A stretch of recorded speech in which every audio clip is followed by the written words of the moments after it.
I said so. Yeah.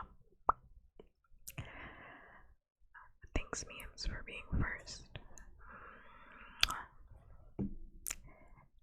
Thank you. Get the first kiss of the night, possibly the only kiss of the night. Congratulations. Hi Mac. Hi Shadow Man. Hi you. Yeah.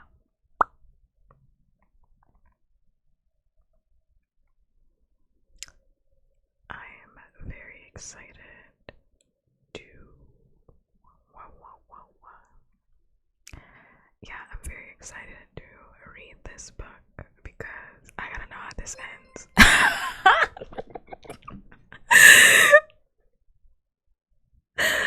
I couldn't even wait because I saw the username. Excuse me. Thanks for the follow. Thanks for the follow. I couldn't even. Alright.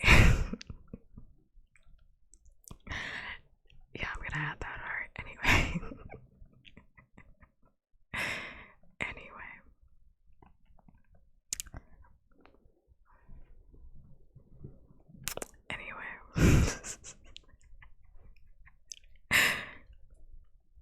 Like, let me stop.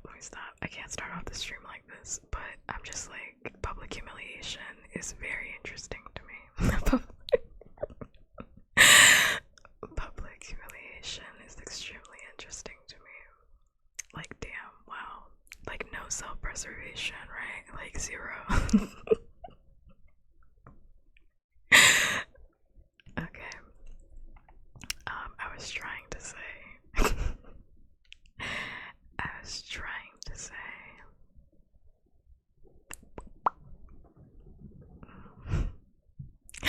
Thank you. It's all fun, is it? Rolling fucking marbles.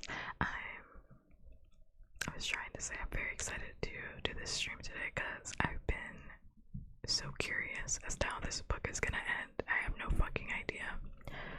Also, this book feels like I've been reading it for ages. It genuinely feels like I've been reading it for a lifetime. This book's fucking long as shit, so I feel like I've been reading it longer than Catching Fire. And that one, I felt like I was in that book forever. I was reading that book forever, so I'm very excited to be done with it and go to our next book. Even though I think this has been like, I've really genuinely enjoyed all the conversations we've been having about this book. Every single time we've had them, it's really good. I can't recommend Neil Gaiman because he's a piece of shit that's burning in hell. He's not dead. He's very much alive, but his soul is slated to burn in hell very soon. Promise you that much. Promise you that much. So, can't recommend the author, but he does write a good fucking book. So, I mean, there's nothing I can say about it. The worst fucking people write the best books. I mean, I don't really like Harry Potter, but people tell me that those are good books. People tell me those are great books, so I think it's just a curse, actually. Even though I don't know if those are good books, I haven't read them, so I can't tell you because I have not read them. So I'll give it the benefit of the doubt, but every time I look at a chapter of that book, of any of those books, because there's like 13 of them, right? Or like 12. I'm like, was she a good writer, or did she just make a universe that was really fucking cool? I'm like, was she a good writer, or did she just make a universe that was really fucking cool to exist in? I don't know. I think the universe was cool. I don't know. I don't know if she was that good of a writer. I don't know. Maybe if I sat down and I like read all of them. I need like an unbiased source to tell me, because every time I want to ask, like, is Harry Potter actually good? It's always from like some fucking person that is obsessed with Harry Potter, you know what I mean? I'm never gonna read it on stream. I promise you that. I'm never gonna read it on stream. If I read Harry Potter, it will definitely be on my own time. But there's like so many other books that aren't written by massive pieces of shit that are being controlled by black mold existing in their house. So I don't think I will be reading Harry Potter, but every single time I try to ask somebody, I'm like, oh, is Harry Potter actually good? It's usually by somebody who is obsessed with Harry Potter, so they're not thinking straight. Because I mean, like, I watch garbage all the time, and I will tell you straight up if something's garbage, but I also say that I like it, you know what I mean? And a lot of Harry Potter fans, pretty much all Harry Potter fans, well, I shouldn't say that, because nowadays I think there's more people that are willing to accept that, like, Harry Potter is extremely flawed. But, like, I don't know, so I don't want to put everybody in the same bag, but, like, I don't know, it just seems like every single time I talk to somebody, they're like, no, it was the best book ever written, it's one of the best books ever written, best series ever written, and it's like, I don't know if I agree with that, though. But I haven't read it, so that's just me being objectively from an outside perspective. Just because I think the universe is fucking cool. Obviously, I think she made a really fucking cool universe. And I'll make the Asian character's name. She also had a character, like a black character, that was literally like called Shackles something, like Shackles Hold. Like one of the only black characters that J.K. Rowling has ever written has a slave-free imagery in his name, which was certainly a choice. That was certainly a choice, yeah. It was also certainly a choice to make Nagini, who is an evil snake, right? It's an evil serpent creature that lives. I think, like, again, I'm not like expert on Harry Potter, but it's like an evil serpent that Voldemort has to make her backstory that she is an Asian woman. Certainly interesting. That was certainly interesting when it could have just been an evil snake. I don't think we needed that backstory. She's an Asian woman that is being tortured. Interesting. She's an Asian woman that's being constantly tortured by transforming into a snake every single time because, you know, I don't know. Until eventually, she just turns into a permanent snake and is a snake. Permanently. Which was, again, interesting. And not interesting cool. Interesting weird. So, I don't know. I just think the world of Harry Potter is fun. I think everybody is, like, obsessed with the world of Harry Potter, but I think if we take a critical lens to anything that's written in those books, I think we'd just find a hot fucking mess. But the world is so cool that, like, everyone's like, eh. Like, who really cares? Because it's like, I like robes. I like robes and pointy sticks. And butterbeer, that sounds cool. But then you start thinking about all the other stuff and you're like,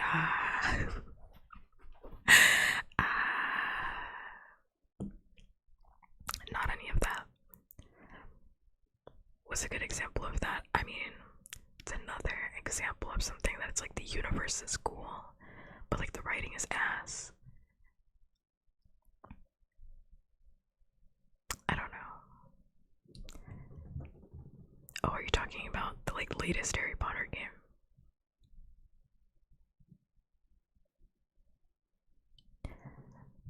Like that one that everybody was playing. That shit like really pissed me off because I had like Silvervale fans, because I had a Twitter post that went viral, and then I had like Silvervale fans telling me to go kill myself because I said that she's annoying for playing the game and promoting it during the time where we were like all boycotting Harry Potter shit. And then it turns out that the game was ass anyway, and nobody fucking finished that game. So like, what was all of this? What was all of this for? Absolutely nothing. Absolutely nothing. Also, I'm not gonna start reading for like, we got like 30 minutes because I have to recap the last chapter. And we're also not done with this last chapter because I was tired, so we didn't even finish. This chapter's huge. This chapter was long. This chapter was long. Thanks so much for the follow. I'm gonna add a little heart in your honor. This chapter was long, so I didn't even finish it. So I have to recap half of the chapter where we last left off. I hope you're having a good day, good night, wherever you are. I really do mean that. I was trying to think of like another universe, but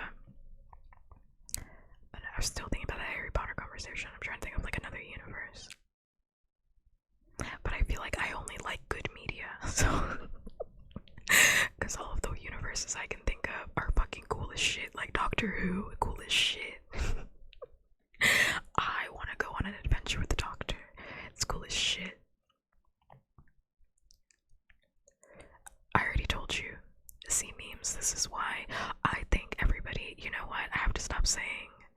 I mean, I have to say it because it's true.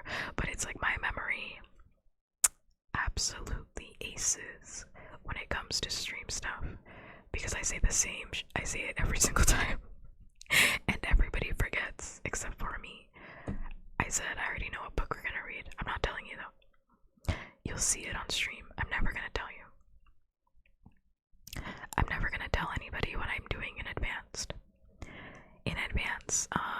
Unless it is like important, like I'm going on vacation or something. I'll always tell you that in advance, but I'm never gonna tell you like what book I'm reading next. I'm not gonna tell you what game I'm playing next. I'm not gonna tell you, just show up and you experience it with me. That's it. There's no schedule. I'm not telling you.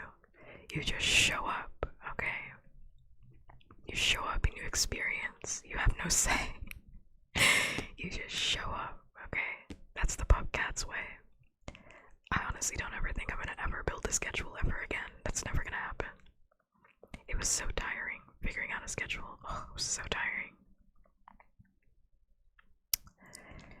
You just show up, because that's how I create the stream. I just show up and I decide we're gonna do that. Because then it's like, isn't it boring? Isn't it boring to know what's gonna happen in advance? Isn't it better to just be here and be like, oh my gosh, Pup is still reading that fucking book. Been reading it for like a month now. But yeah, I already know what book we're gonna read. I don't know how long it's gonna take us to read it. I've only read this book once in the past before, and that was like a decade ago. It feels like a decade ago. I don't know. So, yeah, we'll see. And then I don't know what we're gonna read after that, but I have some ideas. So yeah, I don't know if I want to do a series or I want to do another short book. So we'll decide. And by we, I mean me.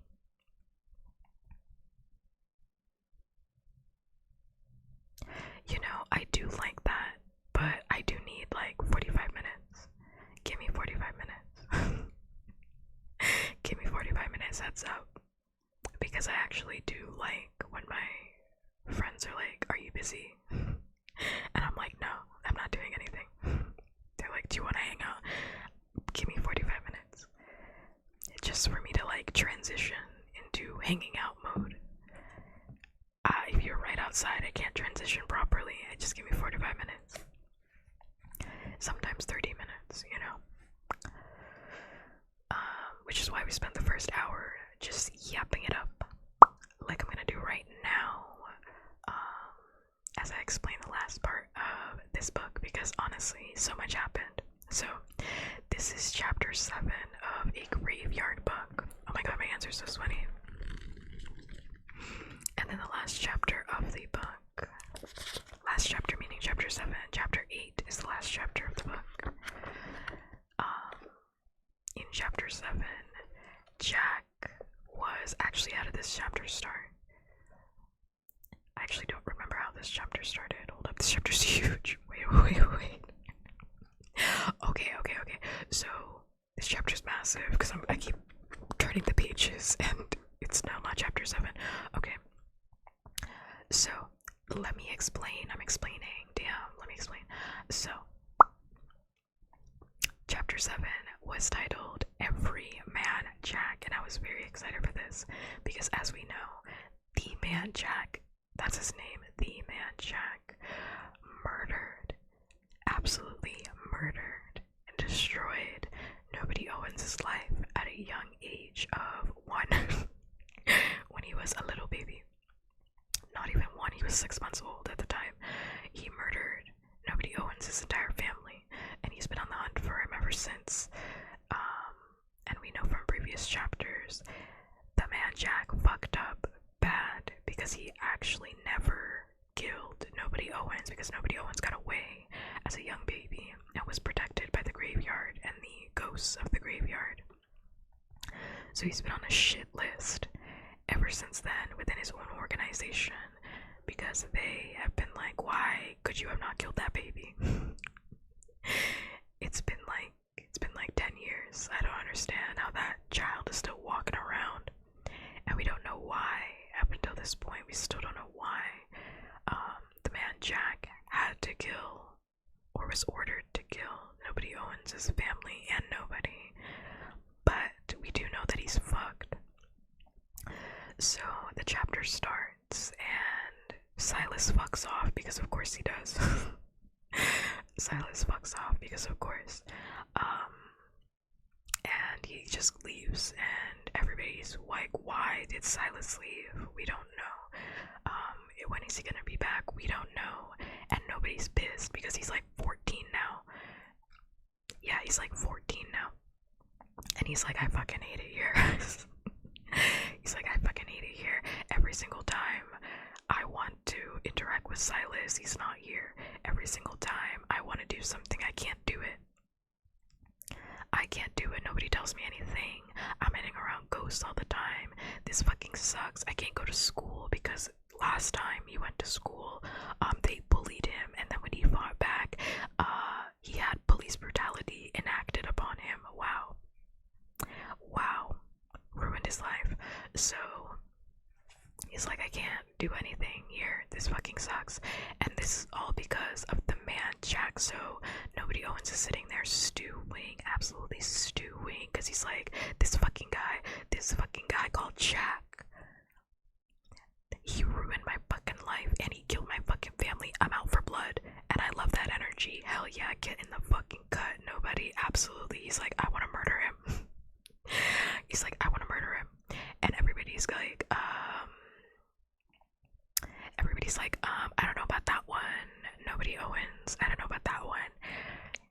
And he's like, I don't understand what the problem is. He murdered my family. Why can't I kill him? Why can't I kill him? It just makes sense. And honestly, I'm right there with him. But we need to take a pause from that, because Scarlett Amber Perkins is 15 and she's walking back in to the town that Nobody Owens lives in. Do you remember Scarlett? Of course you don't, because Scarlett was only here for 1 chapter. As a baby, Nobody and her were besties. They were besties, and Scarlett thought Nobody was a actual imaginary friend because they were like 4 years old, hanging out in a graveyard together. But Scarlett is back from Scotland, where she moved after, you know, the whole incident back in the day with Nobody Owens in the mausoleum. So they moved her to Scotland. Her parents split up. Her father didn't fight for custody. She hates her dad. So now they're back. She has a Scottish accent that she is very embarrassed by because everybody here sounds very English. Remember, we're in England. And she's mad. She's mad at her mom. Yeah, with the catacomb. She's mad at her mom because her mom doesn't understand her and they fight all the fucking time. She has no friends. You know, right now she'd be in like high school. like freshman year of high school. She doesn't have her old friends that she used to have. It was a mausoleum, that's what they call it. The mausoleum, like it was somebody's, that's what they called it. They called it the mausoleum. And then it like went down into like the catacomb. So where was I? See, you're getting me off track. I gotta not look at chat while I'm explaining. She's upset with her mom. She doesn't want to live back in England anymore. She wants to be in Glasgow with her besties. She's mad. She's like, I don't have any fucking friends here. And she goes, accidentally, she gets off at the wrong stop on her bus ride home. And she ends up at the graveyard. And she feels a pull, an attraction to the graveyard. And she meets this guy. This guy is called Mr. Frost, and he is collecting graveyard, what is it called? Like graveyard etching. So he's etching the stones of the graveyard in order to preserve the names. This is the way he describes it. In order to preserve the names of the people that existed in this town. So he's a historian. That's how he describes himself. So he's etching, and Scarlett's like, this guy's kind of weird. Because he's a little bit weird, because he keeps saying, he keeps apologizing, he's out, and it's dark, and it starts raining, and she's out there with this man, and she's like, ugh, this sucks. But this guy offers, hey, I can take you home. It's raining, you're a young girl, I don't want you to be out here by yourself, it's a bad situation. I was just out here collecting these etchings, it feels weird to leave you. And she's like, alright, bet. I mean, I guess it's fine, I'll take your cell phone. And then if you try and murder me, I'll call the police. So Mr. Frost takes her home and starts flirting with her mom. So, Scarlett's mom and Mr. Frost have a little thing going on. Her mom offers to make Saturday dinner, make a little pot roast, some chicken, some potatoes, which excites Mr. Frost terribly, absolutely terribly. So, it ends up being fine. It turns out he wasn't a creep. Wow, great. Fantastic. And as days go on, as the weeks go on, time progresses, Frost is like kind of like a part of the family a little bit. And Frost is a part of the family a little bit, and Scarlett keeps going back to that graveyard because she's there with Mr. Frost collecting those etchings. There with Mr. Frost collecting all those etchings, and she sees nobody. She's like, oh, you're not my imaginary friend, you're like a real person, you're like a real adult.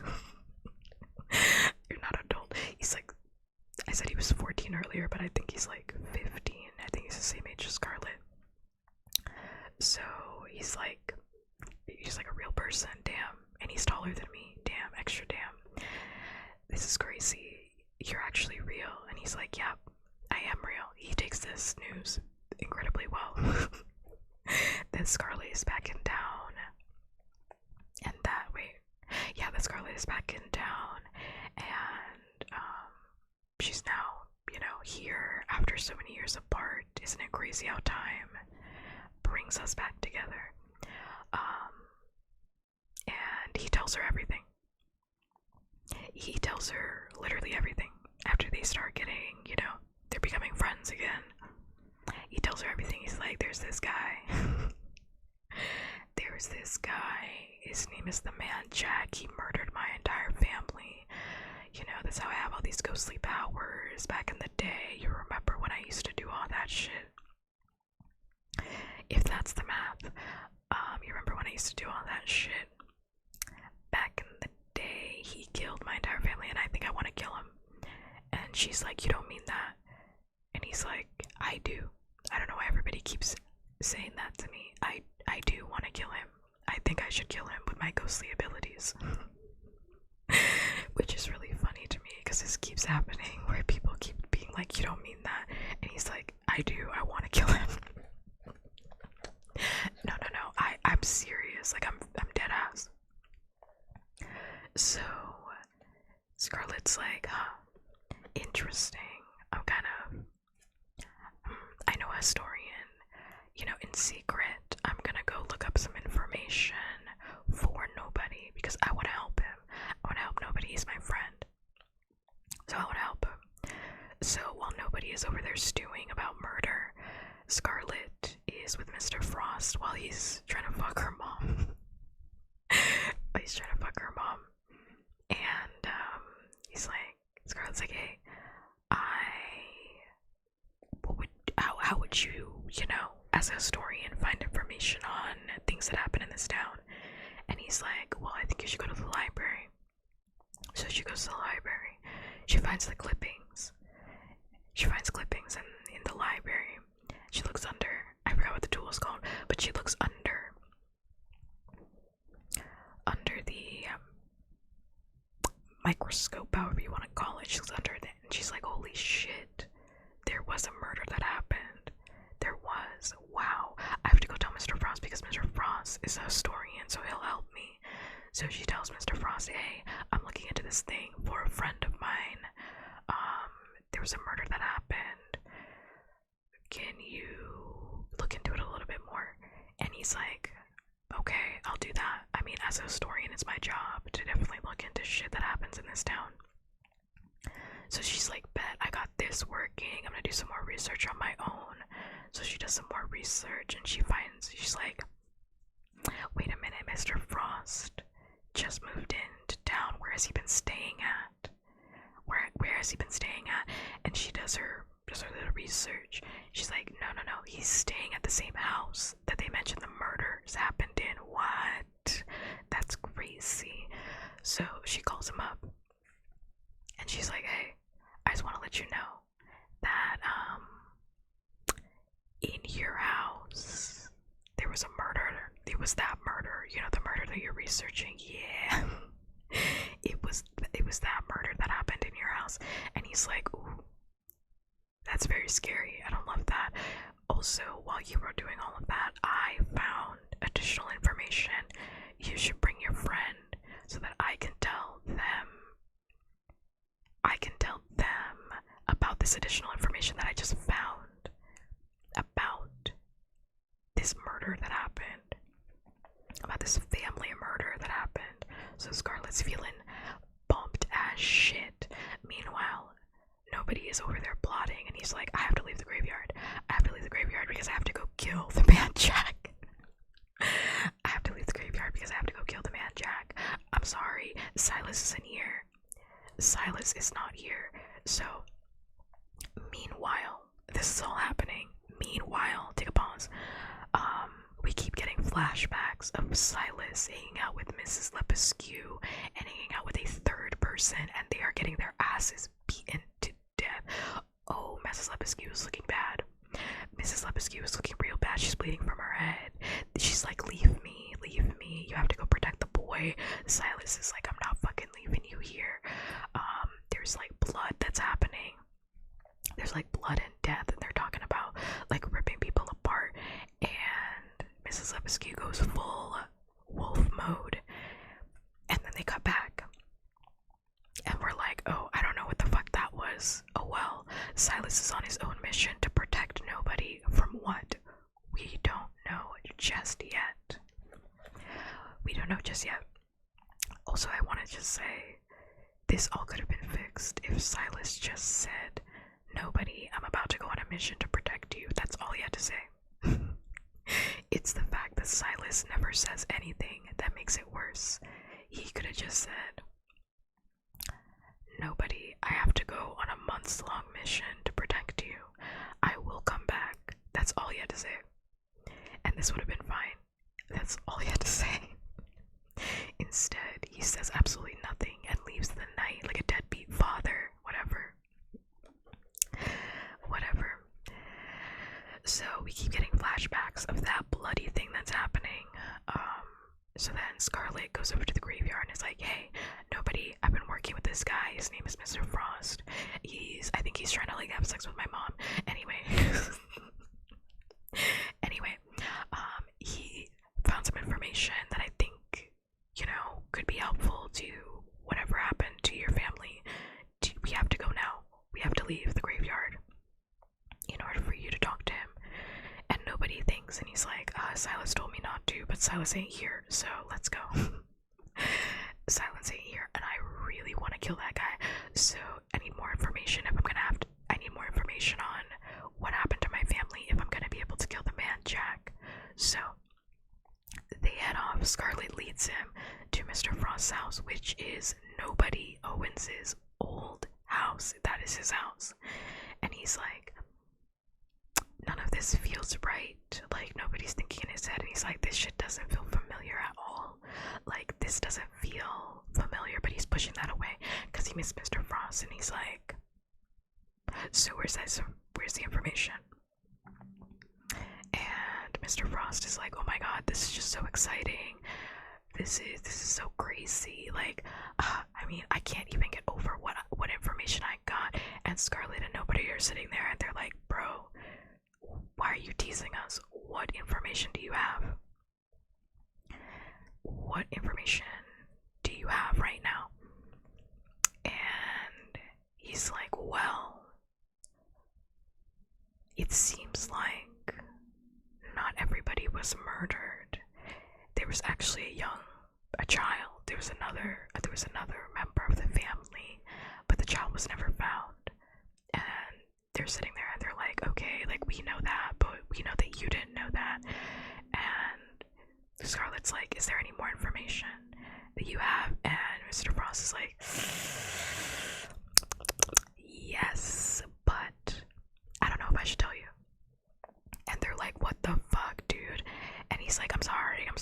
I know I shouldn't be holding back information as a historian. I'm sorry. Okay. I don't want to tell you though, Scarlet. I think I should just tell your friend. And then if your friend says it's okay, I'll tell you right after. But the information is upstairs, so we gotta go upstairs. Because, you know, I think your friend is a part of this. And nobody's like, this shit is weird. This shit is weird. But okay. And let me pause for a second, by the way, and just say, I forgot to say, it just got back to me that before when nobody was like stewing, he's looking around for advice because he's trying to think about like what he should do about the man Jack. And he does go down to the mausoleum, the catacombs. He goes down to that area to go meet with the Slayer, and he's like trying to ask the Slayer for advice, and he's like, man, what the fuck should I do? I have to find more information about my family, but I have to leave the graveyard, and I don't want to hurt anybody in the graveyard. I want these people love me, they care about me. What should I do? And the Slayer have no fucking information for him, but they do ask him if nobody will become their master. And nobody's like, what the fuck? No. He's like, I just came down here for advice because Silas is gone and I just need some help. And they get really fucking mad. I don't know if that's gonna factor in, but I forgot that happened. They got really mad, and they are writhing around in his mind, and they tell him to find his name, whatever that means.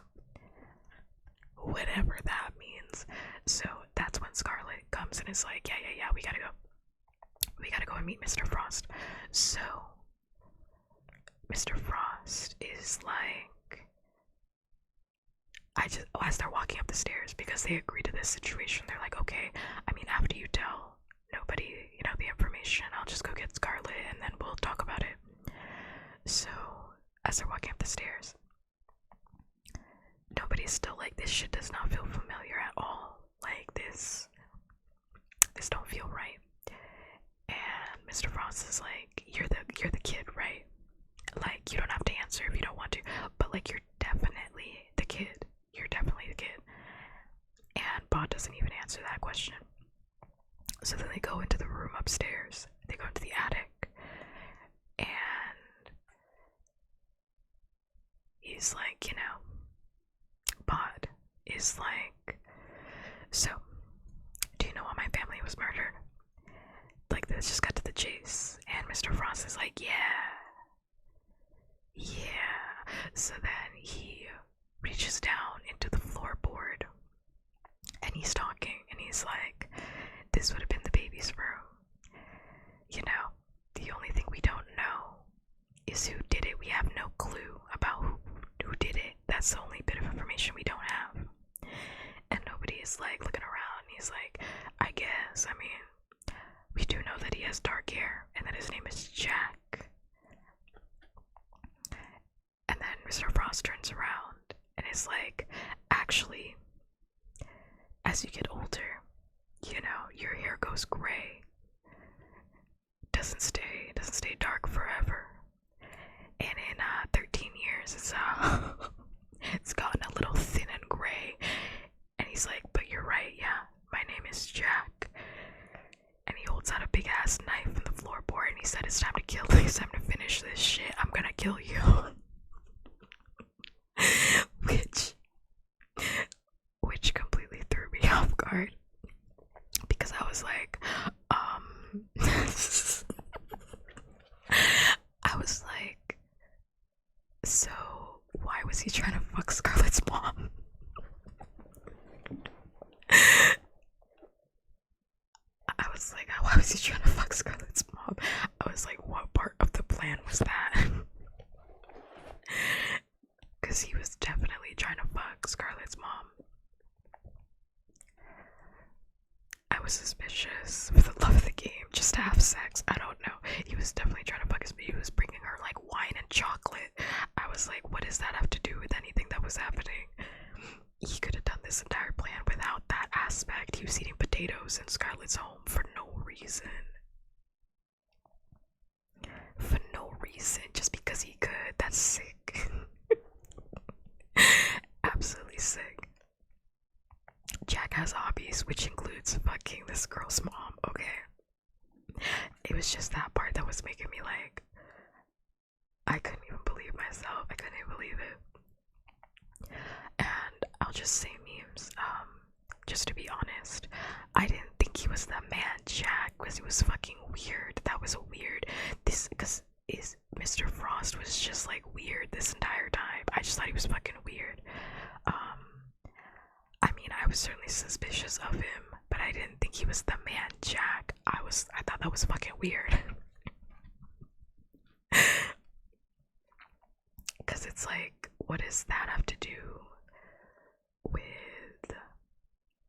Because I just didn't understand what the fuck him bringing Scarlett's mom chocolates and like... MILF got censored.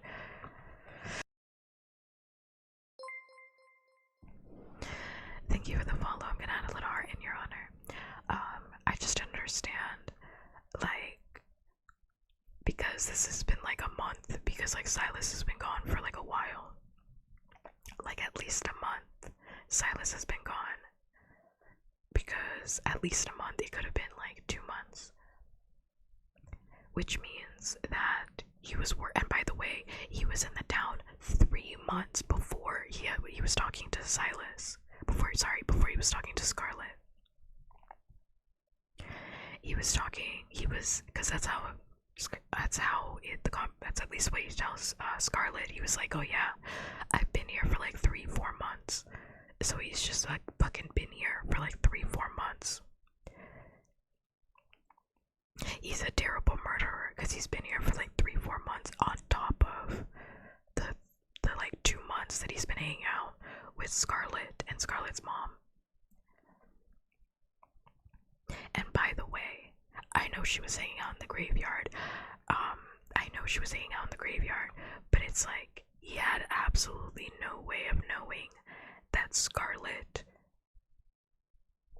was in any way, shape, or form interacting. I seriously think he was just having a good time. Because there's no way, I think it was like a stroke of luck, there's no way that he connected the Scarlett and nobody knew each other, because nobody knew that. And I don't mean nobody the character, I mean actually nobody knew that, because like everybody everybody, when he was like 4 years old, everybody thought he was like an imaginary friend. And at that time, the man Jack was nowhere near this town. When he was 4 years old, he was nowhere near this fucking town. He knew the baby was in the graveyard, but he had no way of knowing who Scarlet even was. So he was just like, I think he was just fucking around. That's why it was so crazy to me. I was like, he got this shit by luck. Like the fact that Scarlet started talking about, oh yeah, like I'm investigating this murder. That is just by luck. Just by luck. Absolutely nothing to do with the man Jack being a good murderer.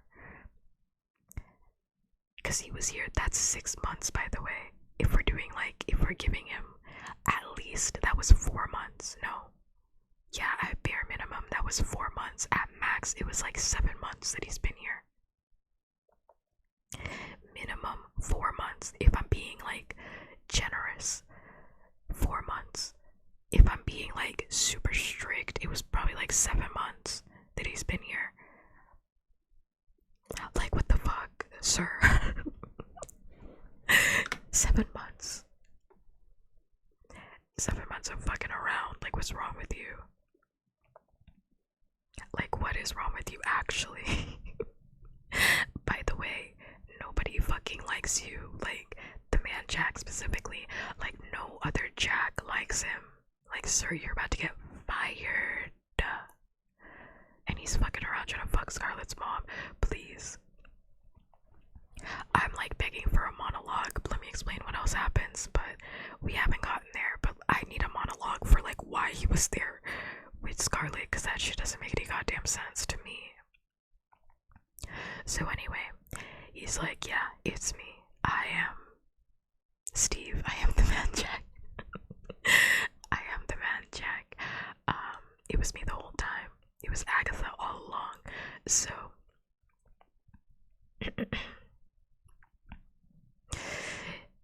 nobody's like, oh shit. He's like, ah shit. So he completely fades.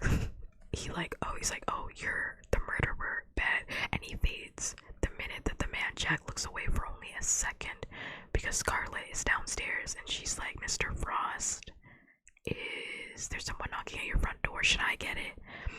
And he looks away for a second and nobody fades away with his ghostly powers. And the man Jack looks back and that kid is gone. And he's like, what the fuck? I lost this kid twice. He said, what the fuck? I lost this kid fucking twice. He's like, I know you're fucking in here. I can smell you. Because remember, he has a really strong smell. He's like, I can smell you. I know you're fucking in here.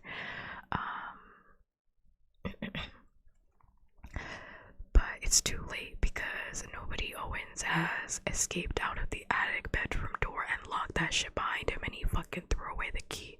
So he locked it and threw that fucking shit away, and he's racing down the stairs.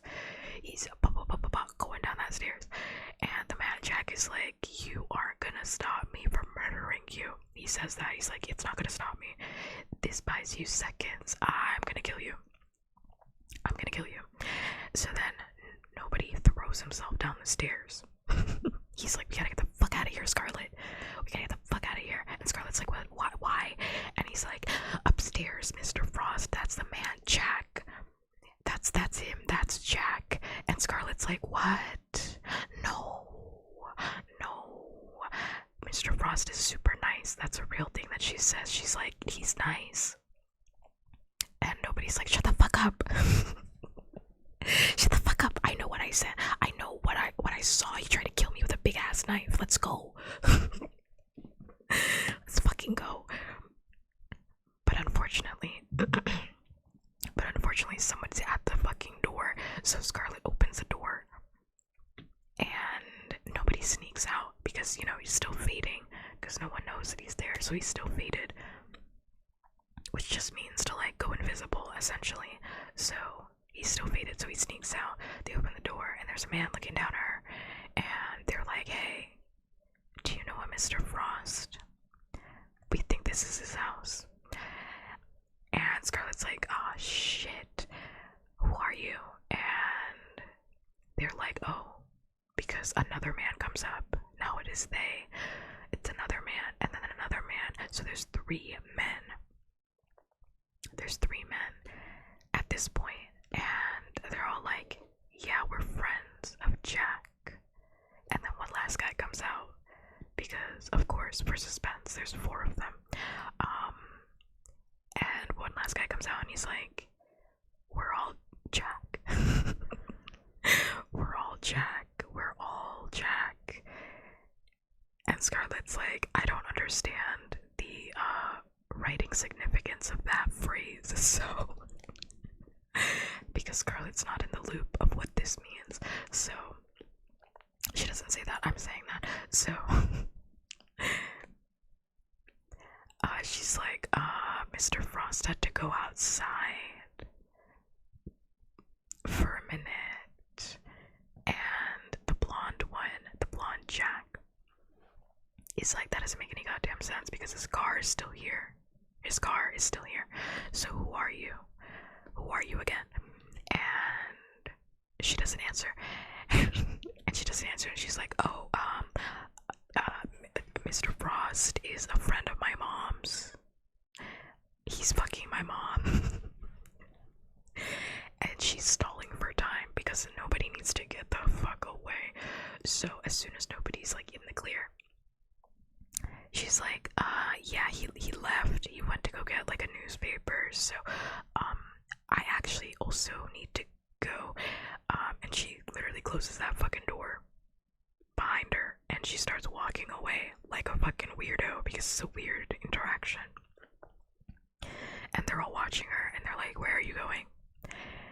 And she's like, oh, I have to go catch a bus, ? Yeah, not doing a very good job at looking not suspicious.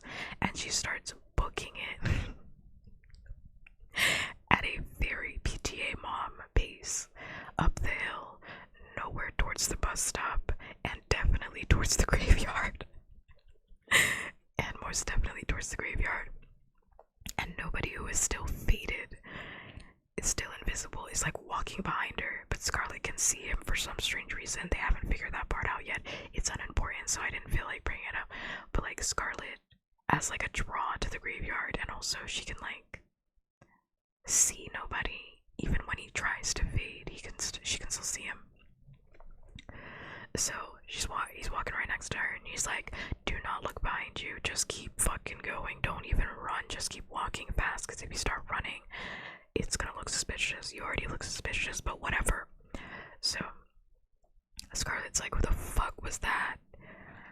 And nobody's like, I don't fucking know. I mean, like, they didn't try to murder me, but that was weird, wasn't it? That was really weird. And nobody's like, I actually want to go back over there and like listen and get some more information. And Scarlett's like, we're not gonna do that. We're definitely going to the graveyard. So then all 4 of the men are watching Scarlett go up the hill. They're standing there outside of the door, and they're watching Scarlett fast walk up the hill, and they're like, yeah, that was really fucking weird. We should probably go get that girl. They're like all watching her as they're talking.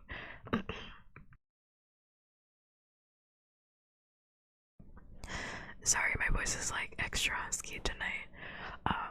They're like all watching her as she's like PTA walking up the hill, and they're like, yeah, that looks really weird. Like, that girl is suspicious. That girl's mad suspicious. Do you know what that girl is? She probably knows some shit. And the door's closed now because Scarlett closed that door. And we find out that the blonde man, actually not the blonde man, the man with, there's a lot of men, there's like 4 men. One of them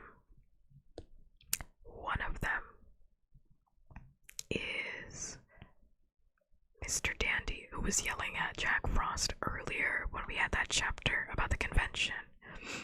And we found out that there were more than one the man Jacks. So it's Mr. Dandy, Mr. Ketch, Mr. Tar, and a 4th guy that I don't know. We don't know that yet. So, also, memes, are you trying to distract me? I'm trying to get through this as fast as possible. I'm trying to get through this as fast as possible. Damn.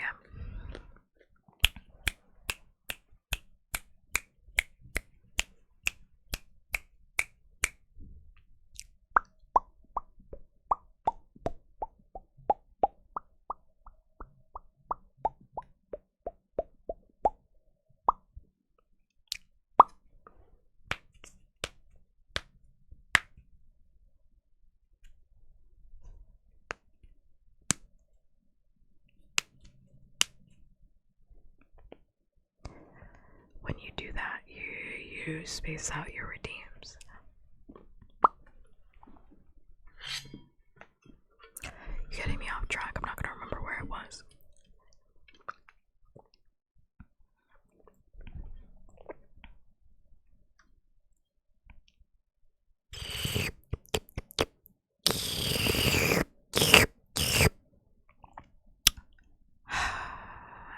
Okay. Where was I? So all four of the men are like watching this girl frantically go up the hill.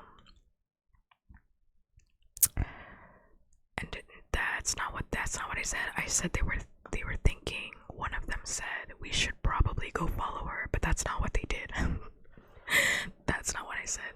I said, see, I can't look at the chat when I'm recapping because you guys are gonna get me off track. So I'm like, that's not what I said. That's not what I said. One of them said, I think we should probably go follow her because that was fucking weird, right? But that's not what they do. Instead,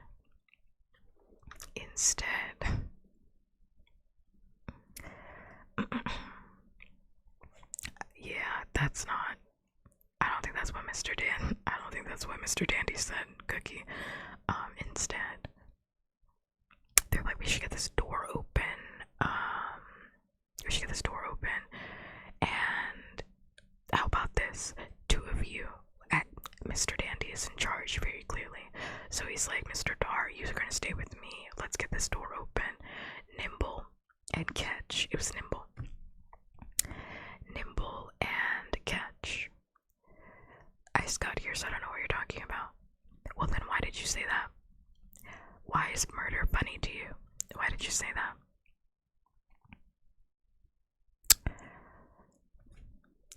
Is like slaughter funny or something? Don't understand that.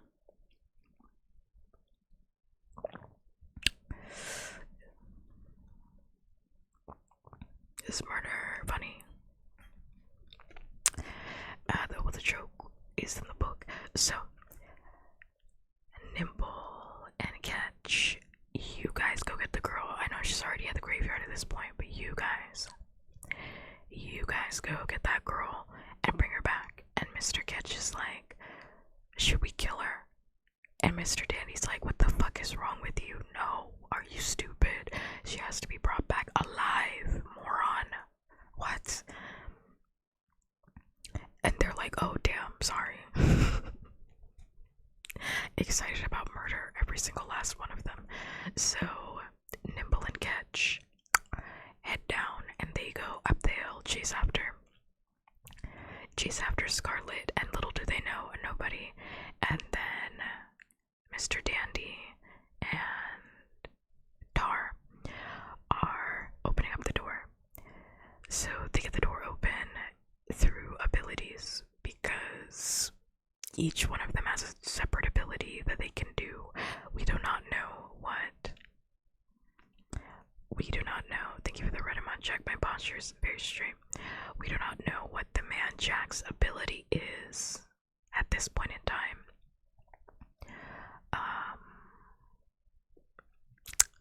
But Mr. Dandy can open doors. So, because he puts his hand up against the door, he mutters something, and that door fucking unlocks like nobody's business.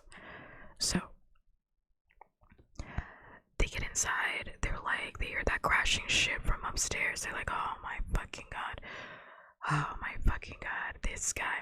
So then the man Jack, our man Jack, fucking races down the stairs with his big ass knife. And he's like, shit, it's you guys. Hi, Hey boss. Hey boss. Wow. Wow. Oh, this is great. I'm so glad you're here. I'm so glad you're here.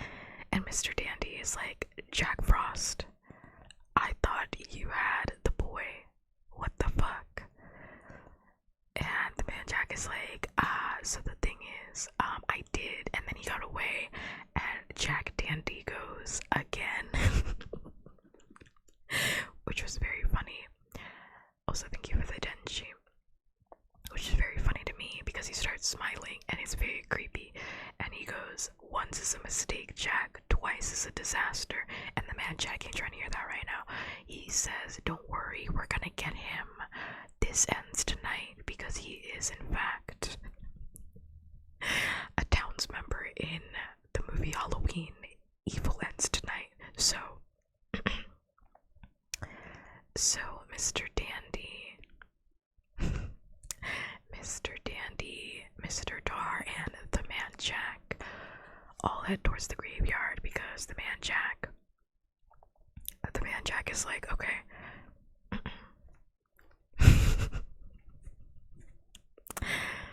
The man Jack is like, obviously they're gonna be in the fucking graveyard. Duh, I can smell them. They're going there.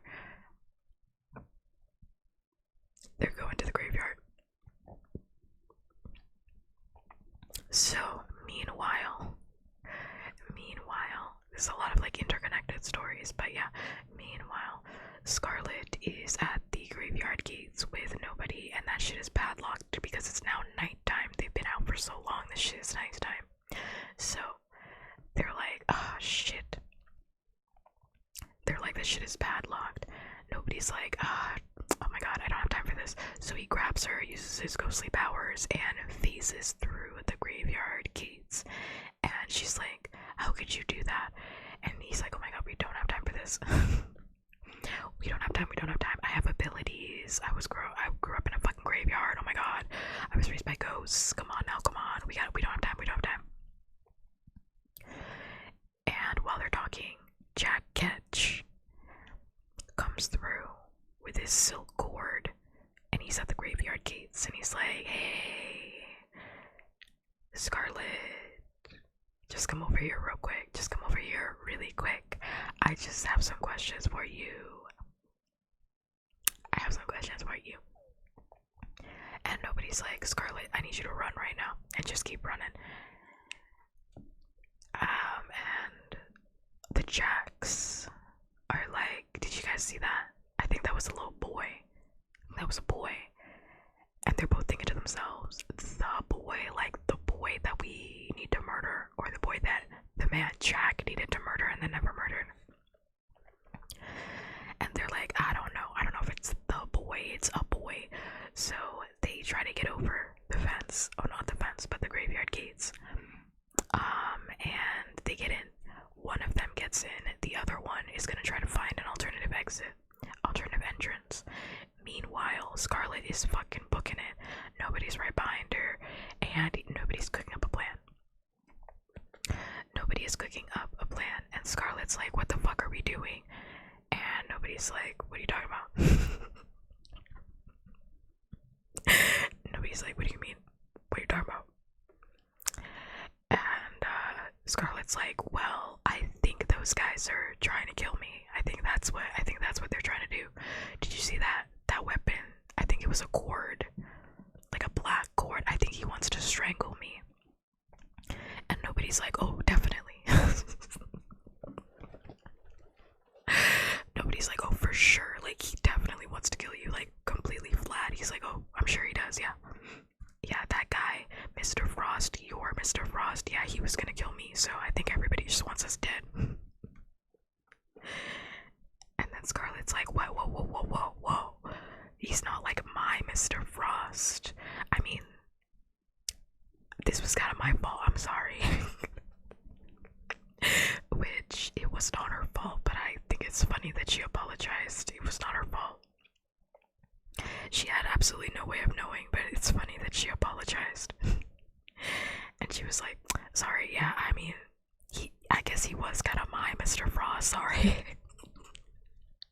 Sorry, I brought him to you, I'm sorry.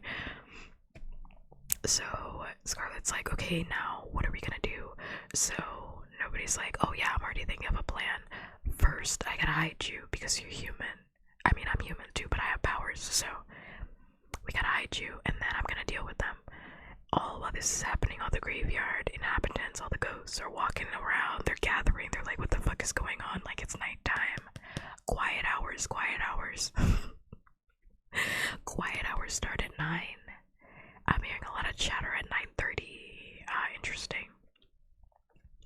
So then people are asking nobody what's going on, and nobody's like, there are bad people in the graveyard right now. I need everybody to watch all these guys that are walking around with weapons. Yeah, I need you guys to all tell me where all these guys are, and then we have to hide Scarlet. So they hide her in the mausoleum from the beginning, from the very, very beginning. The Frobisher Mausoleum, they hide her there because it's the deepest entrance, it's the deepest one. So they hide her there, and she's there with her little LED light on her key ring, and they're like, Scarlet, just go down and make sure not to trip and go where you remember that deep entrance, you know, where we saw all those snake creatures. The ghostly snake creatures. I'm gonna need you to stay there for a little bit with your LED light on your keyring. I know you can't see, but use the LED light on your keyring and you'll be high. So that's what she does. And that's where we know Scarlet is right now. That's the last we've heard from Scarlet. Meanwhile, nobody is plotting. So they're giving him information. His dad is like, okay, one of them is at the Egyptian walk, the other one is by the alleyway, there's 3 more coming, they're climbing up the alleyway on big bins. They're like, where the fuck is Silas, where the fuck is Miss Lepescu, whatever, it's over. Nobody's like, okay, I need my mom and I need you to watch Scarlet and just make sure to keep an eye on her. If anything happens, just check.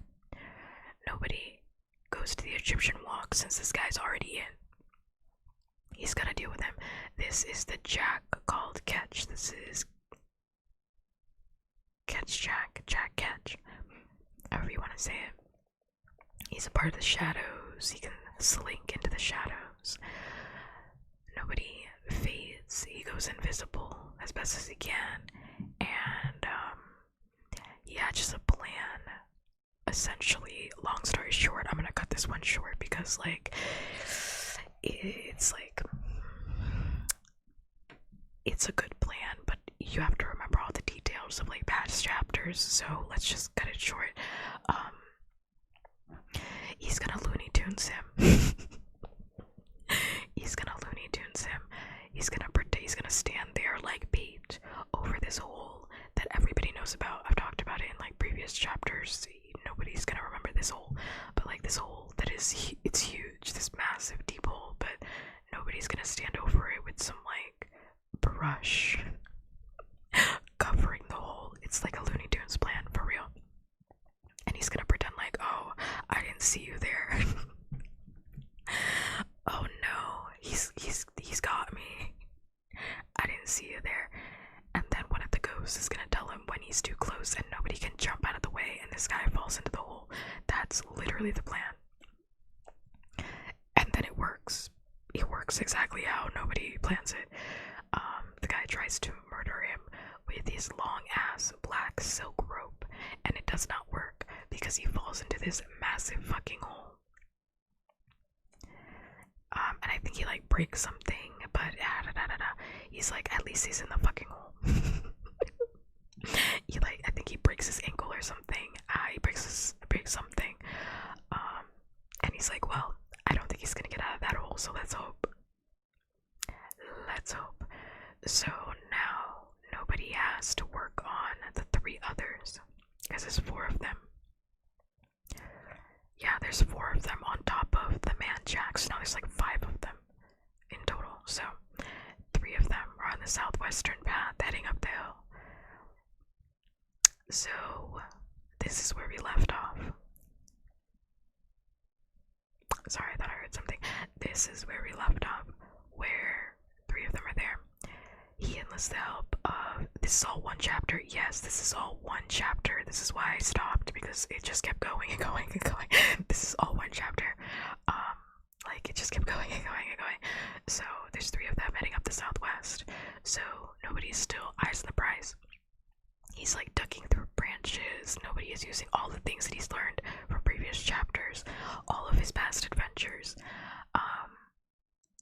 And Lisa Hempstock, the witch, who died after tragic circumstances, who hasn't been talking to him because nobody got older and she does not know what to do with that. She does not know what to do with a 14, 15-year-old nobody Owens. So Lisa comes back and is like, hey bestie, I heard you were in trouble. I heard you were in trouble. And nobody's like, I am in trouble, can you help me? And she's like, I might not, I don't know. And nobody's like, okay, damn, like, can you like trip them, like keep tripping them and just confuse them and slow them down, just slow them down for me. And Lisa's like, I don't know why you're trying to do all that. Why don't you just like go invisible and then hide in your mom's tomb and they'll never find you, and then Silas will come back and nobody's like really not trying to hear that. Nobody is seriously not trying to hear all that. Silas this, Silas that, wait for Silas. He's had enough. He's like, maybe Silas will come back, maybe he won't come back. It doesn't matter because those guys are trying to murder me right now. So he goes to the lightning tree. Yeah, when I saw it was like 8 chapters, seriously, I was like, oh, we're gonna be done with this in no time. And then I read the first chapter and I was like, holy shit, we're gonna be here forever. It actually is that long.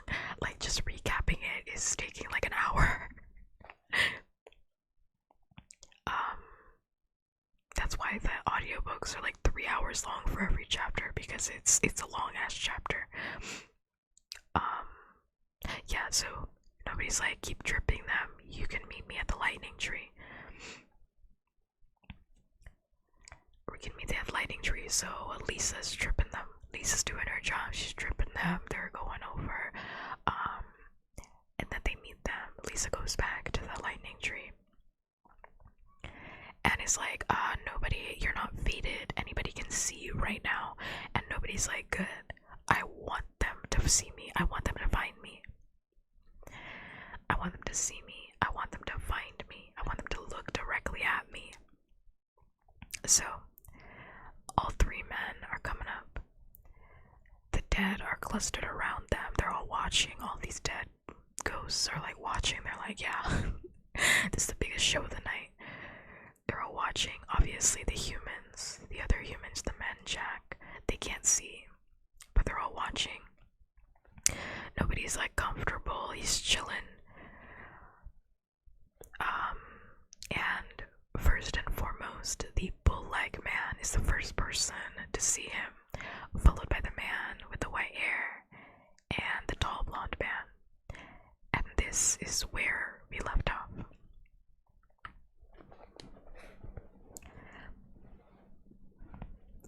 And the man with the white hair, by the way, is not Jack Frost, because the book, by the way, refers to him only as the man Jack, the man Jack. That's how he's been referred to up until this chapter, where we find out his name is Jack Frost. So it's a different guy. Just wanted to clarify that. Okay, this is where we left off. Now we can get back into it.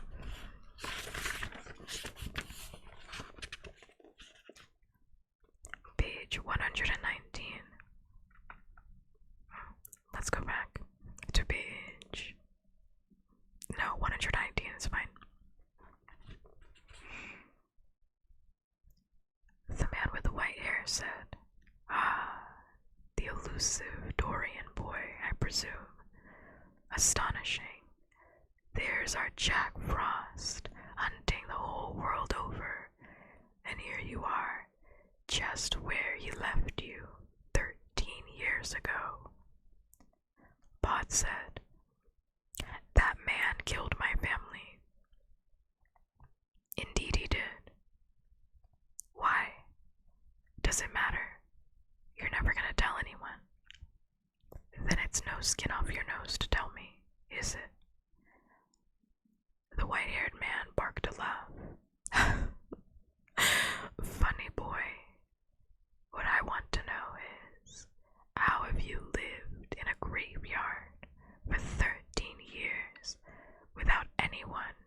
matching wise. I'll answer your question if you answer mine. The bull-necked man said, "You don't talk to Mr. Dandy like that, little snot. I'll split you, I will." The white-haired man took another step closer to the grave. "Hush, Jack Tar. All right, an answer for an answer. We, my friends and I, are members of a fraternal organization known as the Jack of all trades, or knaves, or by other names. We go back an extremely long way. We know. We remember things that most people have forgotten. The old knowledge." Bod said, "Magic. You know a little magic." The man nodded agreeably. Sorry, I'm laughing because I'm laughing. Nobody is my son. He said, "Yeah, you know a little bit of magic." A little. A little. It ain't shit. The man nodded agreeably. If you want to call it that. But it is a very specific sort of magic. There's a magic you take from death. Something leaves the world. Something else comes into it. You killed my family. For what? For magic powers? That's ridiculous. No. We killed you for protection. Long time ago. One of our people, this was back in Egypt in pyramid days, he foresaw that one day there would be a child born who would walk the borderland between the living and the dead. That if this child grew to adulthood, it would mean the end of our order and all we stand for. We had people casting nativities before London was a village. We had your family in our sights before New Amsterdam became New York. And we sent what we thought was the best and the sharpest and the most dangerous of all the jacks to deal with you, to do it properly, so we could take all the bad juju and make it work for us instead, and keep everything tickety-boo for another 5,000 years. Only he didn't. Bod looked to the three men. So where is he? Why isn't he here? Okay, let me just say, I can't read that and not comment. Let me just say. So this seems like a self-fulfilling prophecy situation. So they saw a prophecy and they were like, okay, there's a child that's gonna be born. It's literally self-fulfilling prophecy. It's like they saw a child that was gonna be born that could walk the border of the living and the dead. So they go and murder the child's entire family, but because they murdered the child's entire family, they set in motion everything that happened for Nobody Owens to become the child that walks in the living and the dead. Like, bruh. Like, are you guys stupid? Are you guys stupid? This organization deserves to fall. I'm serious. This organization deserves to fall. Because if that were me, they're like, yeah, we sent what we thought was the best guy. You couldn't have sent another guy. Like, why didn't they send a second guy? Because they're stupid. You should have sent two guys. They sent one guy. They were like, yeah, Jack's got it in the bag. Because they got cocky. That's their fault. Jack Frost fuck around. They let Jack Frost fuck around. For 13 years, they let Jack Frost fuck around. Like, okay, so this kid is the undoing of this entire organization. So you let him fuck around for 13 years. Somebody else, you could have sent somebody else in 13 years. They're not serious about their organization surviving. They're not serious about it. Because if they were, I'm kind of on memes side. Yeah, like if you guys were serious, everybody should have been there to like murder that family. I'm serious. Everybody should have been there to murder the family. They're like, yeah, we watched your entire family grow up. We were there. We watched it all happen. And we waited. And then we sent Jack Frost. What the fuck? You guys weren't serious. You guys weren't serious. I know they're like... I know. Okay, so... They're not serious because, like, this is devious. By the way, this is absolutely devious. But, like, if they were serious, they would have killed him in the hospital room. If they were serious, I'm just saying, like, they could have killed the mom. Like, if you... I'm just saying, like, this is also devious. Could have killed him. Could have killed her. They're not serious. This organization, there aren't real murderers. Because if it were me, I'm not saying I'm a murderer, but if I was, you know, I would have just not done it like this. I would have been serious about my murdering. It's super funny though that like Jack Dandy is like, well, we thought he was the biggest and the best. We thought that at the time. We thought it. And also, it's like, what counts as adulthood, by the way? If the prophecy says, if the child grows to adulthood, what counts as adulthood? 18? Is it 17? Is it 14? Like, what counts as adulthood? Like, what is adulthood? Because, like, what does that mean? Because he's like, oh yeah, one of our people in Egypt saw this. So, are we going by Egypt's standard of adulthood? Like, whose standard of adulthood is it for this prophecy? Like, I'm guessing they meant like 18. But also, it's like, couldn't they overthrow? Like, they're saying if the child grows to adulthood, it could mean the end of the order. Can't the child just, okay, whatever. I'm just like, couldn't the child fuck it up before even 18 years old? Maybe that's why they were so casual about it. Because they were like, well, the child's not 18 yet. But it's like, 13 years is a long time. A 13-year-old can murder somebody, what? Like, nobody Owens has murder on the brain, and he's 14 years old, so I think he could take you out right now. I'm like, I don't think the prophecy, I think like adulthood is like the for sure, like, you guys are done. Like, I don't know, it seems like they didn't think this one through. It just seems they didn't think this one through at all. I don't know, maybe that's just me. They didn't think this one through at all. It's kind of pissing me off.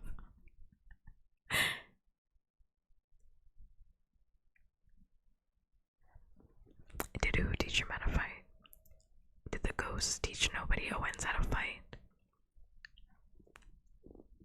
Nobody Owens does not know how to fight. What are you talking about? Why did you go to fighting? Silas and the ghost, no. Why did you go to fighting? You mean like with his hands? No, that's not. What? Have you been listening to this book? That is not Nobody Owens. Nobody Owens is a strategist. Nobody Owens is a strategist. No, Nobody Owens was bullied by another ghost kid and he got the shit beat out of him. What are you talking about? Do you not remember that chapter?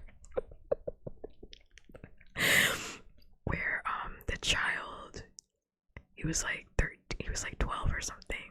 Actually, no, that kid was older. That kid is actually like 14. He died when he was like 14. The apprentice of the painter who died because he was so fucking angry, which was so funny to me. He died just because he was mad. He had a heart attack at 14. At 14. I assume he actually wanted to fight with Chandis. Who the fuck is Chandis? Yeah, and that kid would beat the shit out of nobody, and nobody never fought back because that's not nobody. Nobody wants to murder the man Jack. He said not with a gun. He said not with a gun, but yeah, I want to kill him. Just because he's not like beating the shit out of everybody that's here doesn't mean that like nobody doesn't want to murder somebody. I want to kill people. Doesn't mean I want to beat the shit out of them. Have you ever actually like beaten the shit out of somebody? It really hurts. You have to be like, you have to really want it. I'm just saying, as somebody who has in the past beat the shit out of somebody, you have to really want it. You have to want it. Like that hurts your body, like actually. Nobody Owens is like a thin child. He's 14, he's like tall and lithe. He's not beating the shit out of a grown man. I don't think he's doing that. I could be wrong. This entire book could end with him beating the shit out of the man Jack, which would be really funny. That'd be fucking hilarious. But I don't think he's doing that.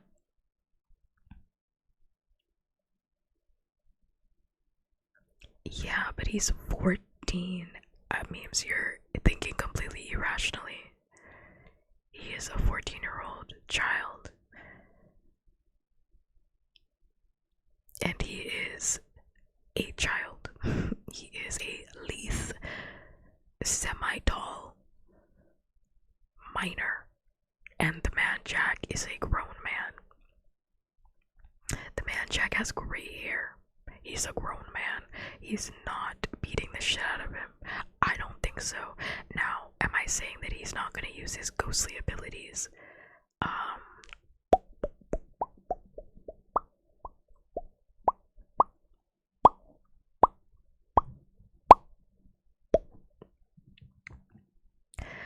Am I saying that he's not going to use his ghostly abilities? That's not what I'm saying.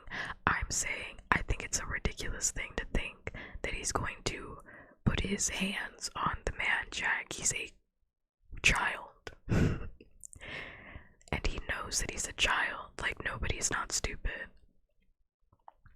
That's why when he was getting bullied, remember, see, nobody's paying attention. You guys have to pay attention to how this book is written. Everything is saying that this guy is probably gonna die by ghostly powers. Because, like, also thank you for the mouth pops. Because when he was being bullied, did you see nobody fight back with his hands? No. Because nobody Owens is a strategist. He grew up around ghosts that taught him how to strategize. Silas taught him how to strategize. He grew up around philosophers. This kid is a strategist. He was like, what does beating you up, what is that gonna do? He's like, no, I'm gonna torture you. I'm gonna psychologically torture you, of course. That's my go-to. I'm gonna have you think that I'm following you around for the rest of your life. You're gonna be ruined for the rest of your life mentally, yes. That's the plan. That is the plan, because, like, what would, like, beating his bullies do? Like, physically beating them, what would that do? Nothing but psychological torture. He's like, that's a lifetime. That's a lifetime of pain. That's my son. That is my son. Love my son. I love my son so much.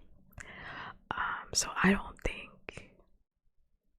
don't know what's gonna happen. There's a lot of moving parts in play, so I have no idea what's gonna happen. I just don't think he's gonna beat the shit out of him. I mean, that'd be crazy. That'd be actually very funny if that's how the book ends. It's just like 3 pages pages of Nobody Owens curb stomping the man Jack. But no, I don't think that's how this book is written, so. Alright, let me lock in. I just had to address that because this was the dumbest fucking plan ever. This organization deserves to fall apart. The dumbest fucking plan. I hate all these guys.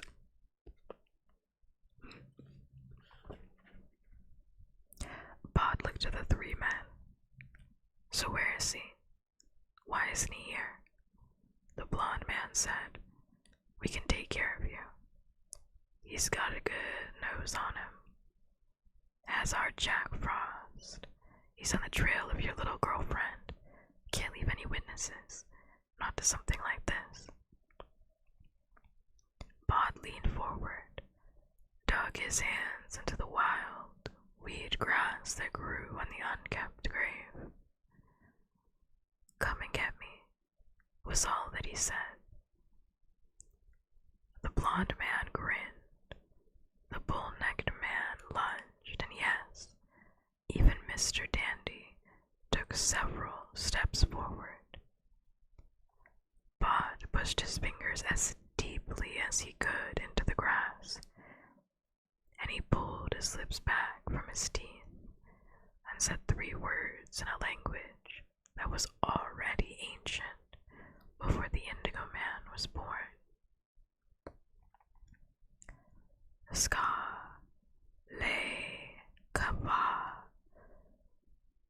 He opened the ghoul gate. The grave swung up like a trapdoor. The deep hole below the door Bod could see stars, a darkness filled with glimmering lights. The bull man, Mr. Tar, at the edge of the hole could not stop and stumbled, surprised, into the darkness. Mr. Nimble jumped towards Bod, his arm extended, leaping over the hole. Bod watched as the man stopped in the air at the zenith of his spring and hung there for a moment before he was sucked through the ghoul gate, down and down and down.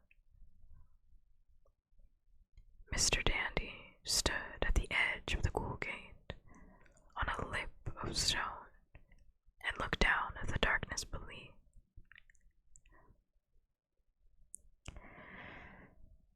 Then he raised his eyes to Bod, and thin-lipped, he smiled. "I don't know what you just did," said Mr. Dandy, "but it didn't work." He pulled his gloved hand out of his pocket, holding a gun, pointed directly at Bod. "I should have just done this 13 years ago," said Mr. Dandy. "You can't trust other people. If it's important, you have to do it yourself." A desert wind came up from the open ghoul gate, hot and dry with grit in it. Bod said, "There's a desert down there. If you look for water, you should find some. There's things to eat if you look hard, but don't antagonize the night gods.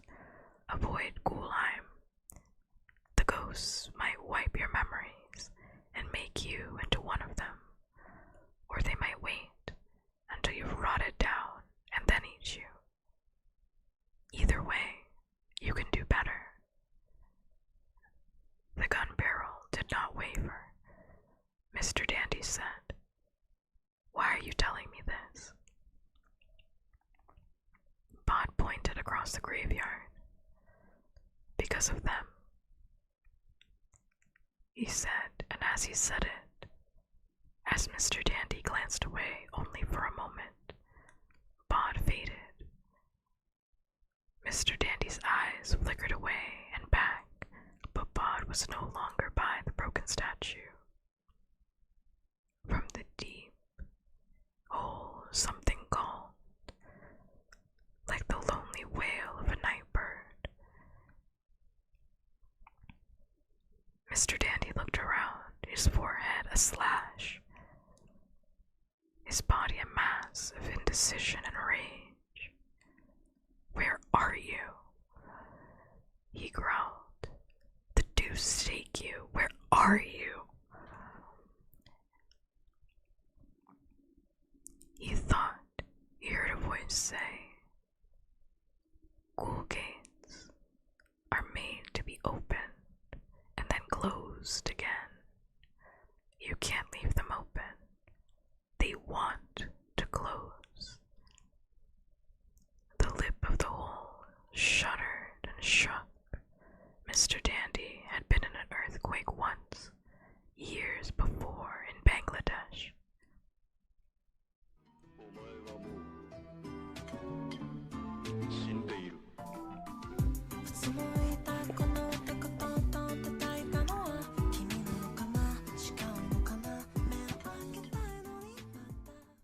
Hello Raiders, how was the stream? How was ASMR? Please let me know. Hi, how are you? Hi Raiders, my name is Puppkats. I'm an asexual, non-binary sex demon after nothing but your heart.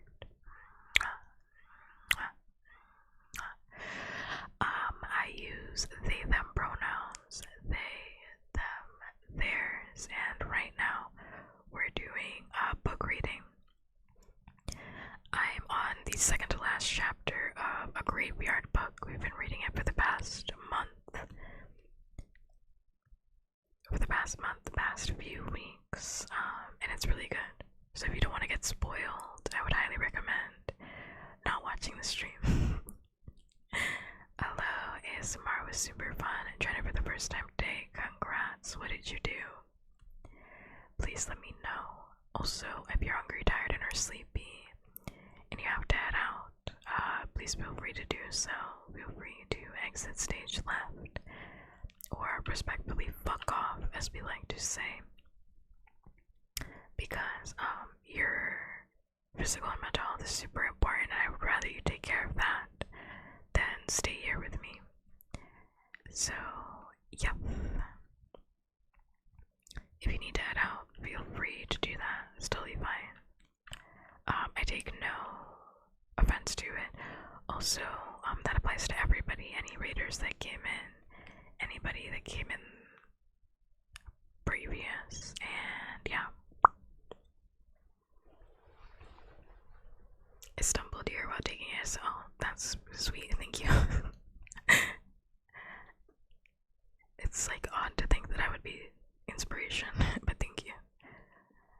Thanks much, I do appreciate it. If you need to head out, like I was saying, I don't have any issue with that. If any raiders need to head out as well, totally fine. I also have severe memory loss, so if I pause for a moment or I forget what I'm doing, I'm not joking. I'm not playing a joke. I genuinely can't remember, so if you hear me go, what was I doing? Where was I? Then, yeah, I'm not joking. It's because I literally can't remember. But I'll eventually get back on track, so just let me go through it. Just let me go through it. Yeah, but I want to offer, I always have to offer, people leaving, because sometimes people feel like they need my permission to leave. You don't need my permission. You can exit anytime you need to, and that applies to anybody that was already here too. Because you might need to have a bathroom break, have a water break, you know, go to sleep, do a body check, whatever feels good. Just to get yourself. Of course, of course, of course. Yeah, I appreciate you lurking. Thanks much for the raid. I can't promise to protect your community, but I can promise to create a comfy, cozy space that they can hang out in and chat in if they want to. Thanks so much for the follow. Thank you. Thanks much. I'll be sure to check out your stream after I'm done streaming. I always check out every Raider stream after I'm done. Let me add a little heart just for you.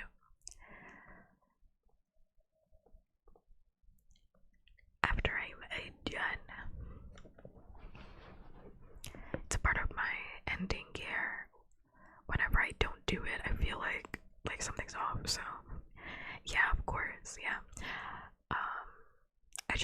factored it into like my ending. Yeah, like after I'm done with stream, it's the first thing I do. I always check out everybody's channel.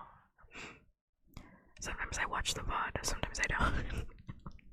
It depends, it depends. Sometimes I'm too tired, and sometimes, most of the time, I will watch the VOD though. I gotta help with the views, I gotta add the views. I'll put on the VOD while I'm doing my gear, or if there's somebody streaming, whoever I'm raiding, whatever, I'll check out their stuff. But yeah, lurk, get ready for bed, take care of yourself, whatever you need. Get some water, get some food. Food is what I always want to eat after. Or food is what I always want to eat. Yeah, food is what you eat, puppkats. Food is like the number one thing I always need after I'm done. Food or bathroom break. It's like always one of those two. But yeah, for anybody that is uninitiated on what I'm reading The Graveyard Book by Neil Gaiman. Neil Gaiman is a huge piece of shit. I do know that. I'm aware it just happened. Well, it didn't just happen, but all this stuff came out about him while I was reading, before I was reading Coraline, and it was already too late. It was too late. It was locked in. So I will try my very hardest to not read another Neil Gaiman book on the Puppkats stream. But he is a piece of shit, but he's also a really good writer, so we'll see. We're gonna say this book was written by Hatsune Miku, though. It was an amazing writer. The Graveyard Book is a dark a novel, so if you're not interested in that, I would also not recommend. I just want to give all my trigger warnings and get them out of the way.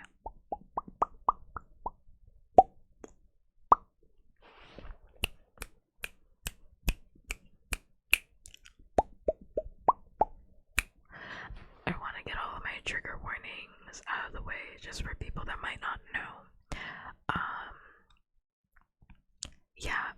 Trigger warning. It's a dark book. The quick synopsis is that Nobody Owens, a child who grew up in a graveyard after his entire family was brutally murdered by the man Jack. That's it. That's it. If you're not interested in death, murder, blood, topics of knives, slight comedy around any of those subjects, totally fine. I'll give you that out. But yeah, I like to read dark books, so I also read the entire Hunger Games novels on stream as well. That was our first book, and then Coraline, and now this book. So clearly there's a theme here. I like murder. I like reading about murder, specifically child murder, I guess. So if that's not your thing, then feel free to exit. Just want to give you that trigger warning. Yeah. Also, I'm like pretty far into the book, so if you care about spoilers, I'm literally on the last, I'm in the second to last chapter. We're on chapter 7. It's 8 chapters long. All of the chapters are pretty big. I would highly recommend you reading it on your own. Again, this was written by Hatsune Miku. We can ignore the author for right now. Okay.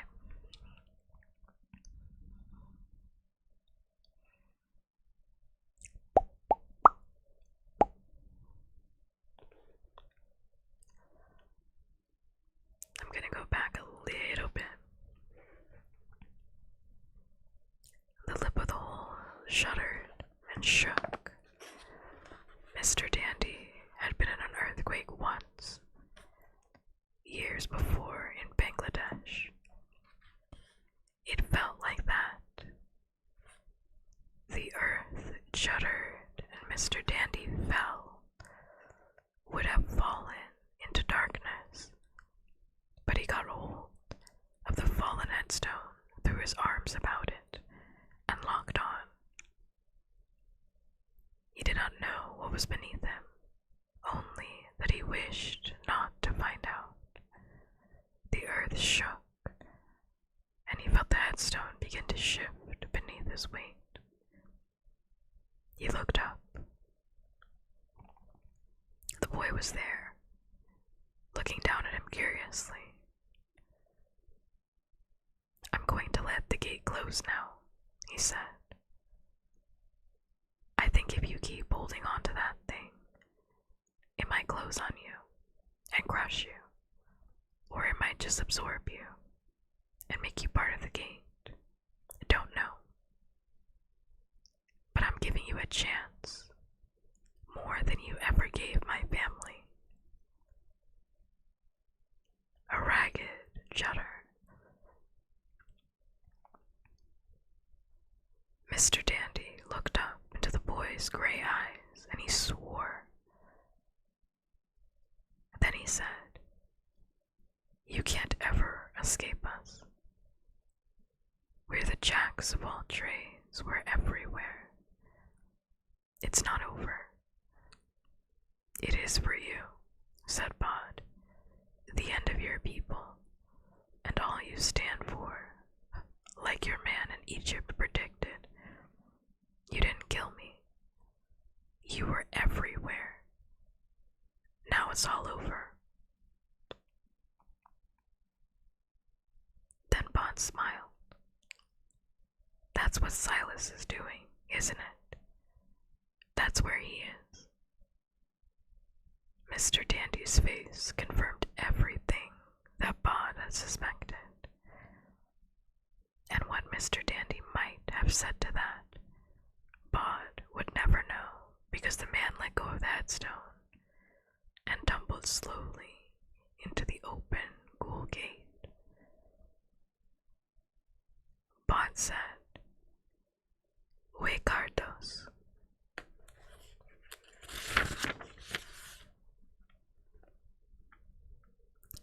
The ghoul gate was a grave once again, nothing more. Something was tugging at his sleeve. Fortinbras Bartleby looked up at him. "But the man by the chapel, he's going up the hill." The man Jack followed his nose. He had left the others, not least because the stink of Jack Dandy's cologne made finding anything suddenly impossible. He could not find the boy by scent, not here. The boy smelled like the graveyard, but the girl smelled like her mother's house, like the dab of perfume she had to touch to her neck before school that morning. She smelled like a victim, too, like fear, sweat, thought Jack, like his quarry. And wherever she was, the boy would be due, sooner or later. His hand closed around the handle of his knife, and he walked up the hill. He was almost at the top of the hill when it occurred to him, a hunch he knew was the truth, that Jack Dandy and the rest of them were gone. Good, he thought. There's always room at the top. The man Jack's own rise through the order had slowed and stopped after he had failed to kill all of the Dorian family. It was as if he had no longer been trusted. Now soon, everything would change.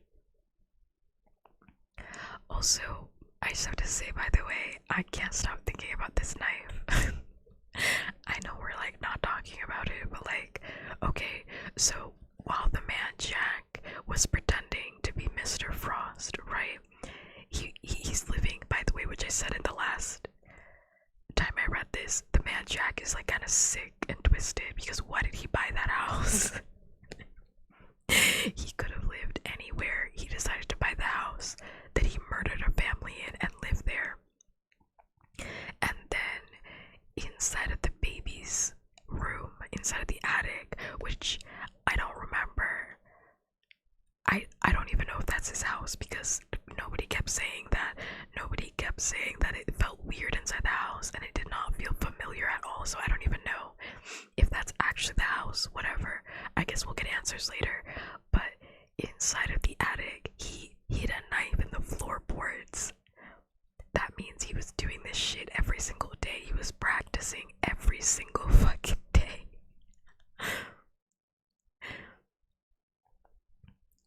He hid the knife in the floorboards. Like, he wanted to kill him in the attic because, like, the knife wasn't gonna stay sharp forever.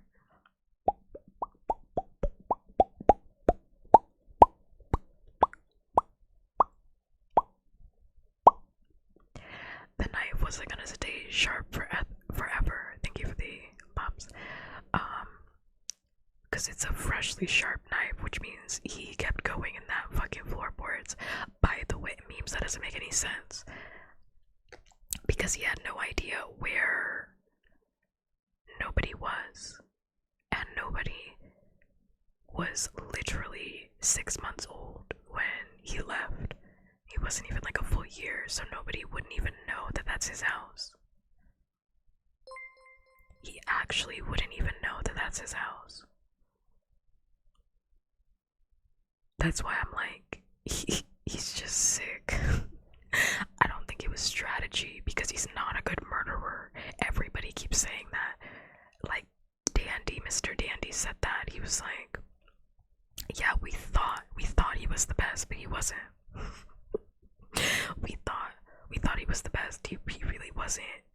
The man jacking shit, because he couldn't kill a baby 13 years ago. So I think he's just sick. I think he's just a murderer. I think he's just sick. I think he's just twisted. Because, like, why did he hide it? That's the thing. I just thought about that right now. Why did he hide the knife inside of the floorboards? And then he pulled it out and he was like, I'm gonna murder you. He's like, yeah, my name is the man Jack, and I'm gonna finish what I started 13 years ago. What's wrong with you? Why do you have like a calling card? Like, what is this? This is not an HBO TV show dramatic effect, sir. You're gonna die if you don't kill this kid. This isn't funny. I think he rehearsed that. It's not even, I just thought about that right now. I was like, I think the man Jack rehearsed it. I think he's been rehearsing it for a while. I do. I think he's been rehearsing it for a while.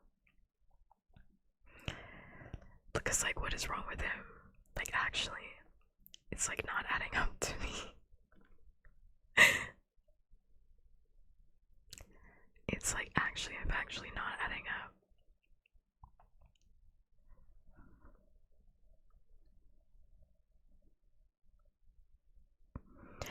Also, thank you for the follow question mark. He still became the best of them, or maybe everybody at this fucking company sucks. Like, have you ever considered that maybe the men Jack are just bad at their fucking job? They're bad murderers. Have you ever considered that? Because I think we're giving the man Jack too much credit. What if he's a shitty murderer?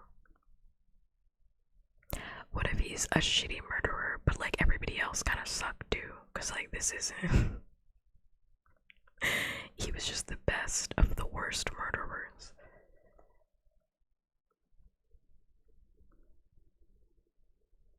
Like he was just the best of the worst, you know? Anyway, I had to bring that up because I just thought about the knife, because I'm like, he has this fucking knife, 100 years of murdering experience, but he couldn't get the baby. I'm just saying, 100 years of murdering experience, but he couldn't kill a child in 13. He couldn't kill a child in 13 years.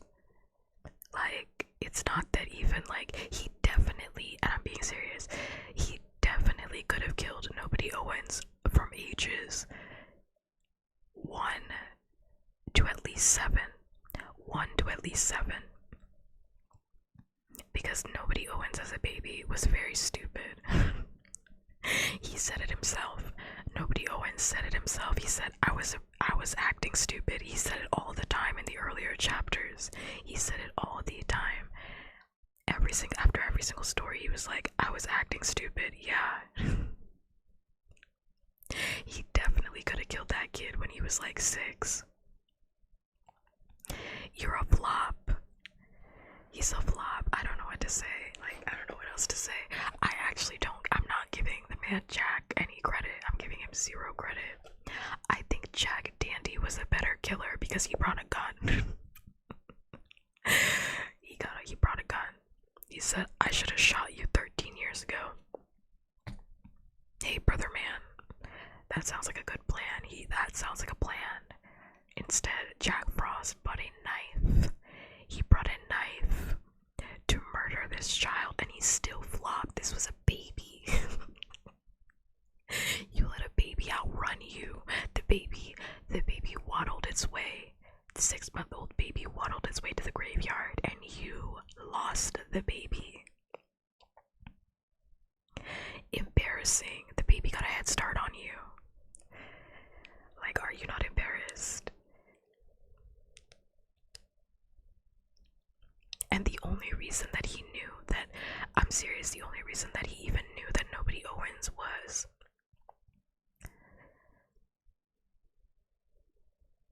well, why doesn't he know where nobody Owens is? Because you're a bad fucking murderer. That's not a defense. That's extra ammunition for why he's a piece of shit murderer. Why he's bad at his fucking job. Because why did it take nobody Owens fucking up for you to find out where he was? That's another thing too. The only reason that he knows why nobody Owens is even still in that fucking town is because nobody Owens fucked up and tried to pawn off that ring. That's the only reason. Nobody Owens fucked up. If he never tried to pawn off that ring, I guess who knows what would happen. That man would have never found him. Like, seriously, that man would have never found him. It's not even a Silas. He's bad at his job because you guys aren't paying attention. No. I'm serious. I'm like, I think that's actually what it is. Because Dandy just said, before he was sucked into hell, Dandy just said that the man Jack has been looking for him all over the world. So he's bad at his job. It's not a Jedi mind trick. He sucks. This organization needs to be shut down. I don't want to hear it anymore. This organization sucks. He's like, yeah, the man Jack has been looking for you all over, but you still stayed in the same town. He never bothered to double check the same town. That's what that was. He never bothered. He said he's probably not there. He just did it. Is that not crazy? I don't know why this is like blowing my mind. It's like, you're so shit at your job. You're a murderer. You never bothered to check the scene of the crime.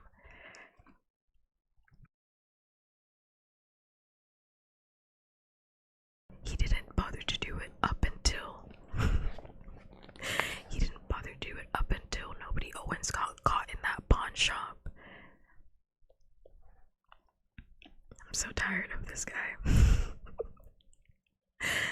I don't know why that just clicked. Like, how shitty he is. That really just clicked for me. Yeah, I think that's what that was, honestly. And I don't even know. Whatever. We'll talk about it in a little bit. We'll talk about it in a little bit. Let's revisit this conversation in a couple of pages.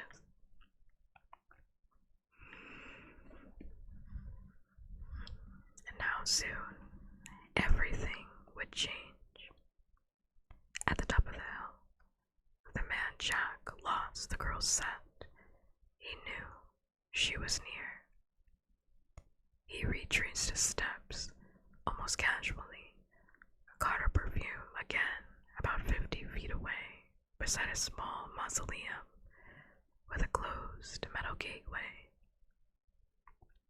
He pulled on the gate, and it swung wide. Her scent was strong now. He could smell that she was afraid. He pulled down the coffins one by one from their shelves and let them clatter onto the ground, shattering the old wood, spilling their contents onto the mausoleum floor. No, she was not hiding in any of those. Then where? He examined the wall, solid. He went on his hands and knees, pulled the last coffin out, and reached back. His hand found an opening. Scarlet, he called, trying to remember how he would have called her name when he was Mr. Frost, but he could not find that part of himself any longer. He was the man Jack now, and that was all he was. On his hands and knees, he crawled through the hole in the wall. When Scarlet heard the crashing noise from above, she made her way carefully down the steps. Her left hand touching the wall, her right hand holding the little LED keyring, which cast just enough light to allow her to see where she was. Placing her feet, she made it to the bottom of the stone steps and edged back in the open chamber, her heart thumping. She was scared of nice Mr. Frost and his scarier friends, scared of this room and its memories, even if she were honest. A little afraid of Bond. He was no longer a quiet boy with a mystery, a link to her childhood. He was something different, something not quite human. She thought, I wonder what Mom's thinking right now. She'll be phoning Mr. Frost's house over and over to find out when I'm going to get back. She thought, if I get out of this alive, I'm gonna force her to get me a phone. It's ridiculous. I'm the only person in my year who doesn't have her own phone practically. She thought, I miss my mom.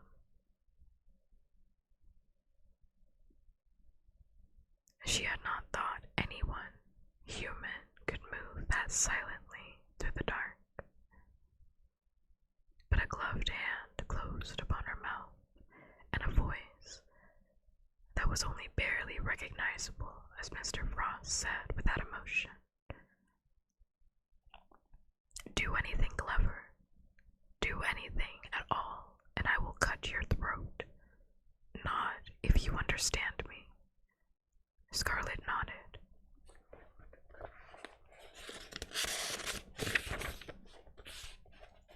Maud saw the chaos on the floor of the Frobisher mausoleum, the fallen coffins with their contents scattered across over the aisle.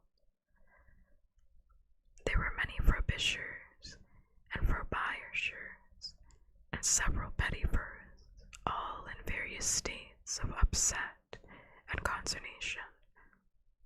He's already down there, said Ephraim. Thank you, said Bond.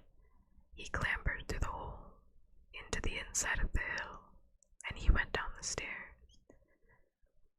Bond saw as the Dead Sea. He saw the steps, and he saw the chamber at the bottom. And when he got halfway down the steps, he saw the man Jack holding Scarlet. He had her arm twisted up behind her back, and a large, wicked, boning knife at her neck. The man Jack looked up in the darkness. "Hello, boy," he said. said nothing. He concentrated on his feet, took another step. You think I can't see you, said the man Jack, and you're right. I can't. Not really. But I can smell your fear, and I can hear you move, and I can hear you breathe. And now that I know about your clever vanishing trick, I can feel you. Say something now. Say it so I can hear it, or I start to cut little pieces out of the young lady. Do you understand me? Yes, said Bond, his voice echoing in the chamber room. I understand. Good, said Jack. Now come here. Let's have a little chat. Bond began to walk down the steps. He concentrated on the fear, on the rising level of panic in the room, of making the terror something tangible. Stop that, said the man Jack. Whatever it is you're doing, don't do it. Bond let it go. You think, said Jack, that you can do your little magics on me? Do you know what I am, boy? Bond said, you're a Jack. You killed my family, and you should have killed me. Jack raised an eyebrow. He said, I should have killed you. Oh yes. The old man said that if you let me grow to adulthood, your order would be destroyed. I did. You failed, and you lost. My order goes back before Babylon. Nothing can harm it. They didn't tell you, did they? Bond was standing 5 paces from the man Jack. Those 4. They were the last of the Jacks. What was it? Krakow and Vancouver and Melbourne. All gone. Scarlet said, please, Bond, make him let go of me. Don't worry, said Bond, with a calm he did not feel. He said to Jack, there's no point in hurting her. There's no point in killing me, don't you understand? There isn't even an order of Jacks of all trades, not anymore. Jack nodded thoughtfully. If this is true, said Jack, and if I am now a Jack all alone, then I have an excellent reason for killing you both. Bod said nothing. Pride, said the man Jack, pride in my work, pride in finishing what I began. And then he said, what are you doing? Bod's hair prickled. He could feel a smoke tendril presence twining through the room. He said, it's not me. It's the Sleer. It guards the treasure that's buried here. Don't lie, Scarlet said. He's not lying, It's true. Jack said, true. Buried treasure don't make me. The Slayer guards the treasure for the master. Who said that? Asked the man Jack, looking around. You heard it? Asked Bod, puzzled. I heard it, said Jack. Yes. Scarlet said, I didn't hear anything. The man Jack said, what is this place, boy? Where are we? Before Bod could speak, the Slayer's voice spoke, echoing through the chamber. This is the place of the treasure. This is the place of power. This is where the Slayer guards and waits for its master to return.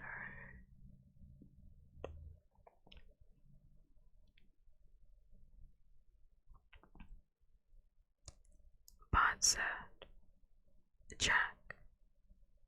The man Jack tilted his head on one side. He said, it's good to hear my name in your mouth, boy. If you'd used it before, I could have found you sooner. Jack. What was my real name? What did my family call me? Why should that matter to you now? Bod said, the Slayer told me to find my name. What was it? Jack said, let me see. Was it Peter? Or Paul? Or Roderick? You look like a Roderick. Maybe you were a Stefan. He was playing with a boy. You might as well tell me. You're going to kill me anyway, said Bon. Jack shrugged and nodded in the darkness, as if to say, obviously.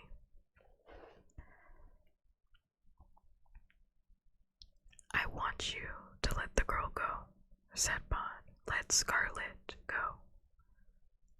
Jack peered into the darkness, then said, that's an altar stone, isn't it? I suppose so. And a knife, and a cup, and a brooch. He was smiling now, in the darkness.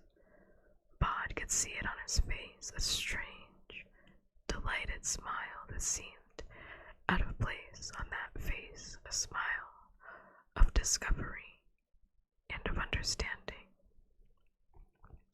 Scarlet couldn't see anything but a blackness that sometimes erupted in flashes inside her eyeballs, but she could hear the delight in Jack's voice. I'm sorry, I have to pause because I know Scarlet's not doing anything wrong, but it's busy. It's like playing back in my head when she said, nobody tell him to let me go, bitch. I know she's scared, but it's like, oh my god, be so fucking for real right now. I need the story to like ignore Scarlet entirely. They need to let her go so she can run up the stairs and we can have a real discussion because I'm tired of her right now. Don't go back to Scarlet. I'm actually really tired. Don't go back to Scarlet, please. That's not where the juicy part of the story is. I need you to not tell me about Scarlet. I don't care. There's like real shit happening in the room.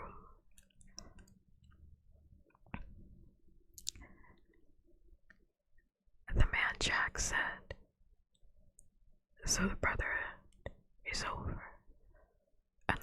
fabrication is at an end. And yet, if there are no more jack of all trades but me, what does it matter? There can be a new brotherhood, more powerful than the last. Power, echoed the Sleer. This is perfect, said the man Jack. Look at us. We are in a place for which my people have hunted for thousands of years, with everything necessary for this ceremony waiting for us.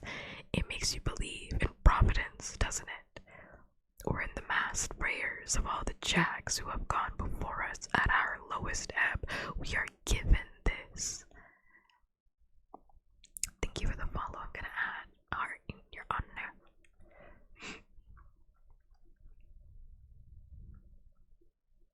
Save me, nobody, bitch. I might die. Save me, nobody. Nobody might die too, Scarlet. Like, what is she gonna do? Like, what is he gonna do? What the fuck? He's just as confused as you. Shit, he came in here with no plan. I can't get over that line. That line is like pissing me off for some reason.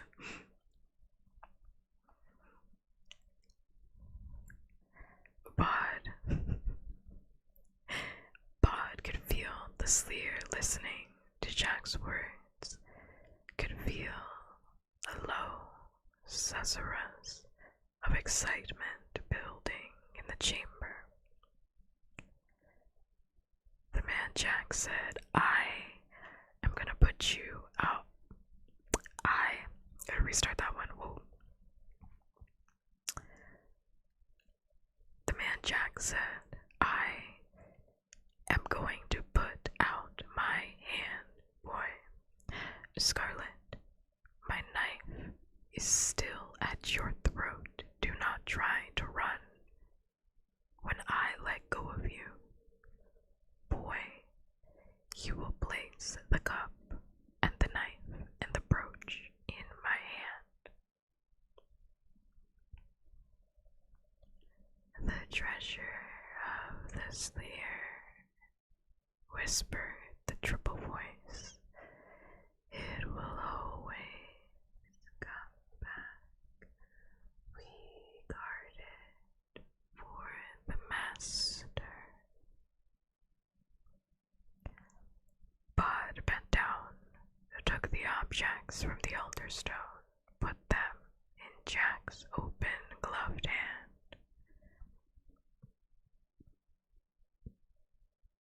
Scarlet, I am going to release you.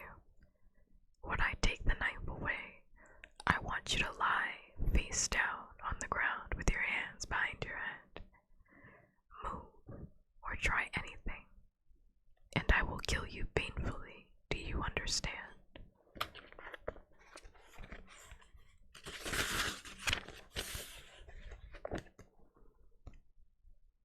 She gulped. Her mouth was dry, but she took one shaky step forward. Her right arm, which had been twisted up to the small of her back, which was now numb, and she only felt pins and needles in her shoulder. She lay down, her cheek resting on the packed earth. We are dead, she thought, and it was not even tinged with emotion. It felt as if she were watching something happening to other people. A surreal drama that had turned into a game of murder in the dark. She heard the noise of Jack taking hold of Pod. Pod's voice said, "Let her go." The man Jack's voice, "If you do everything I say, I won't kill her. I won't even hurt her." "I don't believe you. She can identify you." "No." The adult voice, seems certain she can't. And then it said, 10,000 years, and the knife is still sharp. The admiration in the voice was palpable. Boy, go and kneel on the altar stone. Hands behind your back, now. It has been so long, said the Slayer. But all Scarlet heard was a slithering noise, as if of enormous coils winding around the chamber. But the man Jack heard.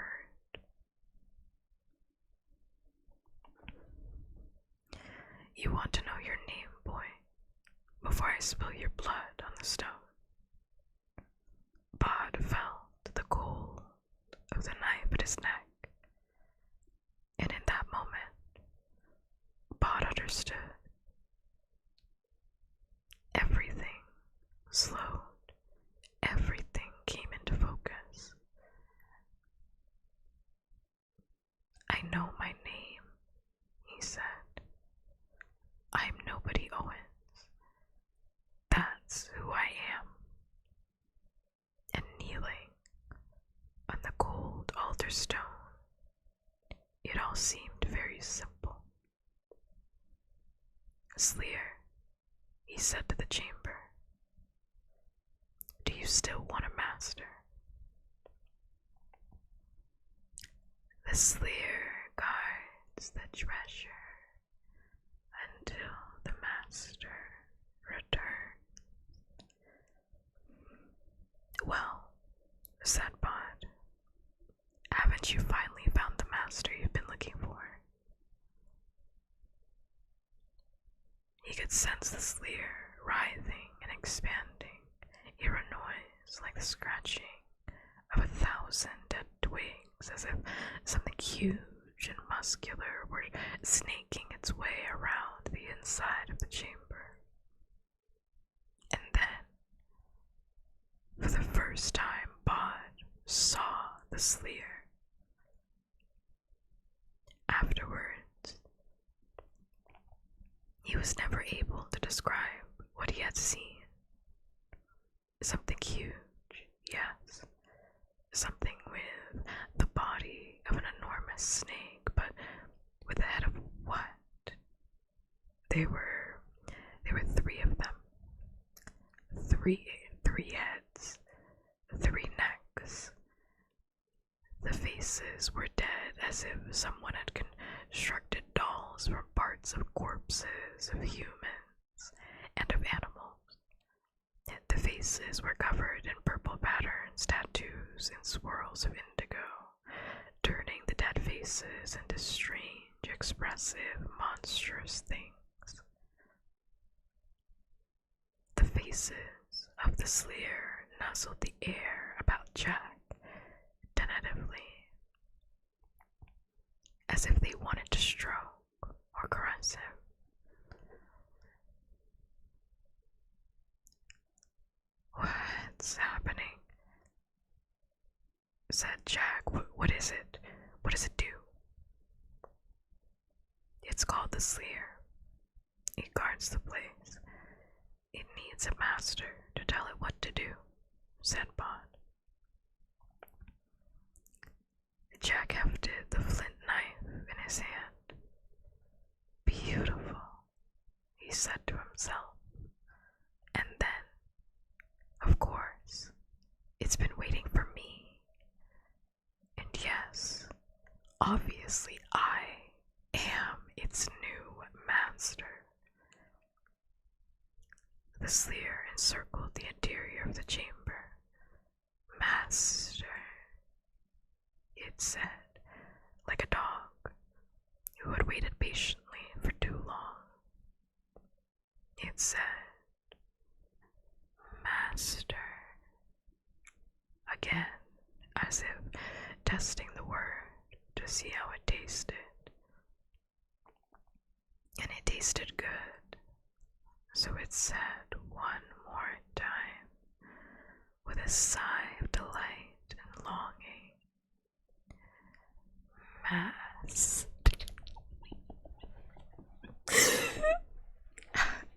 Sorry, I'm crashing out. I'm crashing out. Master, I'm crashing out. I'm crashing out because I'm just thinking about this word. It's making me crash out. It's making me lose it. Like, I gotta lock in. I gotta lock in. Jack looked down at Bond. 13 years ago. I missed you. And now we are reunited. The end of one order, the beginning of another.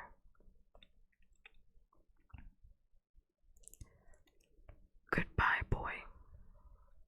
With one hand, he lowered the knife to the boy's throat. The other hand held the goblet. Bond, said Bond, not boy. Bond. He raised his voice. Sleer, he said. What will you do with your new master?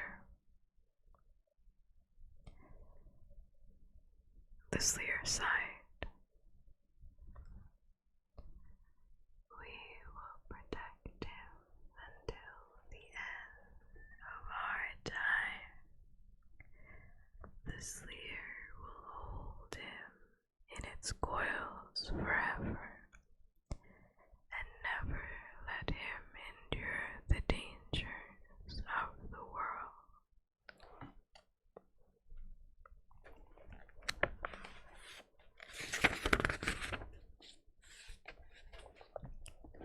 Then protect him, said Bond.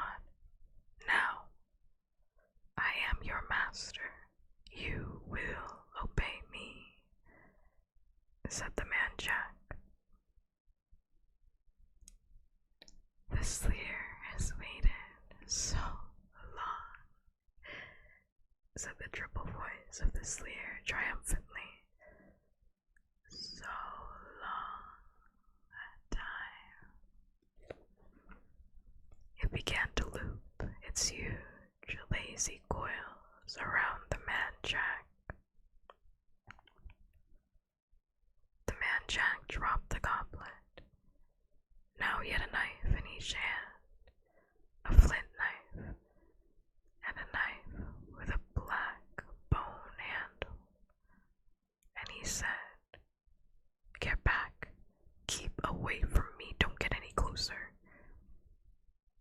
He slashed out with the knife as the Sleer twined about him, and in a huge, crushing movement, engulfed the man Jack in its coils. I've rushed you. Bod ran over to Scarlet and helped her up. I want to see, she said. I want to see what's happening. She pulled out her LED light and turned it on. What Scarlet saw was not what Bod saw. She did not see the Sleer, and that was a mercy. She saw the man Jack, though. She saw the fear on his face, which made him look like Mr. Frost had once looked. In his terror, he was once more the nice man who had driven her home. He was floating in the air, 5, then 10 feet above the ground, slashing wildly at the air with 2 knives, trying to stab something she could not see, in a display that was obviously having no effect.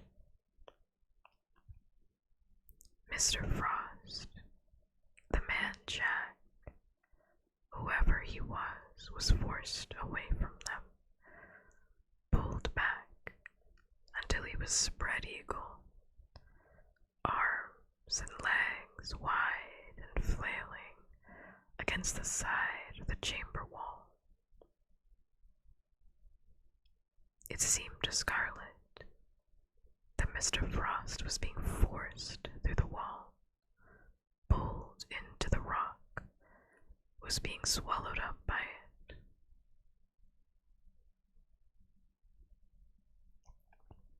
Now there was nothing visible but a face. He was shouting wildly, desperately, shouting at Bod to call the thing off, to save him, please, please. And then the man's face was pulled to the wall, and the voice was silenced.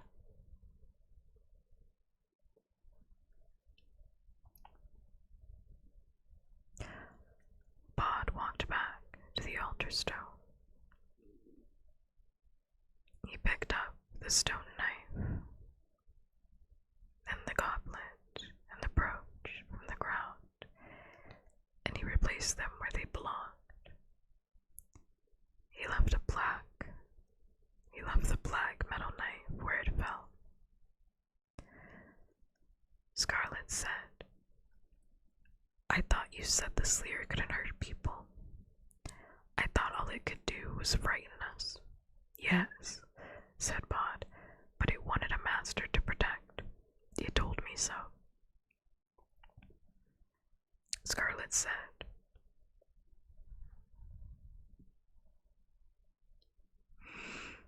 "You mean you knew? You knew that would happen?" "Yes, I hoped it would." He helped her up the steps and out into the chaos of the Frobisher mausoleum. "I'll need to clean all this up," said Bod casually. Scarlet tried not to look at the things on the floor. They stepped out into the graveyard. Scarlet said dully once more, "You knew that would happen." This time, Bod said nothing.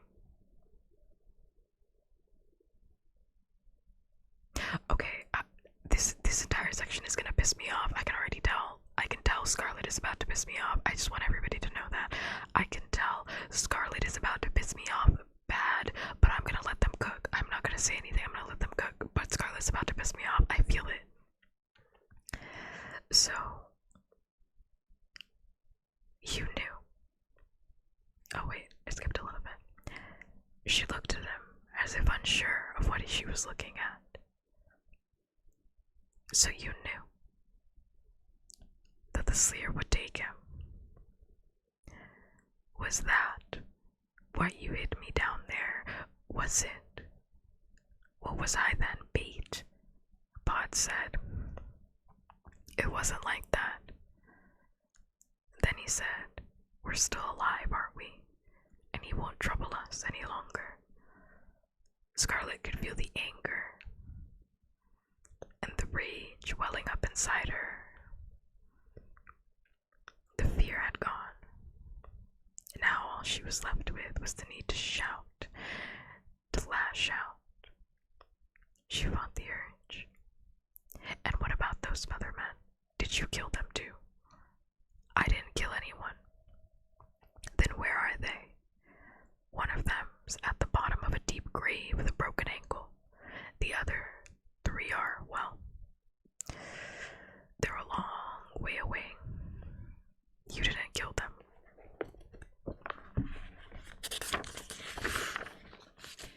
"Of course not," Bod said. "This is my home. Why would I want them hanging around here for the rest of time?" "Then, look, it's okay, I dealt with them." Scarlet took a step away from him. She said, "You aren't a person. People don't behave like you. You're as bad as he was. You're a monster.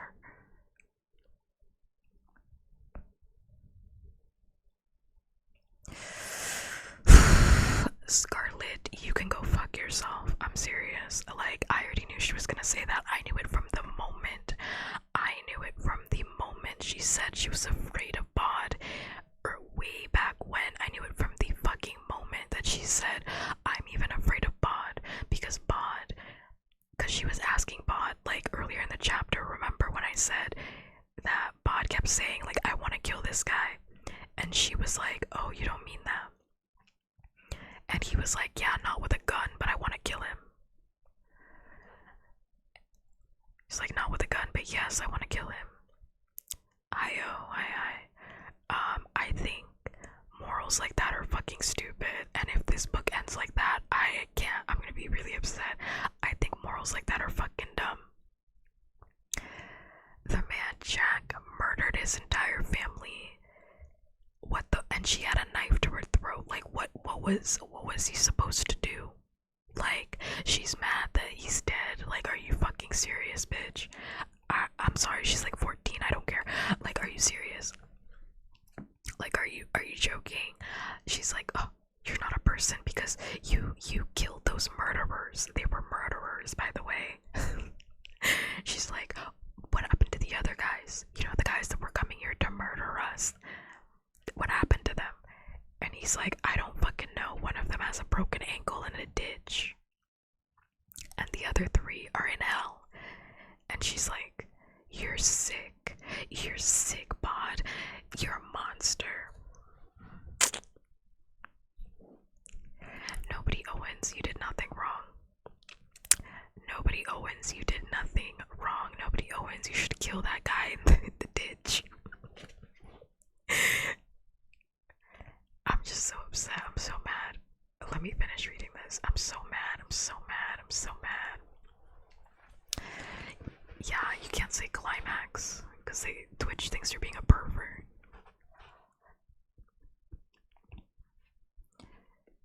Ugh, this shit is so fucking stupid. Okay, I'm hoping that they don't do this because this book has been like really good so far. So I'm like hoping that they don't do this. Fucking dumb. Okay. Bod felt the blood drain from his face.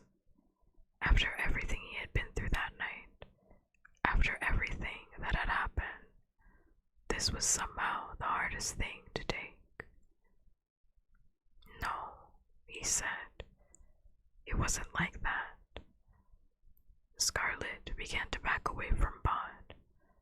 She took 1 step, 2 steps, and was about to flee, to turn and run madly, desperately away through the moonlit graveyard when a tall man in black velvet put a hand on her arm and said, I am afraid you do Bod an injustice, but you will undoubtedly be happier if you remember none of this.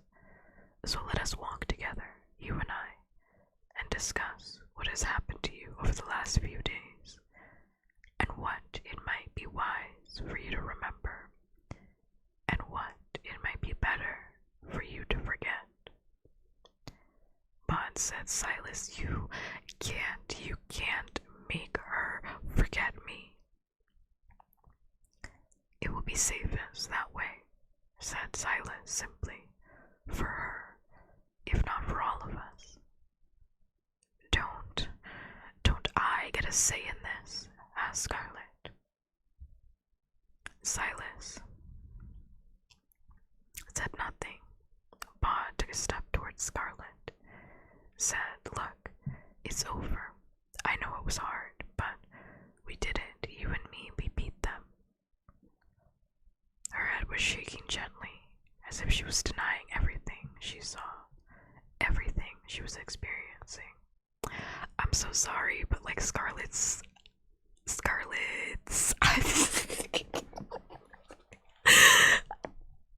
I don't care that she's 14. Katniss Everdeen. I don't care that she's 14. Coraline would never do this shit. I'm just saying, Coraline wouldn't have done this shit. just saying Katniss Everdeen would have been like, yes, put a bullet in him, put one in for me. Coraline would have been like, yeah, this is great. This is fantastic. And Coraline was like 12. Coraline would have been like, ah, yes, you murdered the murderer. This is great. This is fantastic. Like, I have nothing but bad things to say about Scarlet Perkins. Don't ask me about Scarlet Perkins. I have nothing but bad things to say about Scarlet Perkins. I'm so sorry. You're mad that nobody Owens murdered a murderer. A murderer that literally had a huge boning knife to your throat, and she was asking, nobody please get him away from me. And then when nobody gets him away from me, she's like, nobody, I can't believe you murdered that guy. Don't piss me off right now. Do not piss me off right now. Do not piss me off right now. Do not piss me off right now. Ooh, do not piss me off.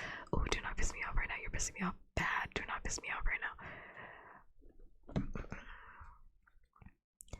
She looked up at Silas and said only,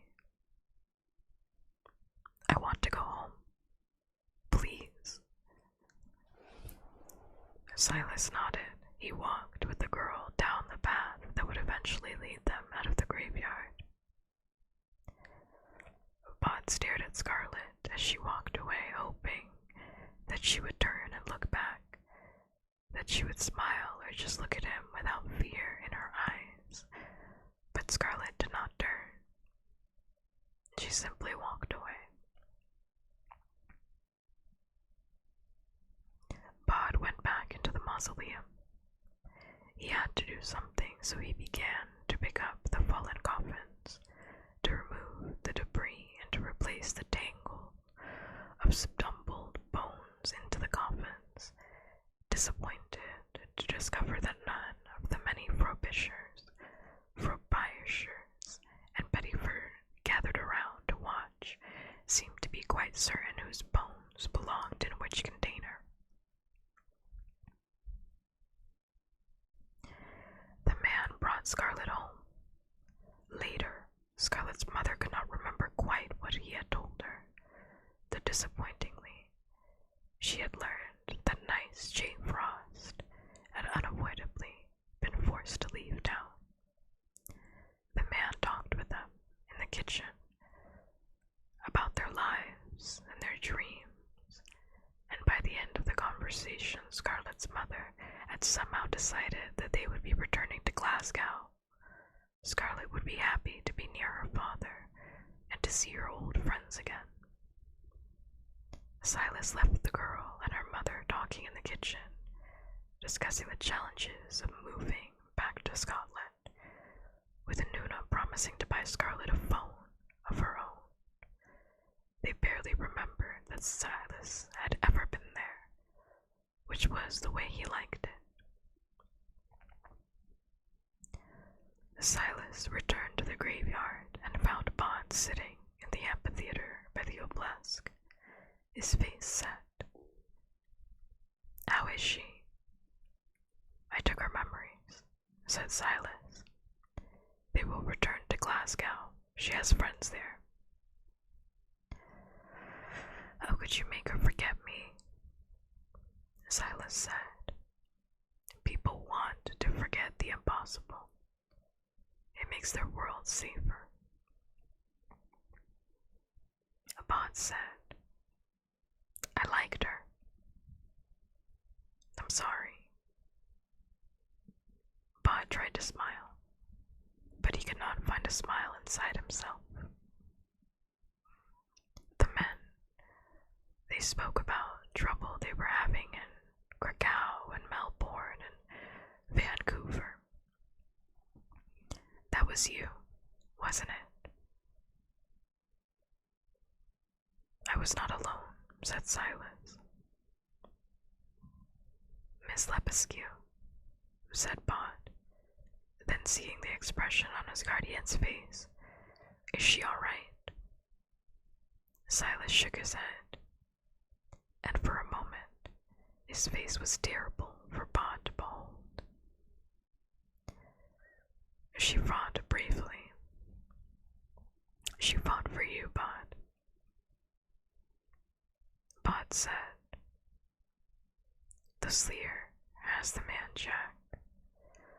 3 of the others went through the goal gate. There's only 1 injured, but still alive at the bottom of the Carstay's grave. Silas said, He is the last of the Jacks. I will need to talk to him then, before sunrise. The wind that blew across the graveyard was cold, but neither the man nor the boy seemed to feel it. Bod said, She was scared of me. Yes. But why? I saved her life. I'm not a bad person, and I'm just like her. I'm alive too. Then he said, How did Mrs. Lepescu fall? Bravely, said Silas. In battle, protecting others. Bod's eyes were dark. You could have brought her back here, buried her here. Then I could have talked to her. Silas said that was not an option. Bod felt his eyes stinging. He said, She used to call me Nimini. No one will ever call me that again. Silas said, Shall we go and get food for you? You want me to come with you out of the graveyard? Silas said, No one is trying to kill you. Not right now. There are a lot of things they are not going to be doing, not any longer. So yes, what would you like to eat? Bod thought about saying that he wasn't hungry, but that simply was not true. He felt a little sick and a little lightheaded.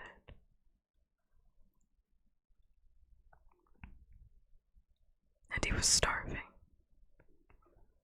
Pizza, he suggested.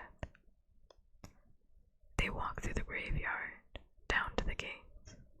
As Bod walked, he saw the inhabitants of the graveyard, but they let the boy and his guardian pass among them without a word. They only watched. Bod tried to thank them for their help, to call out his gratitude, but the dead said nothing.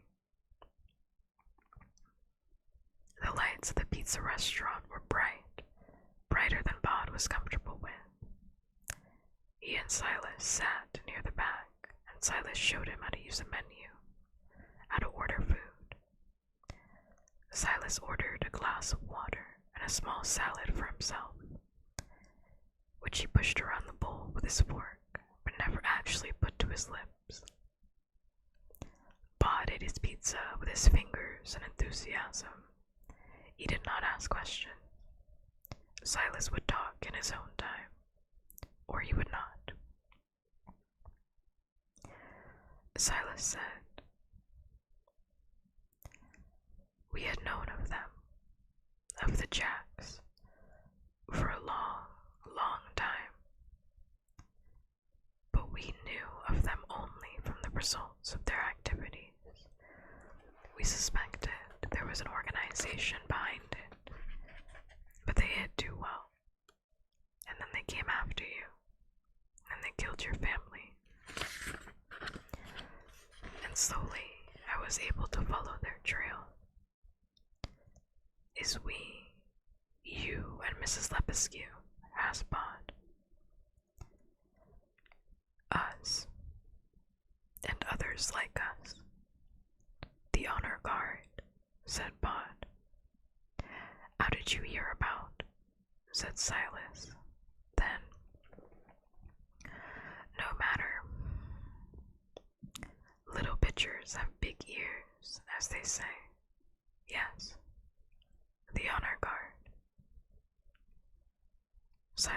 up his glass of water. He put the water glass to his lips, moistened them, and then put them down onto the polished blacktop. The surface of the tabletop was almost mirrored, and had anyone cared to look, they might have observed the tall man had no reflection. Bod said, "So, now you're done. Done with all this. Are you going to stay?" "I gave my word," said Silas.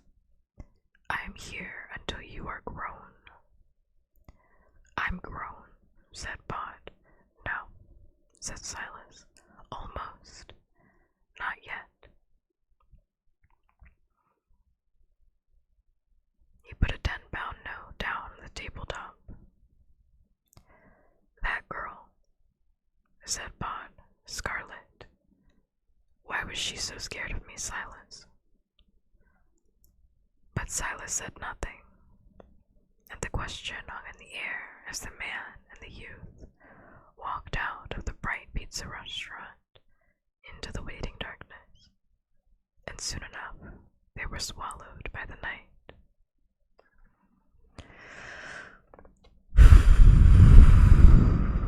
And that's the end of chapter 7. Holy shit. It's too much. It's too much. Chapter 7 was so much. Chapter 7 was so much. Chapter 7 was so much.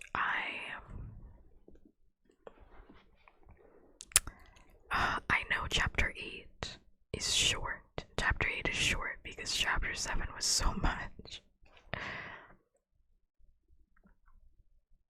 Chapter 8 is short. It's shorter than chapter 7.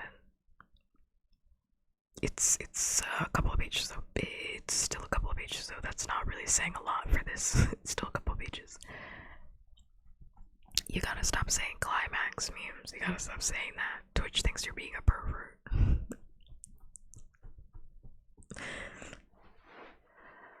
Okay, I'm just gonna say, I hope I never hear. I kind of want to read chapter 8 because I do want to know if Scarlet is in it, but only because I literally don't want to hear about this girl anymore. I don't want to hear about this girl anymore. She's dead to me. Scarlet's dead to me.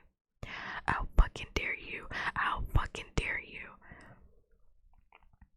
How fucking dare you? I cannot stand it in revenge stories when there is a character that's like, if you kill them, you're just as bad as them. Go fuck yourself. Go absolutely fuck yourself. I hate characters like that. Like, what are you talking about? I'm just as bad as them. No, I'm not. That character is a murderer. I am preventing more murder from happening. This guy, the man Jack, was literally like, oh yeah, I'm gonna complete the ritual. And then I'm gonna build another order of the man Jacks. And I'm gonna be at the very top of it. That's literally what he said he was gonna do after he murdered you, Scarlet. He had that big ass knife to your throat for like 25 minutes. And she's like, oh my god, I'm scared of nobody. What? What? What? What are you talking about? What? I put on the controller. What are you talking about? Like, what are you talking about? I put on the fucking controller. Like, what are you talking about? I'm so, like, I cannot stand characters like that. I really, truly can't. It, like, really pisses me off. Like, bad. Because, like, nobody Owens, frankly, deserved to curb stomp. He deserved to curb stomp him. I mean, I guess it's good enough that, like, the man Jack was, like, begging for his life, right? Like, he was begging for his life at the end, which is kind of satisfying, but like a little bit satisfying, but like also Scarlet ruined everything. She ruined my vibe in that chapter. She ruined it. She ruined it. She absolutely ruined it. I was having a good time and she fucking killed my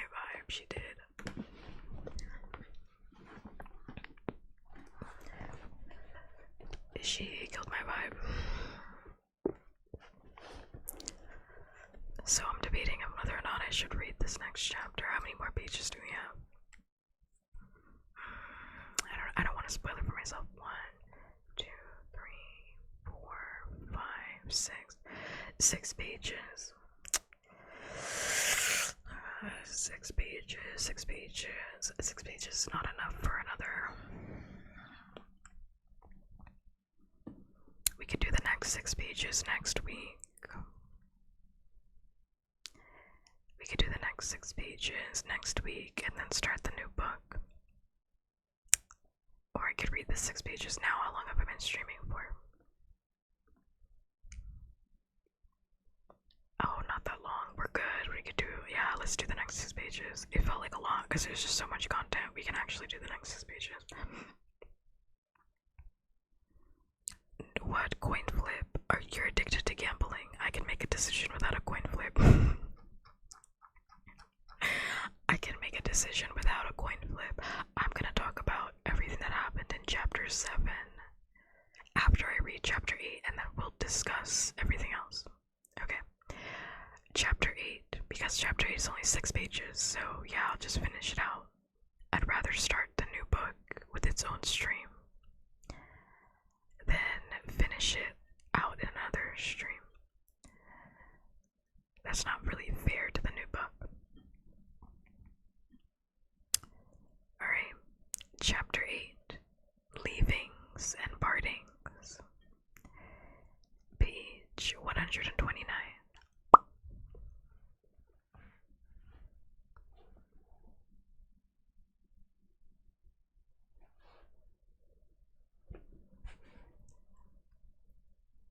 Sometimes he could no longer see the dead. It had begun.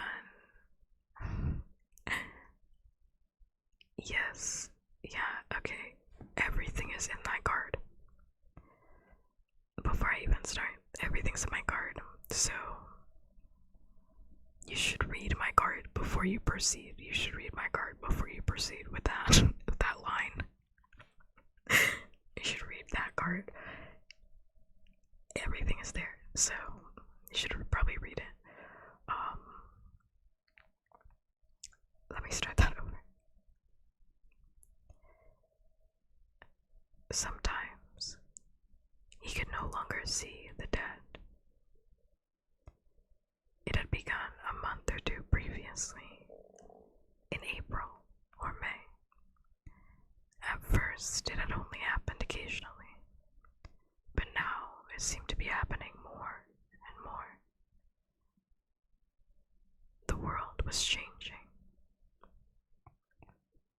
Bod wandered over to the northwestern part of the graveyard, to the tangle of ivy that had hung from a huge tree and half blocked the far exit of the Egyptian walk. He saw a red fox and a large black cat with a white collar and paws, who sat conversing together in the middle of the path. At Bod's approach, they looked up, startled, and then fled into the undergrowth, as if they had been caught conspiring. Odd, he thought. He had known that fox since it had been a cub, and the cat had prowled through the graveyard for as long as Bod could remember. They knew him. If they were fleeing, if they were feeling friendly, they even let him pet them. Bod started to slip through the ivy, but he found his way blocked. He bent down and pushed the ivy out of the way and squeezed through. He walked down the path carefully, avoiding the ruts and the holes, until he reached an impressive stone that marked the final resting place of Alonso Tomas Garcia Jones, born 1837, died 1905. A traveler, lay down thy staff while I'm losing it. Bod had been coming down here every few for several months. Alonzo Jones had been all over the world, and he took great pleasure in telling Bond stories of his travels. He would begin by saying, "Nothing's interesting. Nothing interesting has ever happened to me," then would add gloomily, "And I have told you all my tales."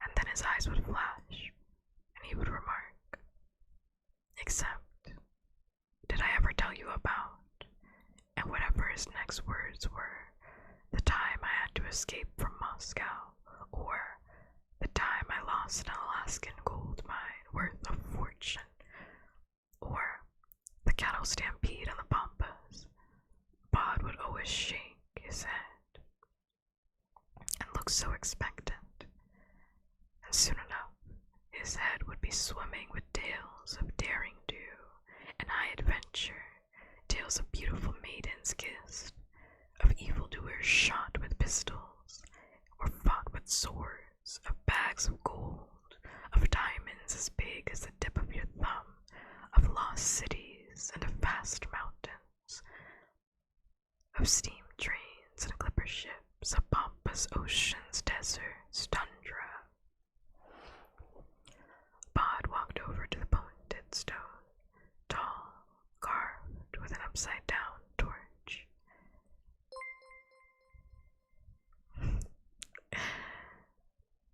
"Thank you for the offering. Thanks much."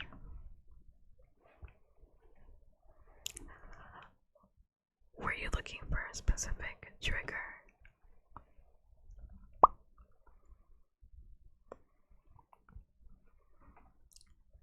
Or were you just offering?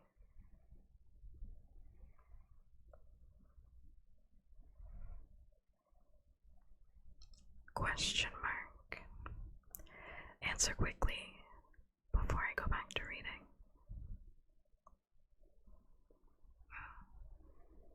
That's good. I like that.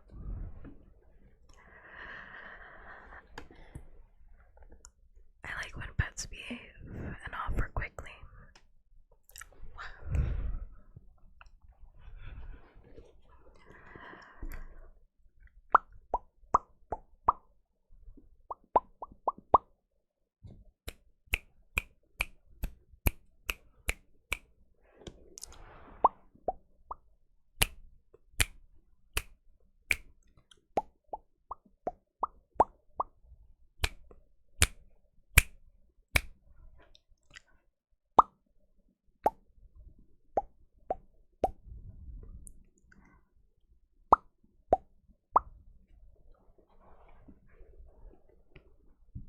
You should read faster.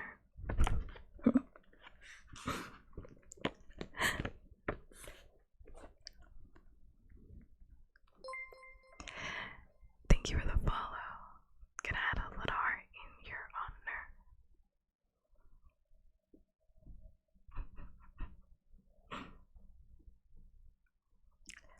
I do appreciate your reading now. Because no one ever reads, even though I put all of the information right there. And that's literally for everything. If everyone would just take 5 seconds to read anything that I wrote, you would have all the information you could ever want. I promise you. Because it's all there on my card, on all of my card pages. All of my information is right there. Literally anything you would want, you can get my fucking alignment if you want it, if you just look in the card page, but no one ever does that because people can't read. No one wants to read. Thank you for the Bushita. Thank you for the Bushita. I love Bushita. Not as much as I like Denji though.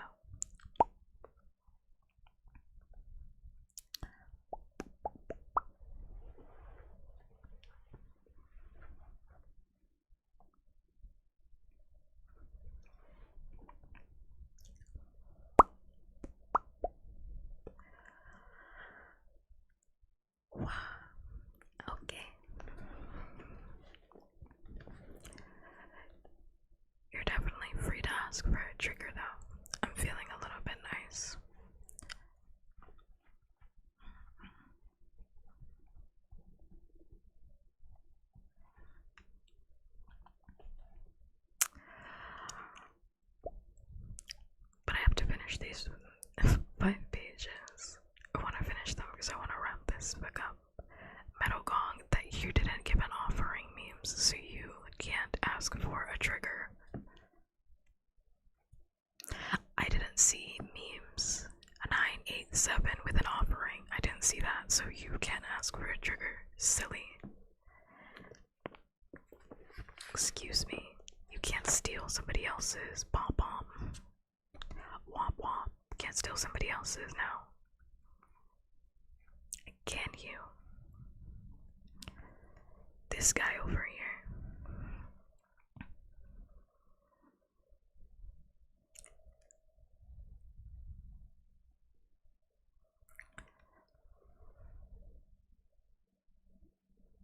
Feel free to worship me all night, as you should already be doing. Feel free. Feel free. It's totally cool. Feel free. Memes is trying to steal your shit. Nah, he's not gonna get it though.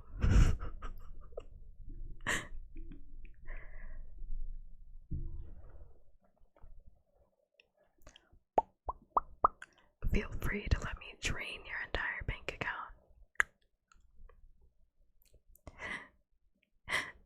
It's quite funny. I literally just did that to another guy and suggestion. No, there's no suggestion. I'm not doing it, memes. I know you're about to type Metal Gong and press send. Let me tell you something. I'm not gonna do it. I'm not gonna do it, so press backspace quickly. I'm not gonna do it. Delete whatever you were gonna write. Don't press send. Let me get out of the game on that one. Don't press send.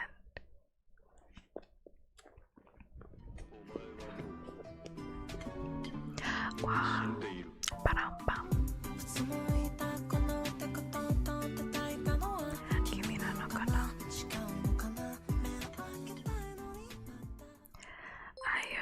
Hello readers. Hi. Thank you so much for the raid. Thanks much. Thanks for the follow. Thank you for both of the follows. Wait, did I read that right? Was it 1, 2? I don't know why my eyes can't count. My eyes like can't count. I don't know what that is. 1, 2, yeah. Thanks much. I really do appreciate it. I'm gonna add some hearts. How was stream? How was ASMR? How was it?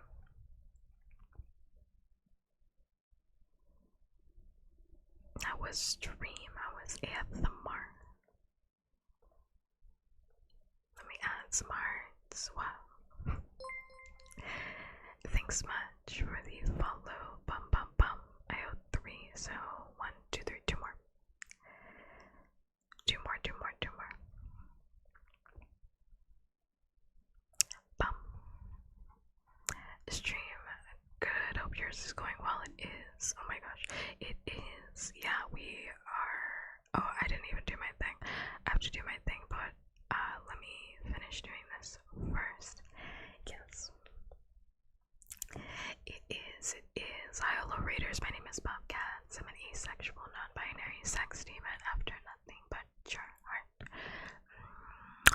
So get it out for me, won't you? I use they, them pronouns. They, them, theirs. Right now, we are reading The Graveyard Book. Yes. Yes, Carnage. We're reading The Graveyard Book by Neil Gaiman. We are. I just finished chapter 7, and now we're in the very last chapter, chapter 8. Chapter 7 was a fucking doozy. I had to split that up into 2 streams. Chapter 7, I think, was the biggest chapter we've had so far. It was really, it was a lot. Yeah, this is my first time reading it. I actually really like it, except for what just happened in chapter 7. Except for what just happened in chapter 7. Yeah, Scarlet can go to hell. Scarlet can go right off to hell. I don't care that she's 14. I don't care. She's going to hell. She's going to hell. I don't care. Thank you so much for the follow, by the way. Yes, I'm glad stream went well. If anybody needs to head out because you're hungry, tired, and are sleepy, thanks thanks much. I really do appreciate. The raid. But if you need to leave, Christina, if you need to head out. Also, I'm gonna. Should I call myself out?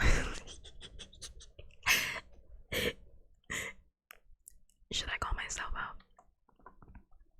Wondering if I should. I also didn't realize I wasn't following you for like the longest time. I'll call myself out. I don't care.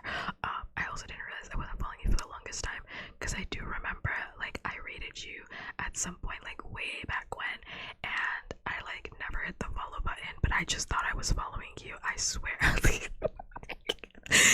It's so embarrassing. I was like, oh my fucking god, I'm so embarrassed. I'm so embarrassed because like I do remember, and I was like, damn, this is so fucking embarrassing. When that happens, I was literally like genuinely so fucking embarrassed. But if you need to head out because you're hungry, tired, or sleepy, and you take care of yourself in whichever way sounds good for you, please go do that because we really care about physical and mental health here, and that applies to everybody, not just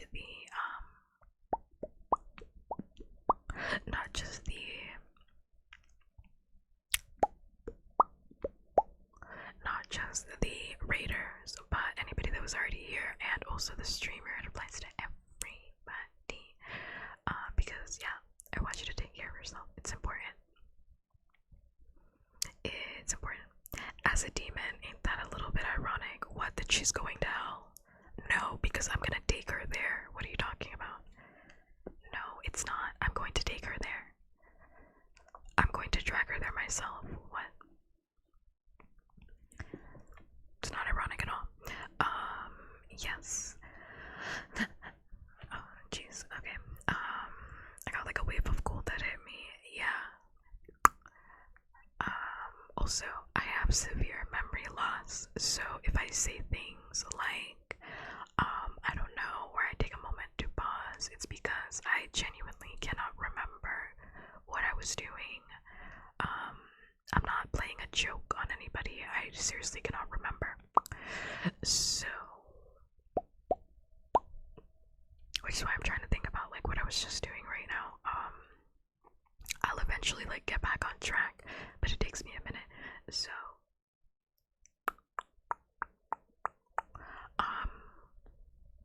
yeah, if anybody like needs to head out, you're totally well within your rights to do so. Some people feel like they need permission. Some people feel like they need permission, so that's why I'm saying it. You have my express permission to do so. Yes.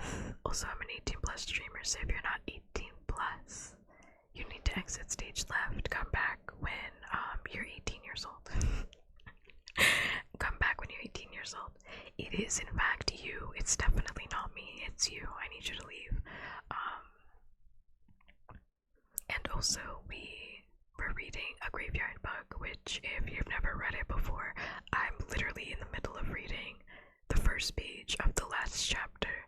So no, if you don't want spoilers for the last chapter of the book, I would recommend that you don't read it. You don't stay here, because I don't want to spoil it for you.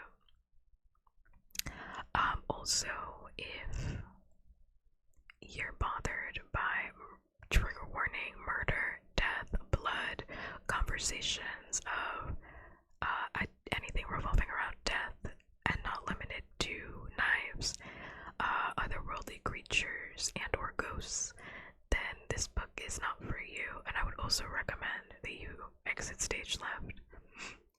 Yes. I would also recommend you do any of those things. Yeah. Because I don't want you to feel bad in the stream. But I do really appreciate the raid. Thanks much. Thank you. Yeah. I feel like I said it like 4 times, but I feel like I said it like 4 times, but I honestly can't remember. I heard it like 4, I already said it like 4 times, but I can't remember if I'm forgetting anything.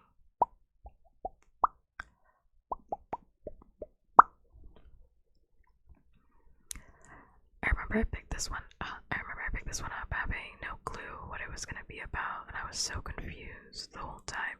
I have not been confused this entire time. I have loved every single chapter of this book except for chapter 7 because of Scarlet. Scarlet is the worst character. You cannot convince me otherwise. I'm sorry, I don't care. I literally don't care. She's the worst fucking character. I saved your life and you call me a monster. I saved your life. She should have been down there with Jack fucking Frost. I saved your life. I saved your life and you called me a monster because I killed a murderer. He was a murderer. He was a old murderer.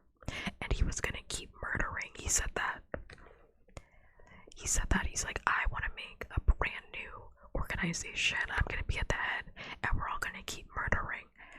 And then he dies. And she's like, oh my god, Bod, I can't believe that you killed all those murderers. Yeah. Yeah. Yes, ma'am, I killed all those murderers. Yes, I killed those murderers, as you should. I'm sorry, I don't think killing a murderer makes you a bad person. That's just my hot take. I don't think killing a murderer makes you a bad person. Exactly. Me and you are energetically aligned. Exactly. Because, like, the man Jack literally had a knife to her throat. That entire chapter. I mean, not the entire chapter, the back half of that chapter. She spent that chapter with a big ass knife to her throat, and she was begging and pleading for help. And then, as soon as nobody helped her, she was like, I can't believe you did that. Like, why are you mad at me? What the fuck? I didn't try to kill you. I just saved your life. Like, what are you talking? I just saved your life.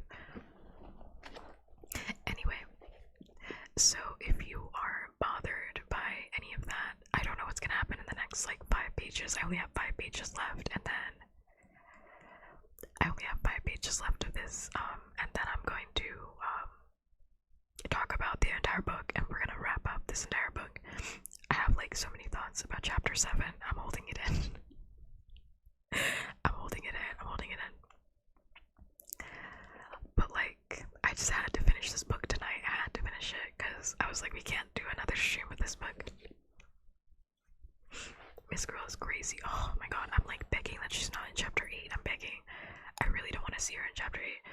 But let's check in with nobody. I'm gonna start reading again. I'm gonna go back into my reading mode.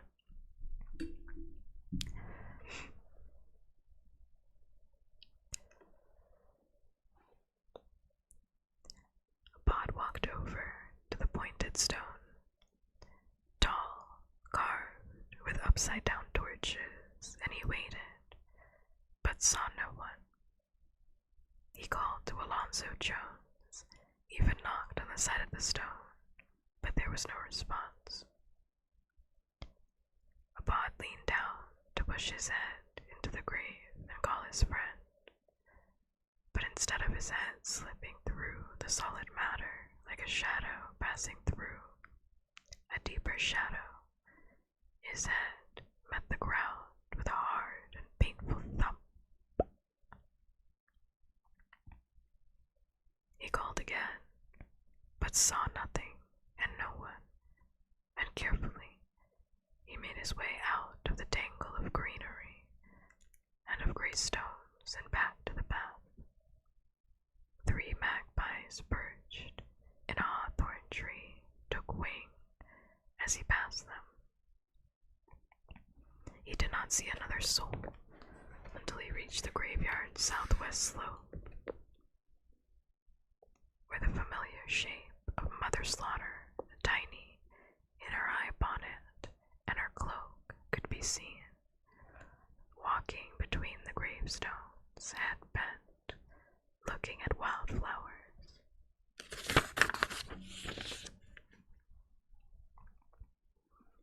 Here, boy, she called.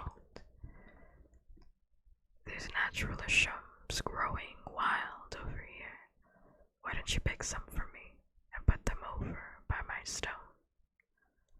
So Bod picked 3.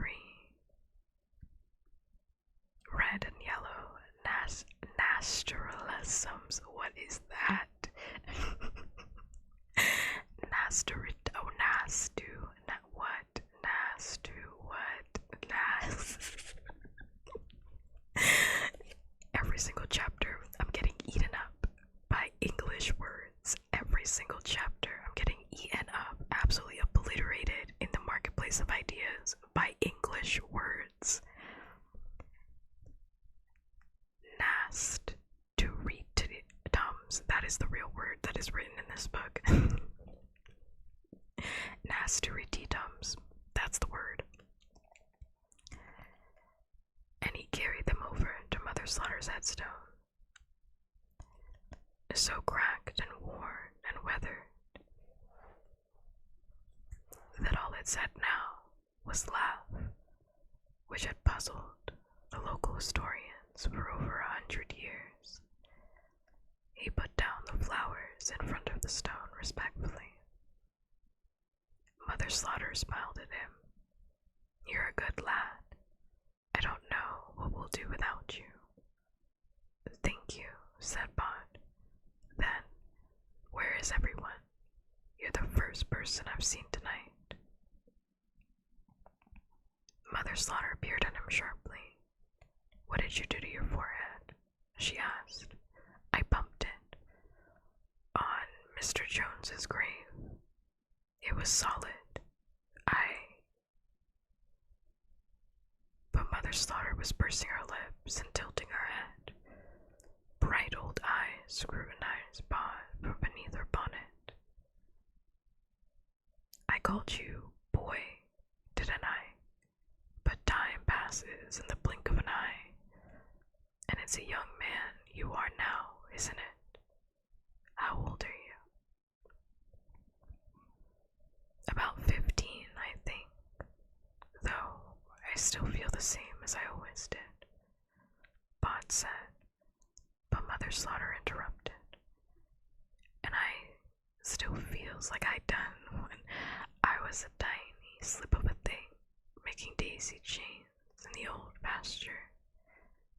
You're always you, and that don't change, and you're always changing, and there's nothing you can do about it. She sat down on her broken stone and said, I remember you, the night you came here, boy. I says we can't let the little fellow leave, and your mother agrees, and all of them starts arguing and whatnot until the lady on the gray rides up.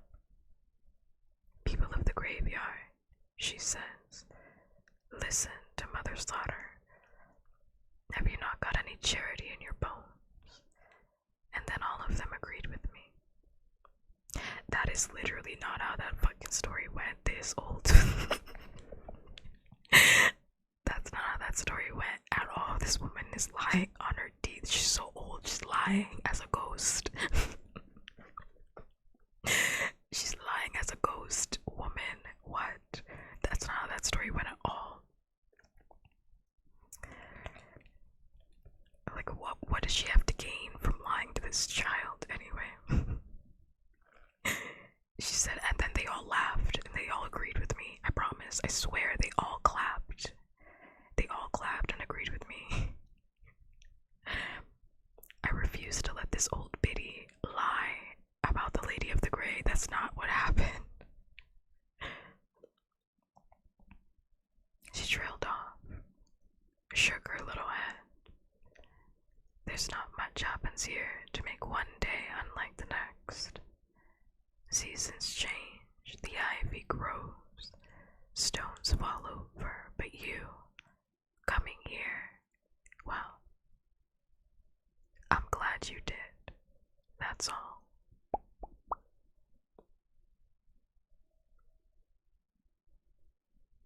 She stood up and grabbed a grubby piece of linen from her sleeve, spat on it, and reached up as high as she could and scrubbed the blood from Bond's forehead.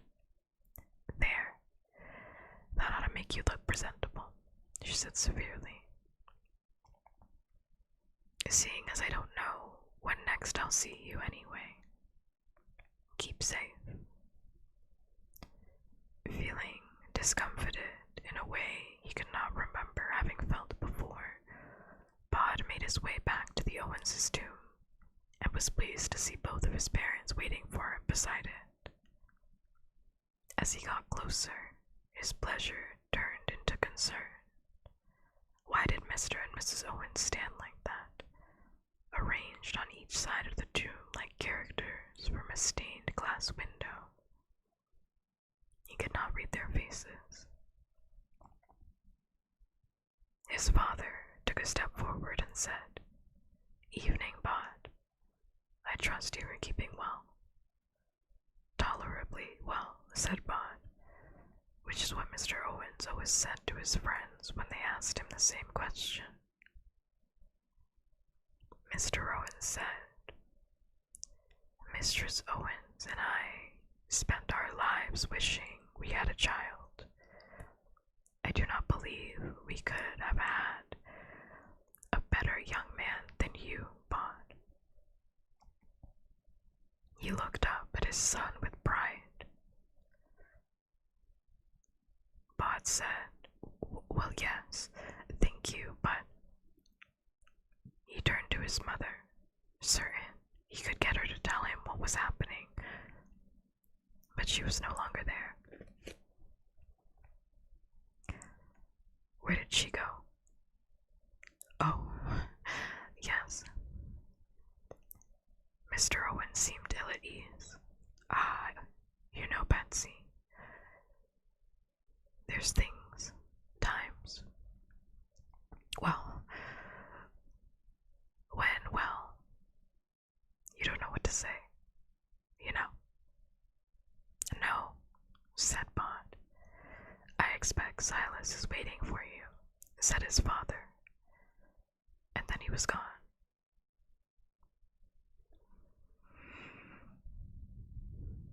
It was past midnight. Bod began to walk toward the old chapel. The tree that grew out of the gutter on the spire had fallen in the last storm, taking a handful of the slate-black roof tiles with it. Bod had waited on the gray wooden bench, but there was no sign of Silas. The wind gusted. It was late on a summer's night, when the twilight lasts forever, and it was warm but still. Bod felt goose pimples racing on his arms. A voice by his ear said, "Say you'll miss me, you lumpkin." "Lisa," said Bod. He had not seen or heard from the witch girl for over a year, not since the night of the jack-of-all-trades. "Where have you been?" "Watching," she said. "Does a lady have to tell you everything she does?" "Watching me?" asked Bod. Elisa's voice, close to his ear, said, "Truly, life is wasted on the living nobody Owens, for one of us is too foolish to live, and it is not I. Say you will miss me." "Where are you going?" asked Bod. Then, "Of course I will miss you, wherever you go." "Too stupid," whispered Lisa Amstock's voice.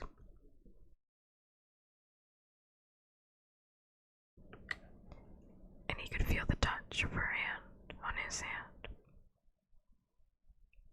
"Too stupid to live." The touch of her lips against his cheek, against the corner of his lips. She kissed him gently, and he was too perplexed, too utterly wrong-footed to know what to do.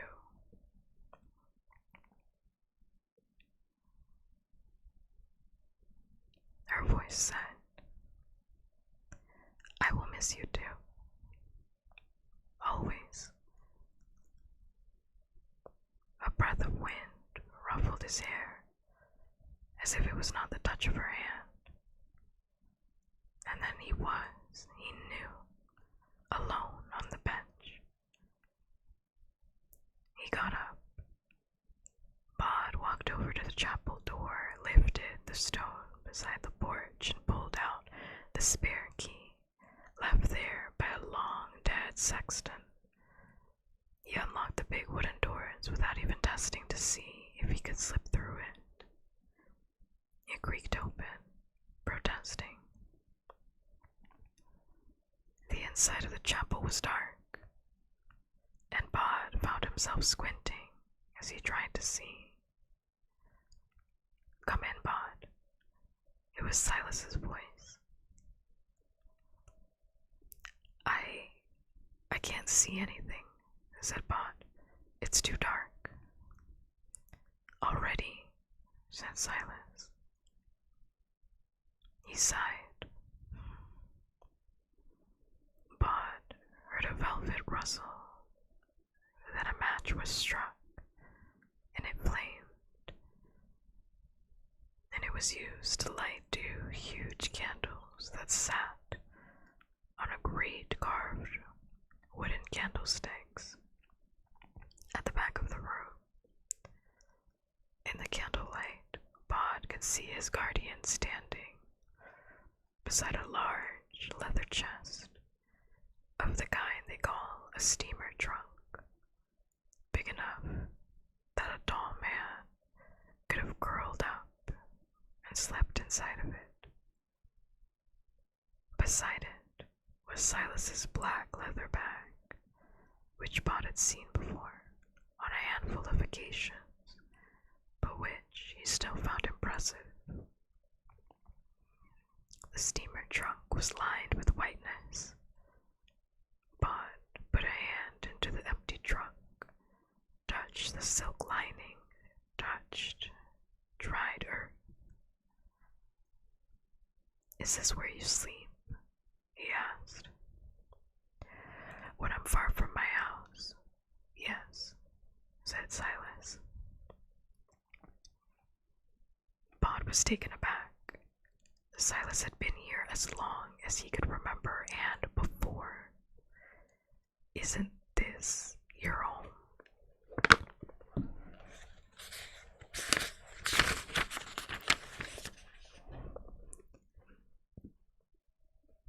Silas shook his head. "My house is a long, long way from here," said Silas. "That is, if it still is habitable. There have been problems in my native land, and I am far from certain what I will find on my return." "You're going back?" asked Bod. "Things that have been immutable were changing. You're really leaving, but you're my guardian." "I was your guardian, but you are old enough to guard yourself. I have other things to protect." Silas closed the lid of the brown leather trunk and began to do up the straps and the buckles. "I can't stay here, in the graveyard." "You must not," said Silas, more gently than Bod could remember him saying anything. "All the people here have had their lives, Bod, even if they were short ones. Now it's your turn. You need to live." "Can I come with you?" Silas shook his head. "Will I see you again?" "Perhaps." There was a kindness in Silas's voice, and something more. "And whether you see me or not, I have no doubt that I will see you. He put the leather trunk against the side of the wall, walked over to the door in the far corner. Follow me. Bod walked behind Silas, followed him down the small spiral staircase to the crypt. I took the liberty of packing a case for you, Silas explains as they reached the bottom. On the bottom of the box of mildewed hymn books was a small leather suitcase, a miniature twin to Silas's own. Your possessions are all in there, said Silas. Bond said, tell me about the honored guard, Silas. You're in it. Miss Slepsky was. Who else? Are there a lot of you? What do you do? We don't do enough, said Silas, and mostly we guard the borderlands. We protect the borders of things. What kind of borders? Silas said nothing. You mean like stopping the man Jack and his people? Silas said, we do what we have to do. He sounded weary. But you did the right thing. I mean, stopping the Jacks. They were terrible. They were monsters. Silas took a step closer to Bond, which made the youth tilt back his head to look up at the tall man's pale face. Silas said, I have not always done the right thing. When I was younger, I did worse things than Jack, worse than any of them. I was the monster then, Bod, and worse than any monster. It did not even cross Bod's mind to wonder if his guardian was lying or joking. He knew he was being told the truth. He said, but you aren't that any longer, are you? Silas said, people can change, and then fell silent. Bod wondered if his guardian, if Silas, was remembering. Then,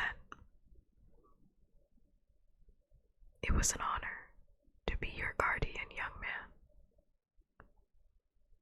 His hand vanished inside his cloak, reappeared holding a battered old wallet. This is for you. Take it. Bod took the wallet, but did not open it. It contains money, enough to give you a start in the world, but nothing more. Bod said, I went to go see Alonzo Jones today, but he wasn't there.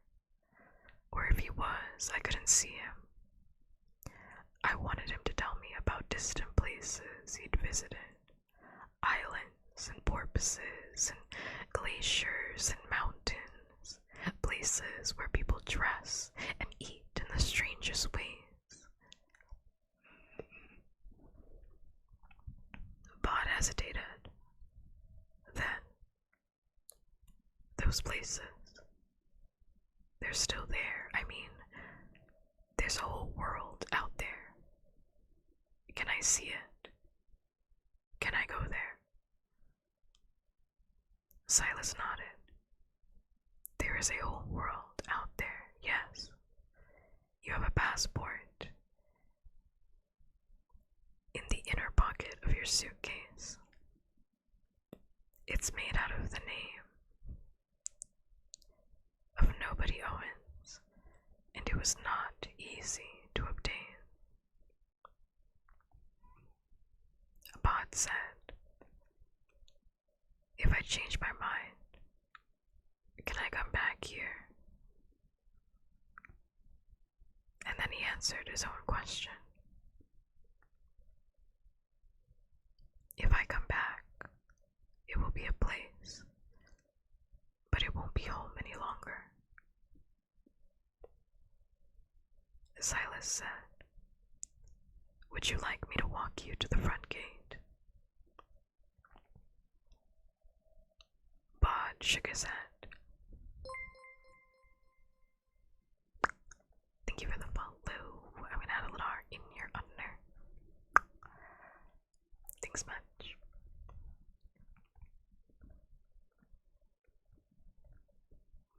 Let me add it up here.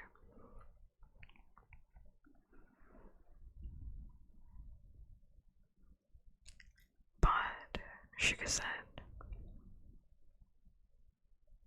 Best if I do it on my own.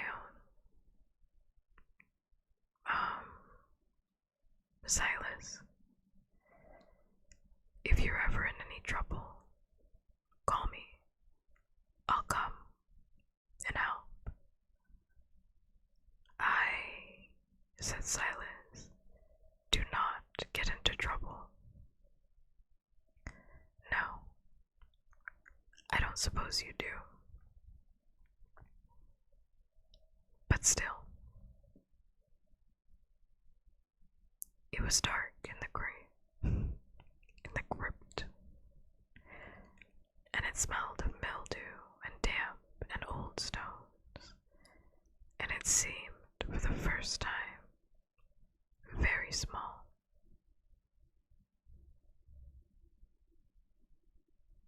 Bod said, I want to see life. I want to hold it in my hand. I want to leave a footprint on the sand of a desert island. I want to play football with people. I want, he said, and then he paused, and he thought, I want everything. Good, said Silas. And then he put up his hand, as if he were brushing away the hair from his eyes, a most uncharacteristic gesture. If it ever transpires that I am in trouble, I shall indeed send for you. Even though you don't get into trouble, as you say. There was something at the edge of Silas's lips that might have been a smile, and might have been regret, and might just have been a trick of the shadows. Goodbye then, Silas. Bod held out his hand, as he had when he was a small boy, and Silas took it in a cold hand, the color of old ivory, and shook it gravely. Goodbye, Nobody Owens. Bod picked up the little suitcase. He opened the door to let himself out of the crypt, walked back up the gentle slope to the path without looking back. It was well after the gates were locked. He wondered as he reached them if the gates would still let him walk through them, or if he would have to go back into the chapel to get a key. But when he got to the entrance, he found a small pedestrian gate was unlocked and wide open, as if it was waiting for him, as if the graveyard itself was bidding him goodbye. One pale, plump figure waited in front of the open gate, and she smiled at him as he came towards her, and there were tears in her eyes in the moonlight.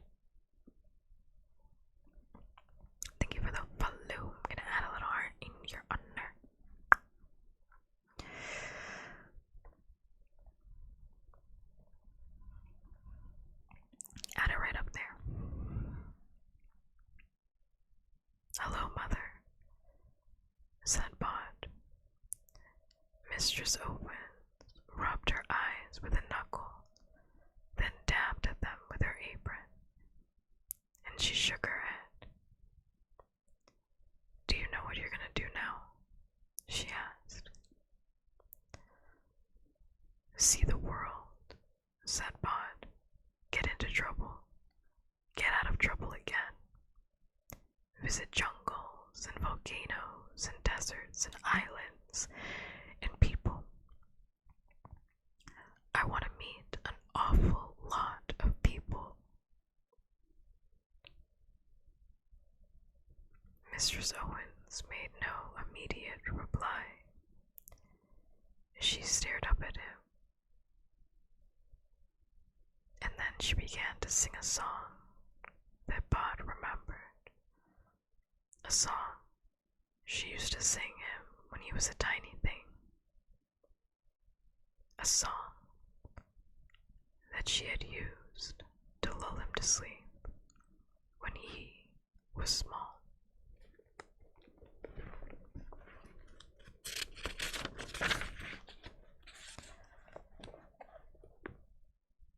Sleep, my little baby, oh, sleep until you waken. When you wake, you'll see the world, if I'm not mistaken. "You're not," whispered Pod, "and I shall. Kiss a lover, dance a measure, find your name, and bury treasure." Then the last lines of the song came back to Mistress Owens, and she sang them to her son. "Face your life, its pain, its pleasure. Leave no path untaken. Leave no path untaken," repeated Pod. "A difficult challenge, but I can try my best." He tried to put his arms around his mother then, as he had when he was a child, although he might as well have been trying to hold Mist, for he was alone on the path. He took a step forward through the gate that took him out of the graveyard. He thought a voice said, "I am so proud of you, my son." But he might, perhaps, have imagined it. The midsummer sky was already beginning to lighten in the east, and that was the way Pod began to walk, down the hill, towards the living people, and the city, and the dawn. There was a passport in his bag, money in his pocket. There was a smile dancing on his lips, although it was a weary smile.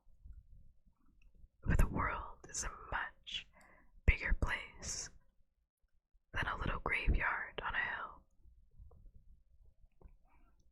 And there would be dangers in it, and mysteries, and new friends to make, old friends to rediscover, mistakes to be made, and many paths to be walked, before he would finally return to the graveyard, or ride with a lady on the broad back of her great gray stallion. But between now and then, there was life, and Bod walked into it with his eyes and his heart wide open.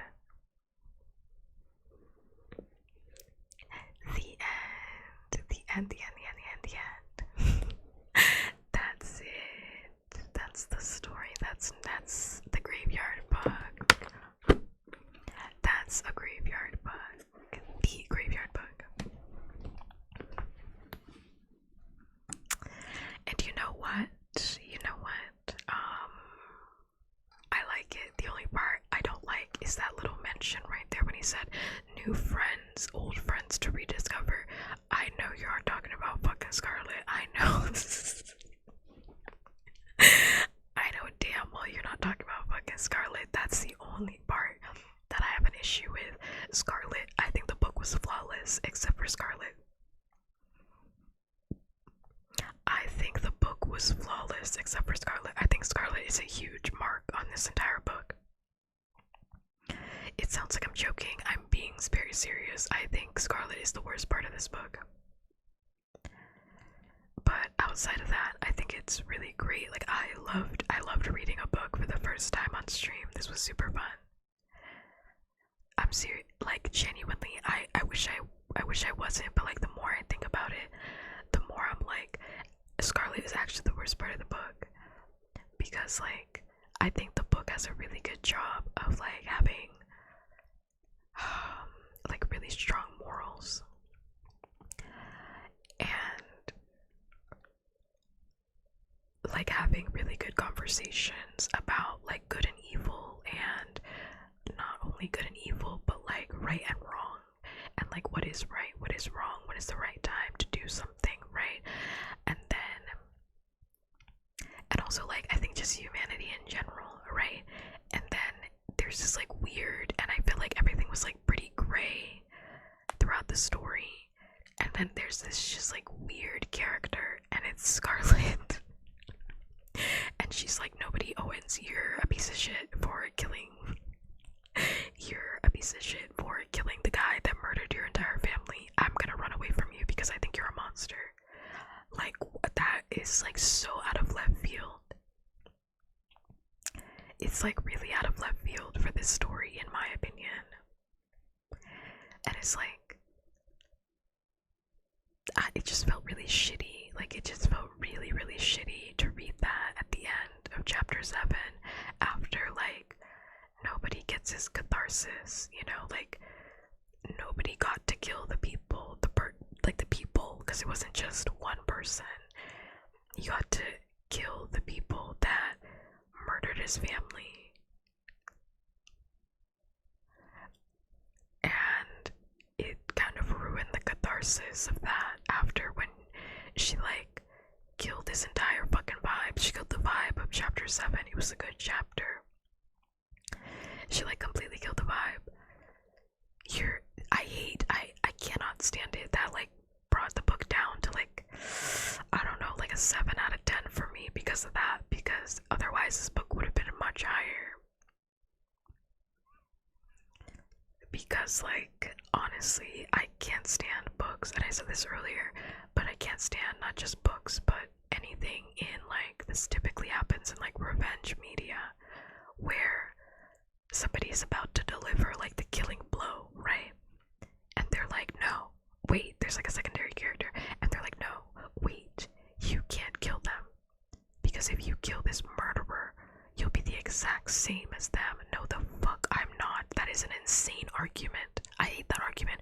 Whoever came up with that argument, I need you to know that I hate you. And not in a joking way, not in a /HJ way. I mean, fully in my heart, I dislike you and I don't like you as a person. I think that's so stupid. You better kill that murderer. Do not flop at the last second, and I very much appreciate that nobody Owens, he killed all of them and then was like, okay, I don't understand what the problem is.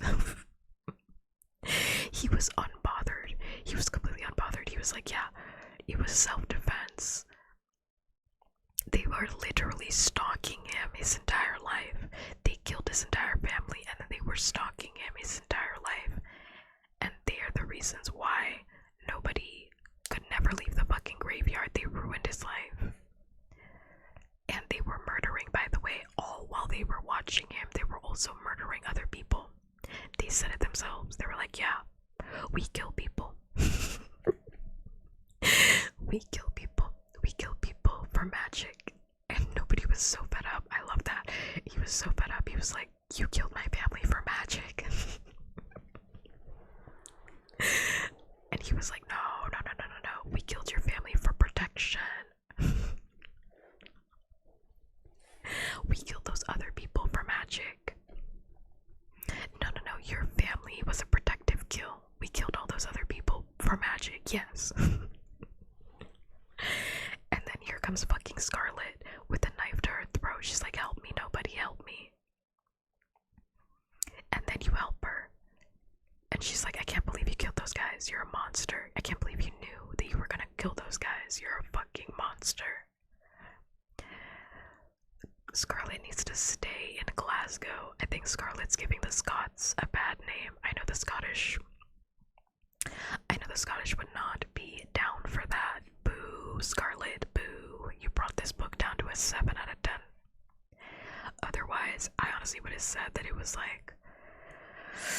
pretty good. I would, if it wasn't for the Scarlet, I think I would have ranked it higher than Coraline. I liked it more than Coraline up until that point, which is really saying something because I like Coraline a lot. Coraline's a classic. I'm surprised that no one talks about this book. I think it's because of Scarlet. Because Coraline is just really good. Also, Coraline was 12 years old. Coraline was 12 years old and she was down for murder. So I think Neil Gaiman kind of flopped when he wrote Scarlet because 12-year-old Coraline was like, yes, I'm trying to kill the other mother, yes.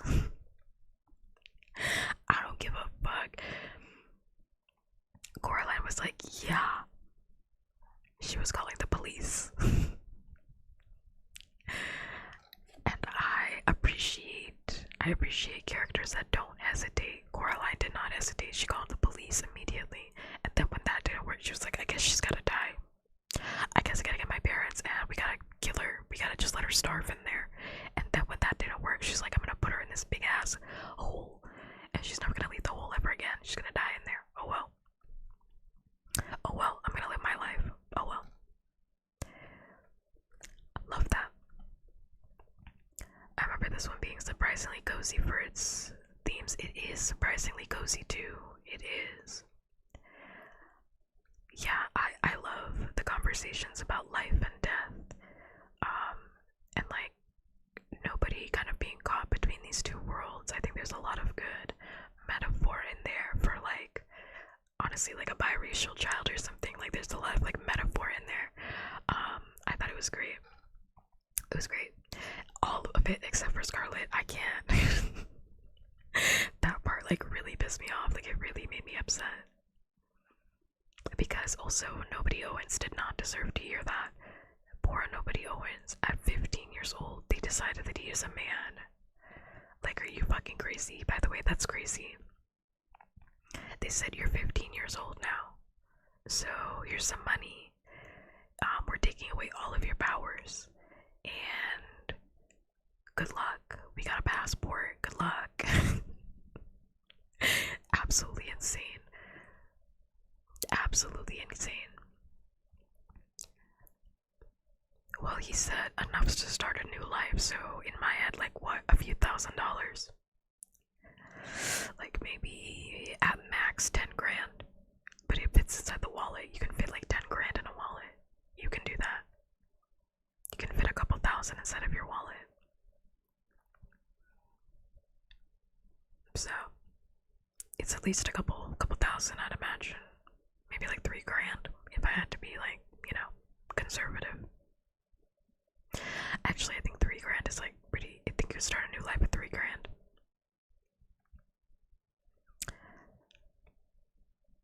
I think 3 grand, yeah. 3 grand, he could do it. He lives in England, so. Do we know if nobody can financially manage 10 grand? I have no idea. He just learned how to pay for food at 14 years old. Did nobody catch that? Because I did. I know I didn't talk about chapter 7, because at the end of chapter 7 they go have pizza. Nobody's like, oh, I want pizza, so they go out to a restaurant, and Silas teaches him at 14 years old how to order from a menu. So I don't know. Does he know? I have no fucking clue. They didn't go over that in the book, so. Nobody Owens was 14 years old when he learned how to order from a menu, so.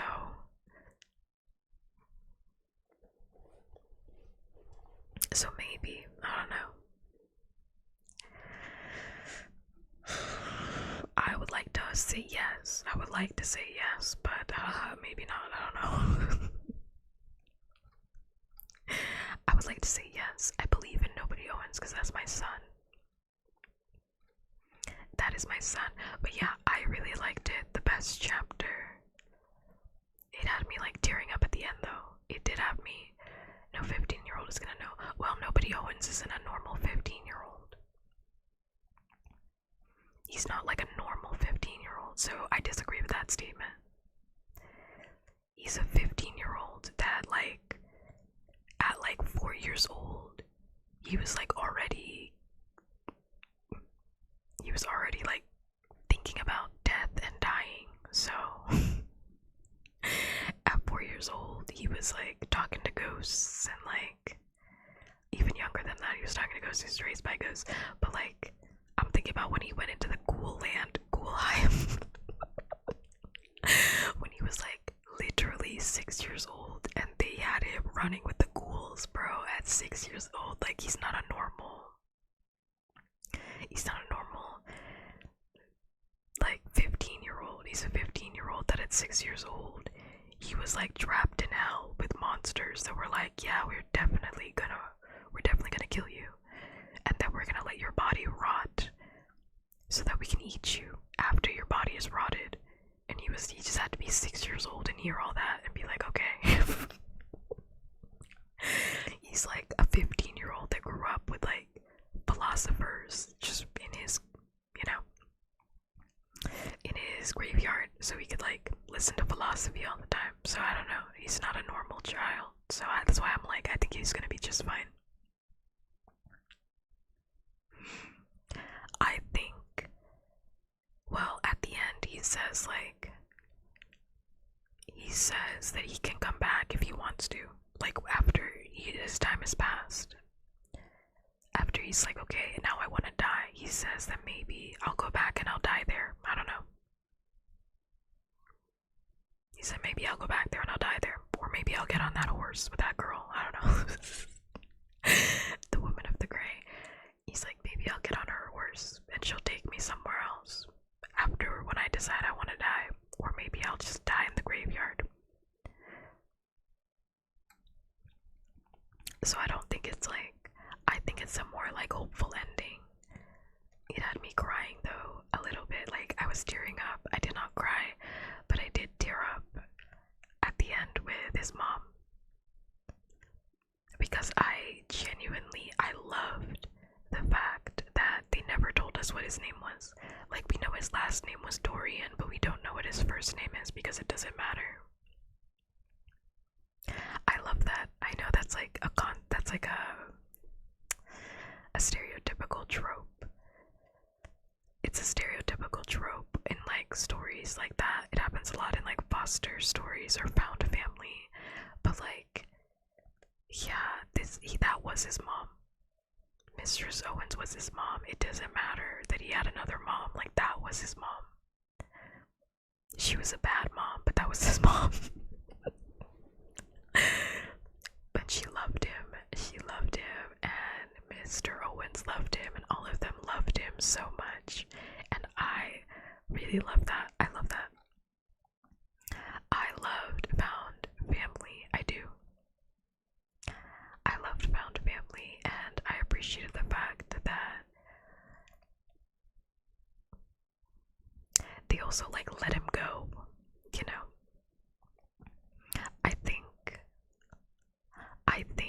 In my interpretation, right, like 15 years old was not the time that he became like an adult. It was the time that they all knew that I think any time could have been the time, right? Any time could have been the time that nobody Owens could have left. It was just when he felt he was ready, like he had experienced everything in the graveyard.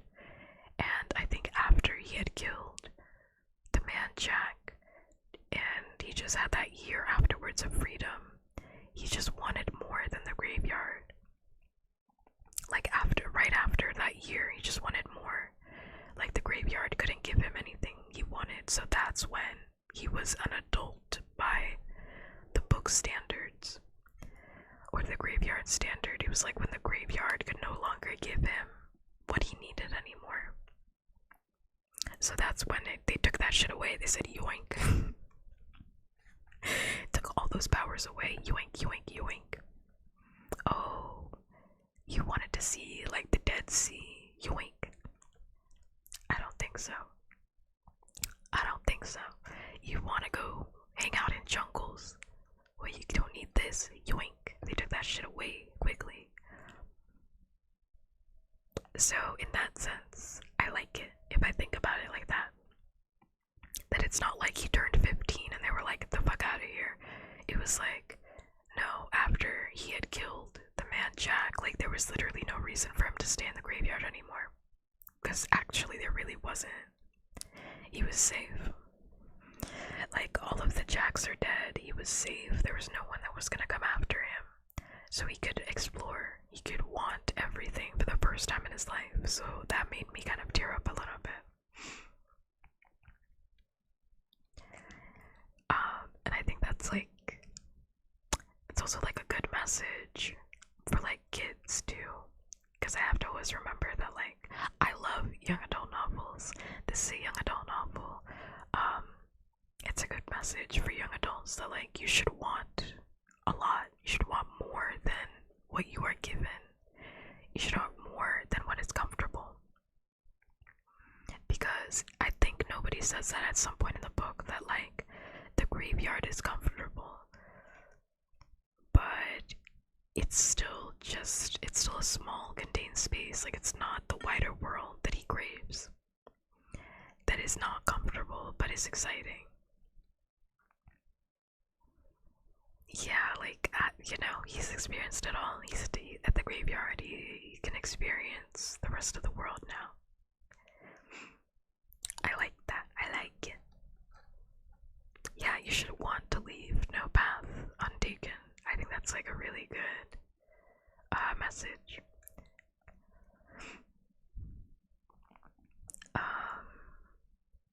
Yeah, because like I truly do want to live. Hi, Demon King. I truly do want to live like my life in a way where it's like I'm not gonna have any regrets about anything that I have done in my life, right? And I think that's like an important message to have in books. That like you should live your life without regrets, and that's not to say do stupid things, but like actively seek out the things that bring you joy. Even if they are difficult, and even if it starts out uncomfortable. That's like a great message. I love that. So yeah, that was a graveyard book. 7 out of 10 would have been a 10 out of 10 to be honest, if it wasn't for the fact that Scarlet exists and Scarlet ruined my vibe. They just needed somebody for the man Jack to hold hostage. And he couldn't hold hostage anybody in the graveyard because they were all ghosts. So they had to use Scarlet, which is fine. But I don't know why she said what she said at the very end. That was, yeah, I don't know why she said that. So it is now a 7 out of 10. So the ranking of my books now, of all the books that I've read on stream, are... The ranking of my books is that The Hunger Games is still a 10 out of 10. The Hunger Games, the entire Hunger Games series is a 10 out of 10. There is not a single flop in the Hunger Games trilogy. There is not one that exists. You pointed out to me, and I promise you you're wrong. There is not a flop in the Hunger Games trilogy. We don't talk about the prequels, okay? I'm not reading those books. Because they are the flops, but we're not going to talk about them. So, Hunger Games is still the 10 out of 10. Coraline.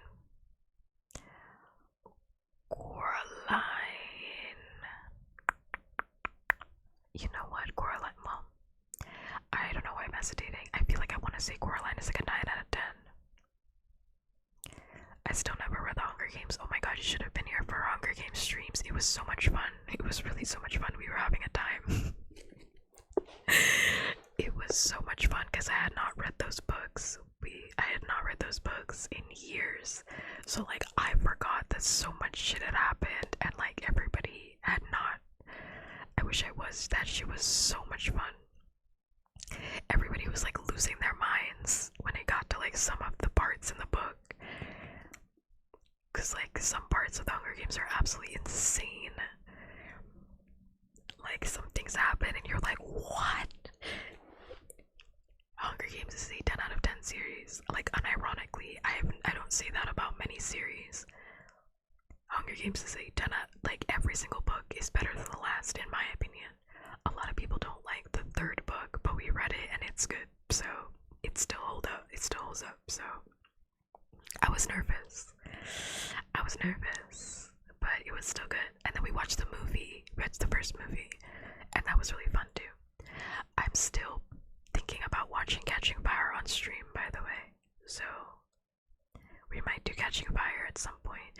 Coraline, it's not spooky season anymore. Spooky season came and went, so I don't know about that one. But Catching Fire, maybe, because that movie is so good. Catching Fire, maybe. But I would highly recommend them. The books, the Hunger Games books, if you've never read the Hunger Games before, I'm telling you, you're not gonna regret it, and if you regret it, you have bad taste. It's just that simple. If you regret reading the Hunger Games, you have severely, like, your brain is broken. Like, full tea, full shade, your brain is, like, completely broken. I'm sorry. I'm so sorry for you. You should get that checked out. You should have that evaluated, because it's, like, people say that Harry Potter is a better book series than the Hunger Games. You're completely wrong. You're completely wrong. So I would put Hunger Games at the very top, and then Coraline. To be honest, again, if it wasn't for Scarlet, this book, in my opinion, I like this book more than Coraline. So because Nobody Owens was about that action. I'm not saying that Coraline wasn't. Coraline was funnier than, no, actually that's not true. Both of these kids were funny. Both of these kids were funny, because Nobody Owens was always asking everybody what the hell is wrong with them, which was very funny to me. He's like, why won't anybody say anything to me? What is wrong with you? What are you talking about? Love that energy. So both of these kids were funny, but I like the book's themes more in this book, and I think they resonate with me a little bit more as, like, an older person, as an old fucking adult than Coraline, because Coraline was more about, like, oh, be grateful for what you have and, like, find excitement in the mundane, which is true. You should find excitement in the mundane, but I like, there were way more themes to explore in this one, so I like this one more. So, but Coraline was tight all the way through, so Coraline is second, and then this is last, unfortunately. Fucking Scarlet, she ruined it at the end. Warrior Cats. Is Warrior Cats worth reading? I feel like you're a biased source, because nobody ever brings up Warrior Cats. I feel like you're a biased source. I've actually never read Warrior Cats, but I hear a lot of good things about it, actually, so I've actually never read it. I was never really into Warrior Cats. I am biased, right. You're a Warrior Cats lover. Yeah, I never read it, so I do know that, like, people that like Warrior Cats are like, oh, it's great. But I can't tell if it's like another Harry Potter situation. We were talking about this at the start of stream, where, like, people that like Harry Potter are like, I swear to you, it's one of the best books I've ever read. But then every single time I look at a little page, I've never actually read Harry Potter all the way through. I've seen, like, snippets. I've watched a lot of video essays on it. And whenever I hear, like, a passage from the book, I'm like, oh my god, this book this book sucks. So I think, like, people just really like the universe of Harry Potter. So I'm like, do people like the universe of Warrior Cats, or is the writing good? Is the writing actually good, or do people just really like the universe of Warrior Cats? Warrior Cats is like 6 books, though. It's a lot of books.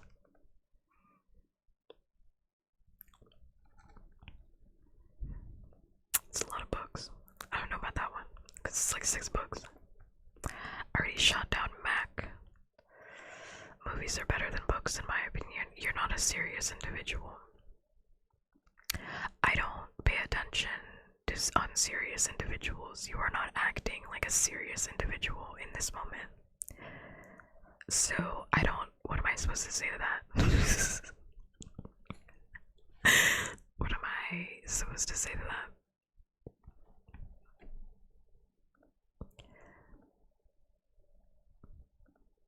When an unserious person comes in front of me and says something unserious, am I supposed to do what? Exactly. Like, movies are better than the books. Whatever you say, you're an unserious individual, so I don't. I guess to you, a very unserious individual, yes, I'm sure. Unless you're talking about the Harry Potter, which again I've never read, so, and I have like no opinion about. Unless, I have like no opinion about that. I mean, I've seen all the Harry Potter ones. They don't have Warrior Cats movies, right? I feel like I would have heard about that.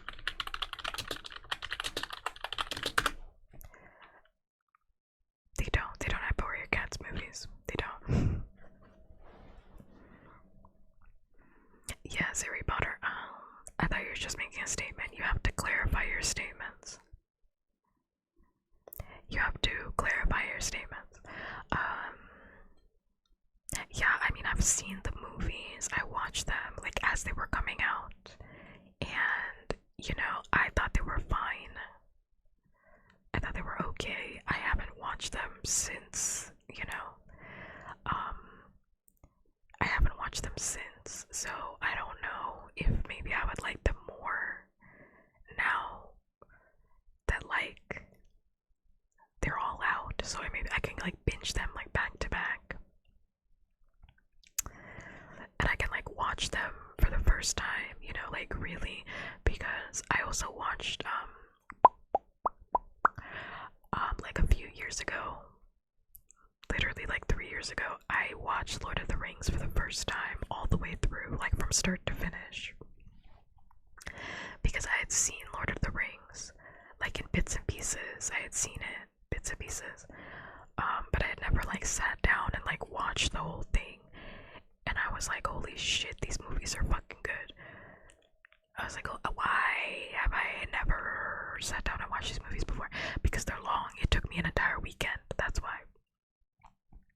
I had to wake up in the morning and like plan out, okay, I'm gonna start with this movie and then we're just gonna power. But I was like, Lord of the Rings is amazing, except for the Hobbit movies. Those were bad. So maybe I could like sit down, but then again, I don't really care about Harry Potter, so I don't know.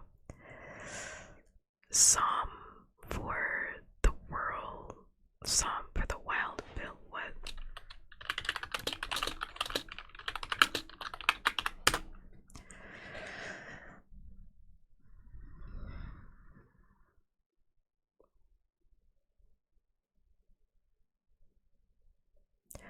$2. I love how I looked up this thing, and the first thing that comes up is a Reddit post that says, I did not like this book by Becky Chambers. That's the first Goodreads, and then right underneath it is this Reddit thread, I did not like it, in big bold letters.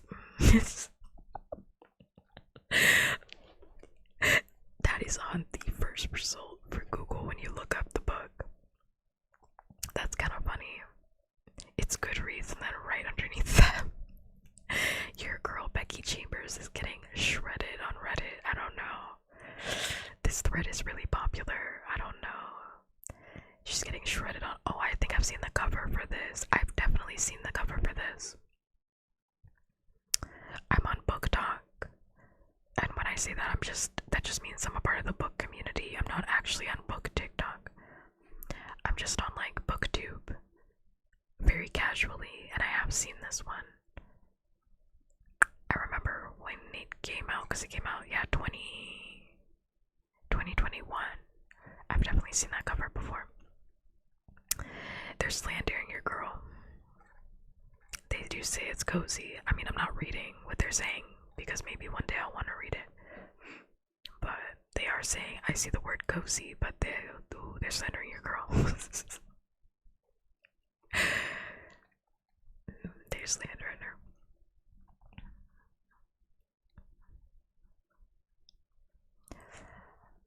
I do like that it's 2 books. 3 books is my max for like reading a book on stream, so maybe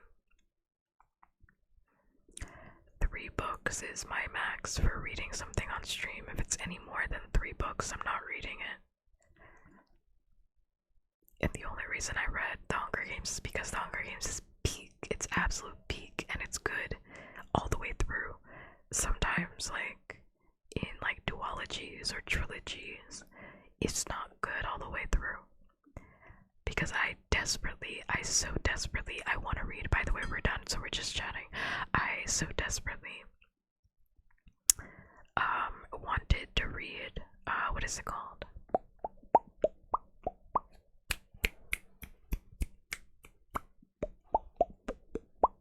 I wanted so desperately to read, Percy Jackson.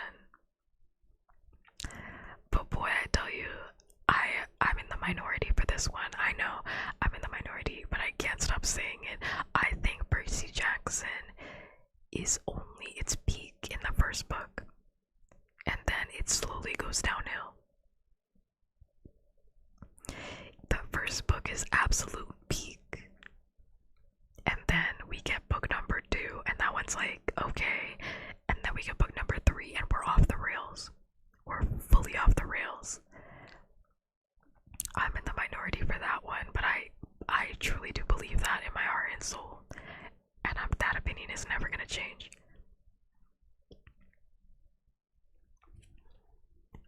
Like, I couldn't even finish, I think book number 4, I couldn't even finish it.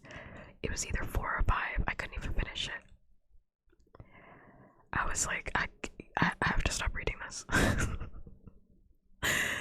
I had to put the book down. I think I put the book down and I went to go watch anime.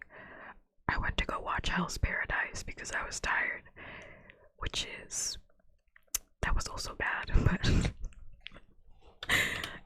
is Hell's Paradise what I'm thinking of?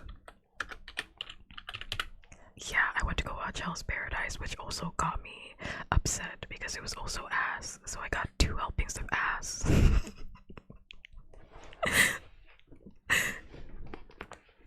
Animorphs. I'm not reading Animorphs. I didn't even see that. See how I don't see unserious things. You see that? You see how my eyes don't even read unserious things. Animorphs has like 300 books. Animorphs. They have like 300 books, right? I got 2 good helpings of ass. I got to read Percy Jackson, and then I got to watch one of the worst animes ever. One of the worst new anime ever, and I was like, oh my god, I think, what is even Animorph about? Animorphs. What is it even about? I do remember seeing these, and let me tell you, I never read this shit. I never read it because I saw the cover of Animorph and I was like, I don't want to read that. I was like, I don't want to read that shit. It's a science fantasy book. All 6 main characters taking turns narrating the books. You thought these covers were cool. There's horror and war in these books. Yeah, they can turn into... They were absolutely insane. I was like, I'm not reading that shit. They can turn into any animal that they touch. And they use their ability to battle a secret alien infiltration on Earth. Okay. I'm gonna tell you right now, I'm never reading Animorphs on stream, so you can read that on your own. You can read that on your own. I'm not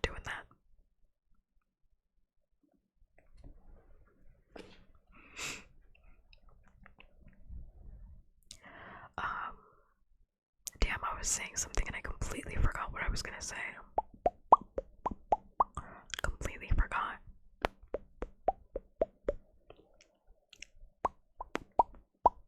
What was I gonna say? What was I gonna say?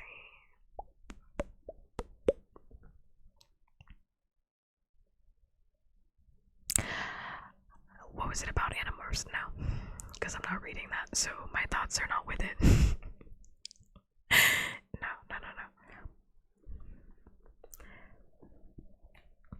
So, yeah. Yes, the book is done. Fantastic. 10 out of 10. The book's not 10 out of 10. This stream, however, was 10 out of 10. Yeah, I love reading streams. I really do. I love reading. I love books. Support your local libraries. I really love books. Like, I cannot tell you how much I love having like a little book club every week. It's so much fun. Sometimes I'm tired, but like I get so energized talking about books. I love books. I love books. I do. I love everything about a book. I love the smell of books. I love pages. I love page turning. I love books. 10 out of 10. Yes, it was great, grand, fantastic. I do. Oh yeah, I was asked earlier what book I'm gonna be reading next. I'm not gonna tell you. Spoilers. You'll find out next week. I read a book every week on Thursdays. During Hunger Games, I was reading books like every single day. It was like every day rereading the Hunger Games. Because I love the Hunger Games. It's one of my favorite book series. Outside of a series of unfortunate events. A series of unfortunate events is a book series that I love to death, but we're never gonna read it on stream because it is genuinely so depressing. We're gonna be depressed, and I just can't put anybody through that, even though I think it's funny. It's funny but sad, but like, we can't. It's like depressing, like we really can't do it. Every book is just gonna end with, and then the kids had a bad time. Yeah, those kids had a horrible time. Next book.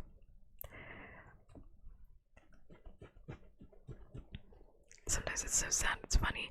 Well, I mean, like a series of unfortunate events. If you've ever seen the Netflix TV show, it's a comedy. It's a dark comedy. That's the book. It's a dark comedy. So, I mean, like, the story itself is depressing, but the way that it's written is not. There's a lot of humor in it. And I think it was the first book I ever read where the author was like speaking to me, which was really fun. I love that. I just also don't know how well it would like translate to streaming, because it's also 13 books. It's long as shit. But like there are pages in a series of unfortunate events where like he literally doesn't write anything. The pages are blank.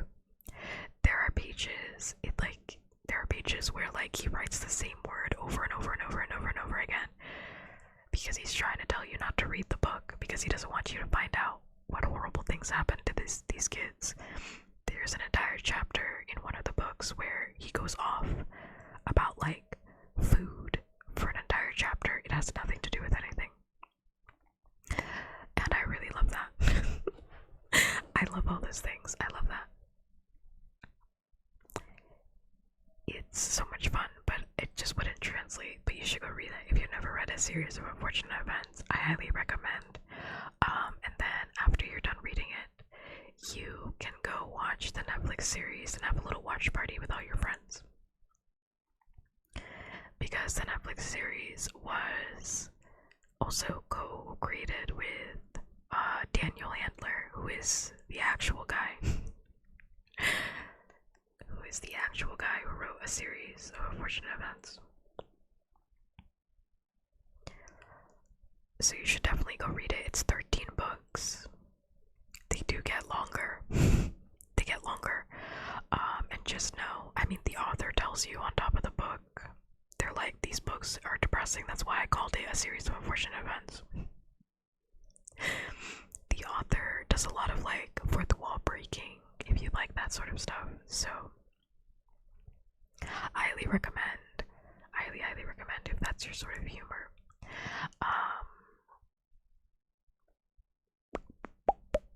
was I gonna say?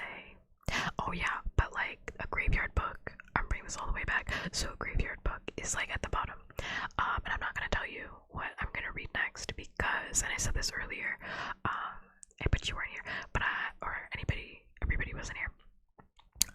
Well, some people were here, but I'm gonna say it again. I don't like to tell people what I'm gonna do on stream. You just show up. I think that's funny. It makes me laugh. I think you should never know what my next move is gonna be. Unless it's super serious, you should never know what my next move is gonna be. I don't know, maybe next week. I won't read a book. I probably will, but maybe next weekend we'll just do an entire weekend of reading. I don't know. Maybe next week. I won't do any of that. I don't know. Never gonna let you know my next move. No such thing as a schedule, baby. I lie all the time. I don't lie, I just omit. I mean, my plan is tomorrow for us to do ASMR, but I don't know. Maybe I'll get bored and we won't do that. Maybe I'll do something else. I don't know. I don't know until I get to the booth, baby. So I'm not gonna tell you what the next book is. Just know that it is a certified classic and I have not read it in a really long time. It is a certified classic and I have not read it in a really long time, so that's all the information. You're never gonna know what this book is. That's all the information you get. But I am very excited to read it and start reading it. Oh yeah, I was saying at the very start that like I lost it again. What was I just about to say? Oh yeah, that like reading streams are so much fun for me. I love reading. Like I said before in like Discord a while ago that like I never got to have like a book club. Because none of my, oh my god, is that a spider or am I hallucinating? I never got to have a book club because none of my friends read books, because they are illiterate, and my close friends, my best friends, do not read books because they are in fact illiterate, and nobody ever wanted to read with me, so it feels really good to be able to do a book club and like read with everybody and talk about everything, talk about like the themes and stuff, because like that's super cool to me. I don't know, I think it's really cool. I think it's cool. So I think it's neat. But girlies did not know what I was reading. I feel like usually for a lot of book clubs, like they have a book that they all choose that they're gonna read together. But the thing is, it's like I have tried to be in other book clubs, but like recently I don't really like a lot of the books that people are reading, and I know that's probably just like a skill issue on my part for me to not find a book club that is reading a book that I like. That's a skill issue, that's fine. But like, yeah, exactly, like they read, like a lot of book clubs nowadays are like very much interested in like the top book that is popular on TikTok, but all of the books that are popular on TikTok, I'm sorry, but they're hot ass. Like the really, really popular ones are hot ass. 2 scoops of hot ass. 2 scoops of hot ass. Like, I'm not reading all of that, please. Spare me. Like, what was that one that was like really popular about, it was a love story, it's a romance one, where it was like, it looked like an AI cover, where I know that doesn't narrow it down nowadays, but it was like enemies to lovers. That also doesn't narrow it down. Enemies to lovers, where it was like a hockey player. It was like a hockey, like that was the sell. It was like a hockey player or something. Fuck, that book was ass. There's a lot of them that are basically like fan fiction. It's like someone wrote fan fiction essentially, and then Which, okay, let me just say this by saying I read fan fiction. I am the #1 pursuer of AO3. Yes, it was something like that. I am the #1 pursuer of AO3, and I think fan fiction writers are the saviors of the internet. However, and the saviors of my art. However, a lot of these TikTok books are giving Wattpad fanfiction, not AO3. I want to make that very clear. You're giving Wattpad.com. There was another book that was super popular too. It was about 2 murderers. It was about a girl that was a murderer, and she fell in love with also another murderer. And I kind of liked the premise, but it was written like really fucking bad. I'm like, some of these writers, we gotta get them back in the editing booth. I'm sorry, I'm not reading all of that. I'm gonna have to put this down. I'm not reading all of that. That's why I don't take recommendations from TikTok anymore. We gotta get back to the basics. We gotta get you on Goodreads. Which nowadays, like, Goodreads used to be like a place where you could actually go and like get good information. You can't even find a good book on Goodreads anymore. That's just me. This is all like book shit. This is all like book shit. But like, you can't even find a genuinely like high-rated book anymore because like the stats are all inflated. Tomorrow.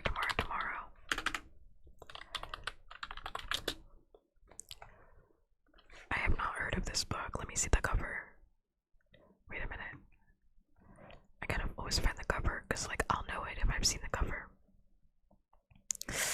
I don't think I have heard about this book. 2 friends who begin a successful video game company together. See, I can't tell if it's good or not because all the stats are inflated, so. No, yeah, I see it. I just don't think I've heard about this book.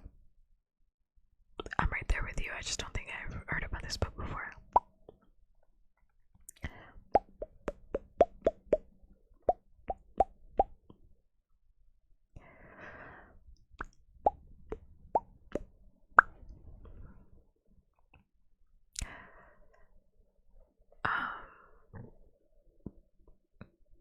But yeah, it's okay. I know which books are good. Only I, the chosen one, know which books are good. Thank you. Nobody else, just me. And I finished it and I was just mad. You know, there's this book. Damn, what is it? That's the way I feel about Percy Jackson, the later books in the Percy Jackson series, but that's just me. But damn, what is this book called? I'm sure if I went on Goodreads, like right now I can find it. I'm sure if I went on Goodreads right now I can find this fucking book. What's it called? Like, it's like in the top rated books for like young adults. I don't think anybody should read this shit. What is it? Where is it? Oh my god, it cannot be ranked this high. No, I think it's like lower. It's definitely lower. I shouldn't even be trying to find this fucking book. I gotta let it go. I gotta let it go. It just made me mad that it was like in the top ranking. Before I Fall, that's what it's called. It's called Before I Fall by Lauren Oliver. I'm so sorry, Lauren Oliver. I hate that fucking book and I don't even think it deserves to be 114 on Goodreads. It deserves to be much lower. Lauren Oliver. Lauren Oliver, I'll never forget how much I hate this book. I read it years ago and I've never let go how much I hated this book. This book came out when this book came out. This book came out in 2010.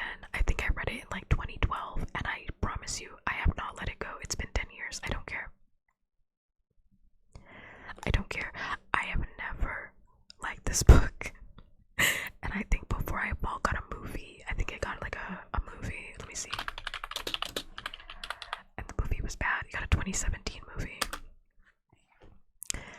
The movie was also bad. It got rated as 6.4 out of 10. And you know what? You know why it was bad? Because the source material was oh so bad. It couldn't be saved.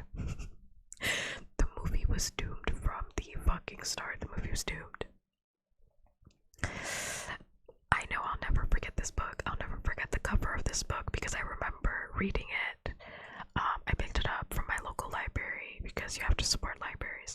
And I remember, like, because the cover has a woman staring at you in the face, right?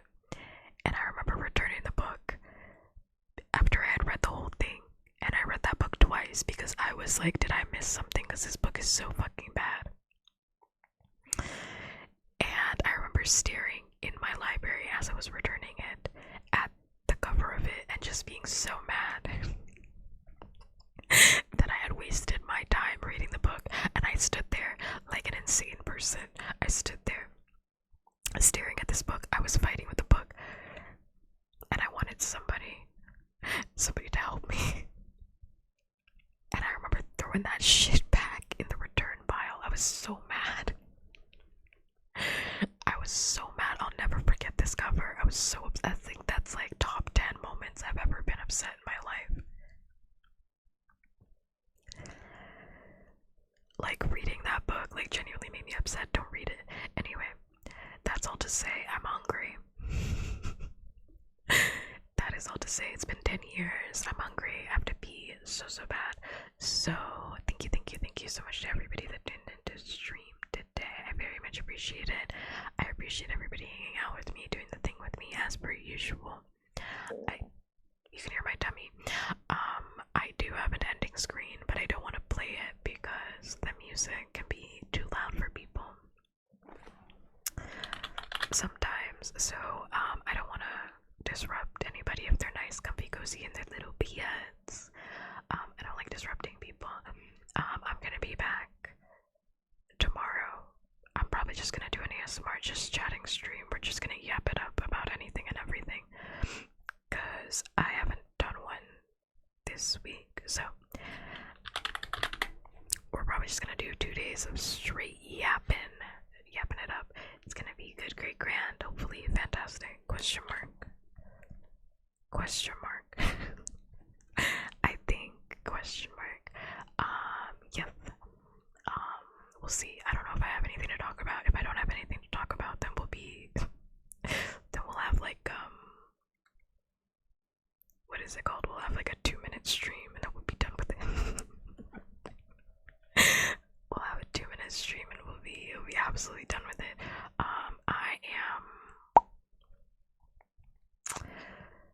What am I gonna do?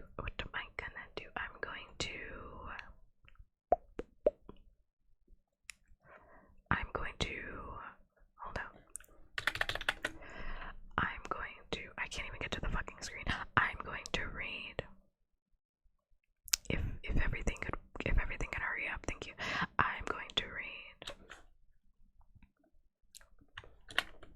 Sailor Andromeda, who's also doing an ASMR stream, and I think they're reading like a children's book. I don't know. They're reading a book. And I love that. We love books. We love book reading, of course. So I think that's a good transition. So I'm gonna read them. If no one has told you today you're loved, valued, and appreciated, and you deserve to hear that every single day of your life, and I'm so happy that I get to be one person in this lifetime that gets to tell you that every single time that I stream, and today of all days. Also wanted to tell you, my raid message is Pup Unlock Dark Ages. That is Pup Unlock Dark Ages. That's my new raid message because I didn't have one before and now I do. So Pup Unlock Dark Ages is my raid message.